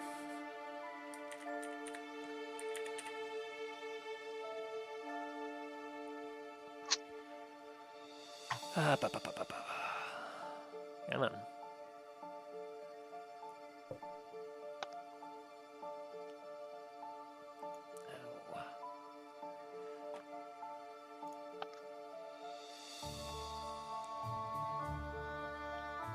Sorry, it's taking a sec for my compendium to work.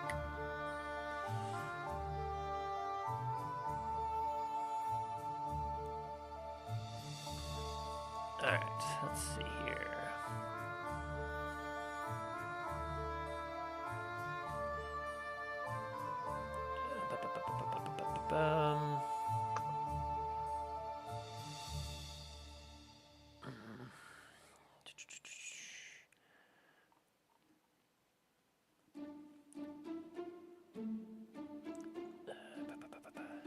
And then while I'm looking through this, go ahead and figure out like what you're disguising yourself as. Talos is wanting to make himself look like a, because of his size. I'm probably thinking make himself look like a Goliath,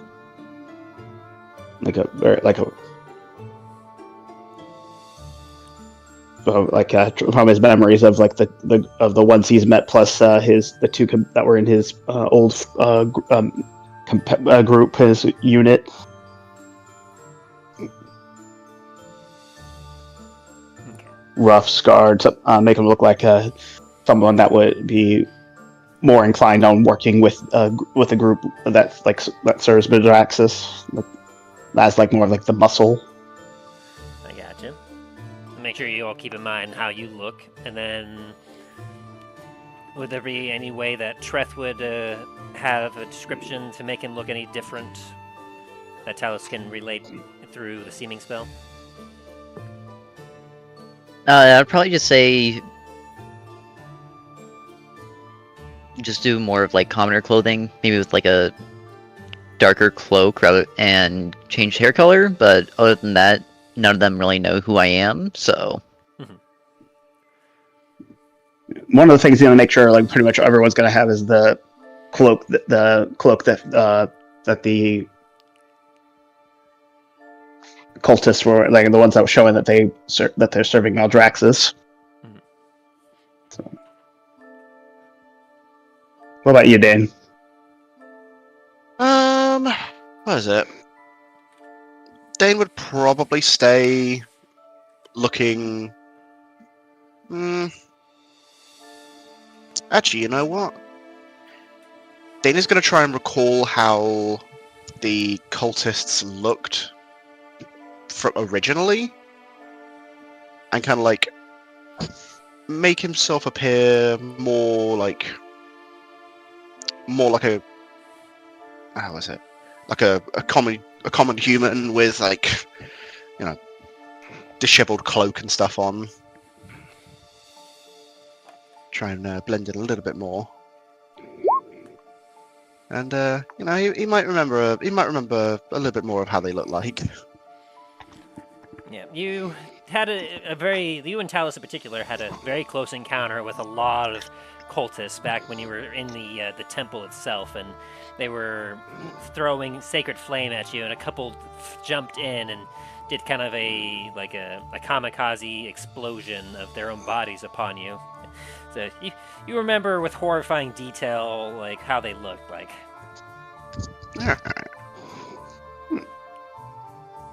And the Greyhound.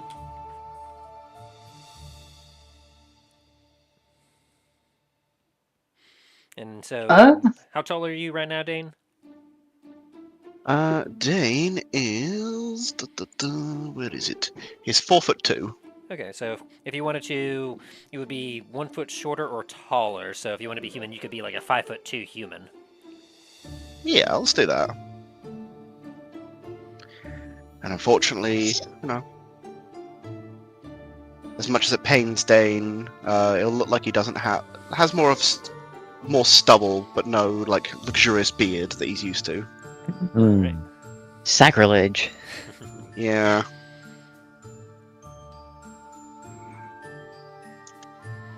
And then Greyhound. You know, Would they even recognize? They might, What's they up? may not. It's hard to say. I mean, it's basically like, how much are you willing to try and ensure that they don't recognize your group at all? Because like they know obviously Milo, Talos, Dain, and Dallin, but you also don't know how many spies they could have. Like they could have maybe seen from Starfall Citadel, or you know that one had infiltrated Starfall at one point, and the rest of the party had dealt with that individual. Like that's the thing. Problem is that you all don't have nearly enough information about what they know and like what they're doing. So It's basically up to Greyhound to determine whether or not he feels confident that they don't recognize him, or if he's just feeling too lazy to really put up that much of a disguise. Greyhound's gonna. Because that's the only thing is that, like, for one, like, you're what, a 2 foot tall, like, kobold? Yeah. 2 foot. I think it's 2'5". Yeah, so you would be able to be made to look slightly smaller or slightly taller, but you would have to still be like humanoid, same amount of limbs. Give me a sec. How tall? You could be made to like look a little thinner, a little fatter. Like it's very powerful in what you can do with it, but it's also limited on what exactly you can do with the seeming spell. And while you're thinking about that, Dain, you feel a particular sensation.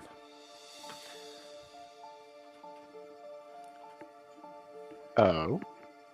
Similar to the last few times when you felt the scrying eye upon you.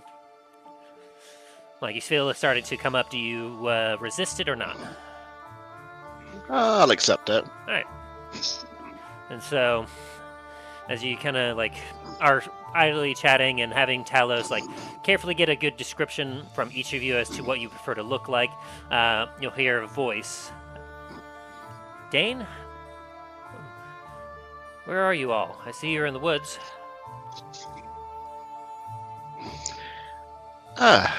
Darling.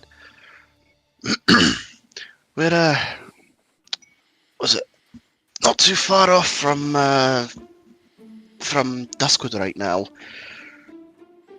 A couple hours travel south of it. We're just by the meeting location for was it Maldraxxus's forces? Oh, so you already made it through Duskwood? Aye, a little bit of a siege that we had there last night. That was fun.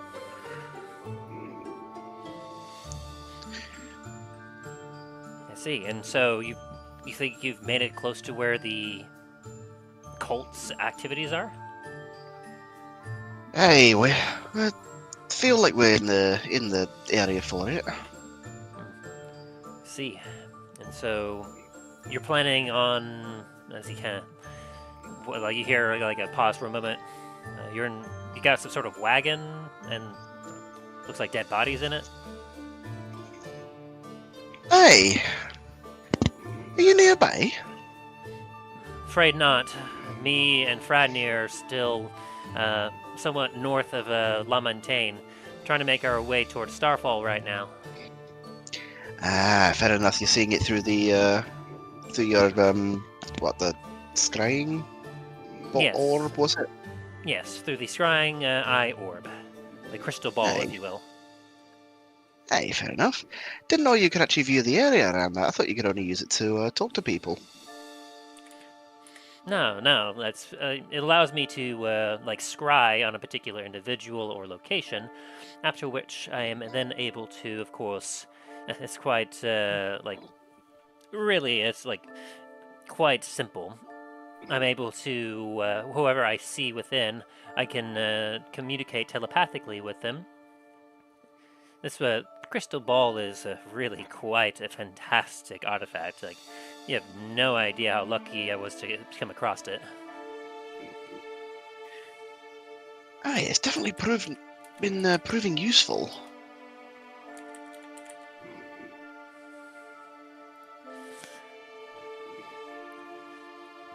But, I gotta say, it is quite serendipitous that you all are nearing the cult activities, and you'll finally be able to infiltrate and get more information from them.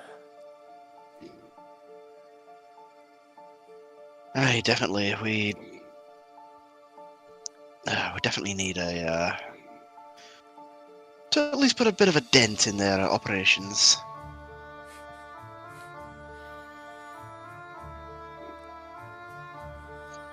How long do you think it's going to take you to get down this way? Hard to say. I mean, I don't exactly have transportation, And being this far up north, it could be a week, if not longer.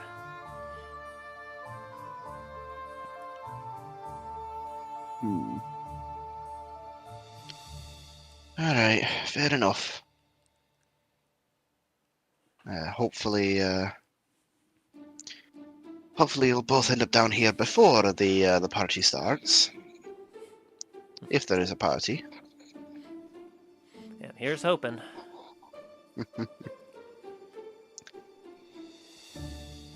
And then, Greyhound, have you figured out what you're going for?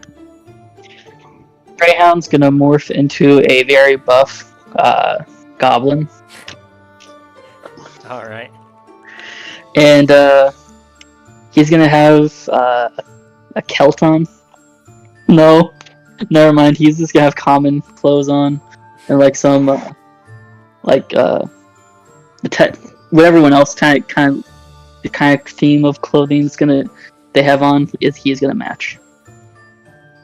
The cloak thing that the people that are the cultists wear. Yes.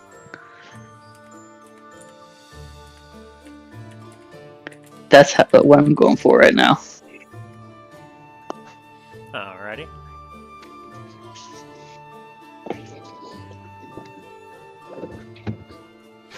And so, with all those descriptions, you have all of the information that you need, Talos.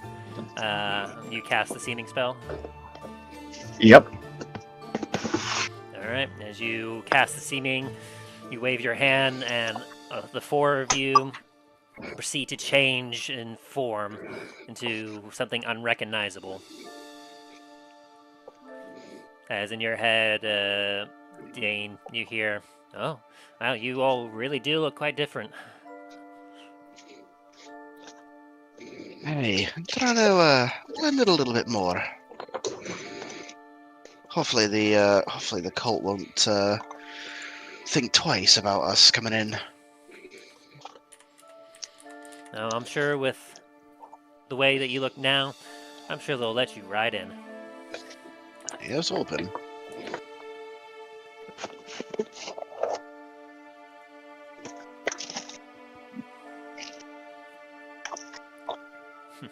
Well, I'll let you all be going. May your luck be as dark as the coming night.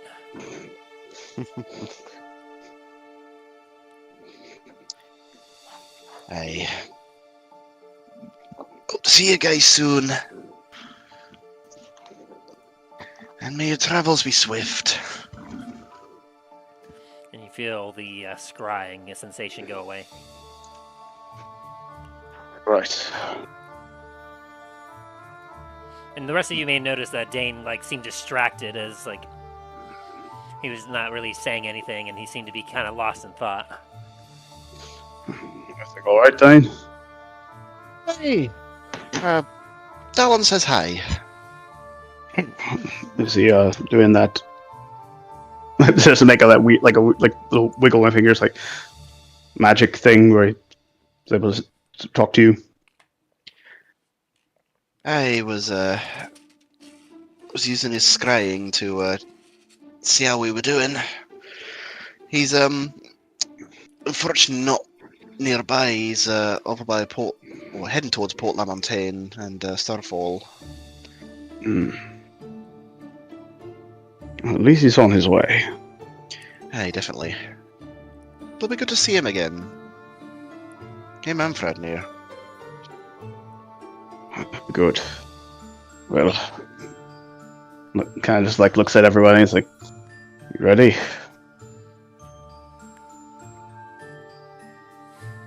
I think as ready as we'll ever be. Unless anyone else has any objections.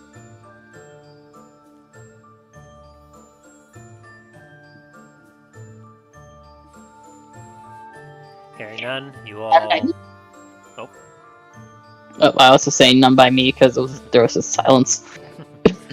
Hearing none, you crack the whip on Ares and, well, the reins on Ares as you continue to pull the cart forward. I'll need someone or everyone to roll a survival or an investigation check to see if you can't have any better chance of locating the place where the cult is located.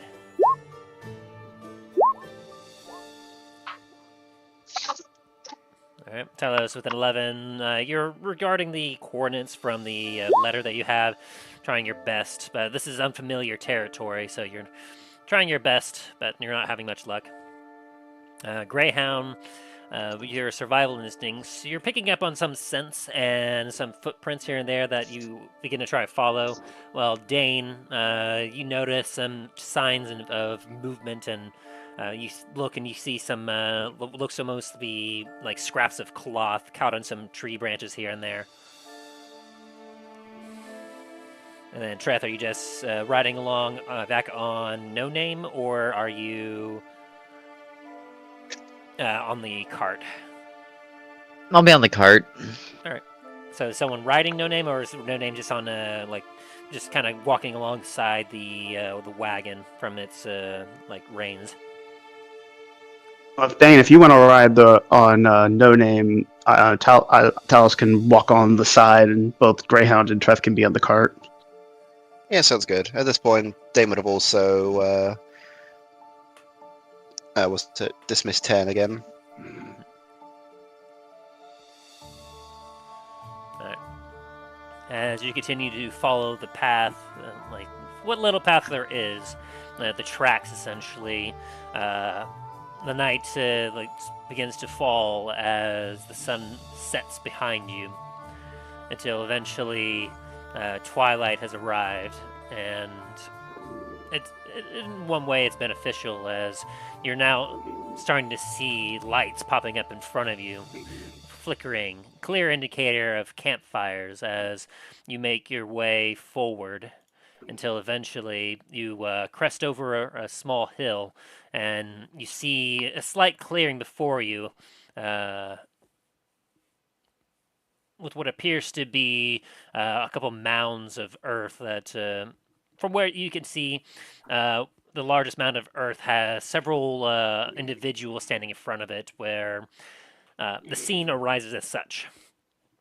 In a small clearing with trees scattered here and there, you see a cacophony of tents, several large, several small, as you can see just several campfires, perhaps about 10 to 15, spread out amongst this area.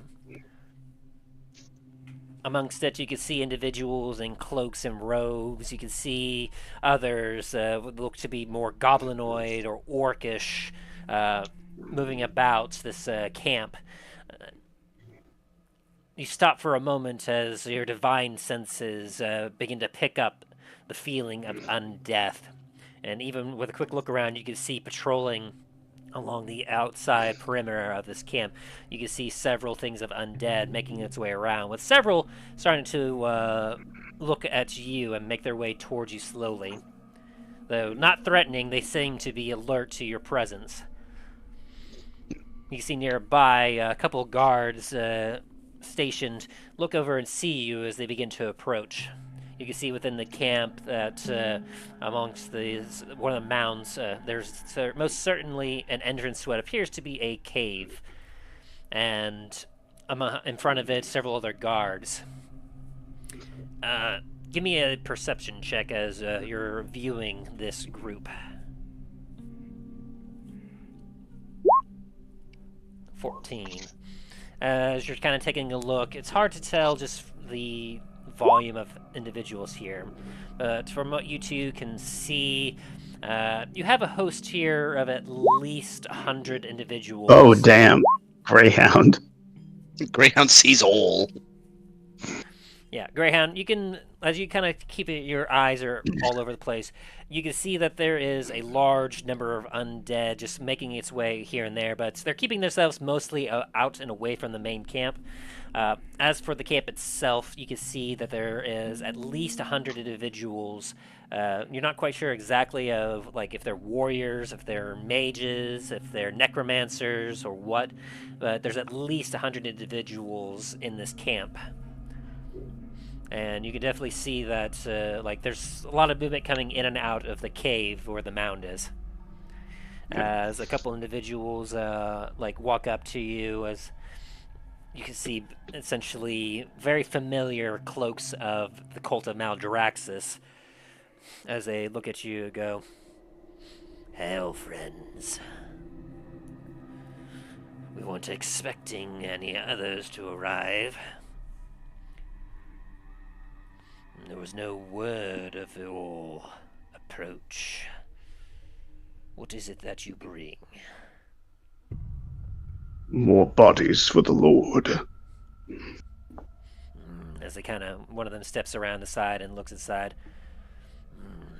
There's some nice ones here. A few scraps. There's a couple of decently composed bodies. These will do well. As the other one kind of nod their head and go, "Please enter." Just a nod and continue forward. As you make your way in to the camp, they follow behind and then kind of take a place in the perimeter. It is a ghastly scene. Like, every inch of your spines, Dain and Talos, is just shivering from disgust as, like, your divine senses are just an overload, just like, this is bad, this is evil, like these are bad people. As you look all around, you can see like several different individuals that are kind of weaving some magic with some necrotic, like dark energy surrounding them. You can see several like goblins or like some campfires laughing, and you see one of them has a literal like foot with a calf, and they're like chomping down on the calf as it is. Talos is having to pretty much clench his jaw just to keep himself focused and take in as much information as what he's seeing as possible. And you get to a point where you have to stop the wagon, and as you're getting off, an individual in a cloak kind of approaches and goes, "You're the new arrivals?" Just nod with a grunt. "Welcome to the camp. Please. Once they heard a word of your arrival, the council wishes to speak with you. Follow me," as he kind of waves his hand towards the entrance of the cave. Another grunt and like plodding gait, like kind of follow.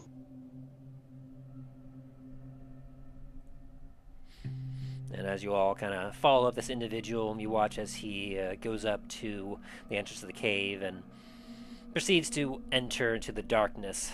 And as you all stand at the threshold, you can hear moaning on the inside. You can hear what sounds like perhaps work being done. The unknown and uncertainty before you, making your foot falter for but a moment as you grit your teeth and make your way into the darkness. And that is where we're going to end the session for today. As for excellent combat and roleplay, you will be getting 3,000 experience points. Woo! Very nice, very nice. 3,000. I'll be right back. As our heroes head into the belly of the beast, what will they learn of this cult of Maldraxxus? Will they be able to find what they need and make it out alive? Find out on the next exciting episode of The Adventures in Dundras.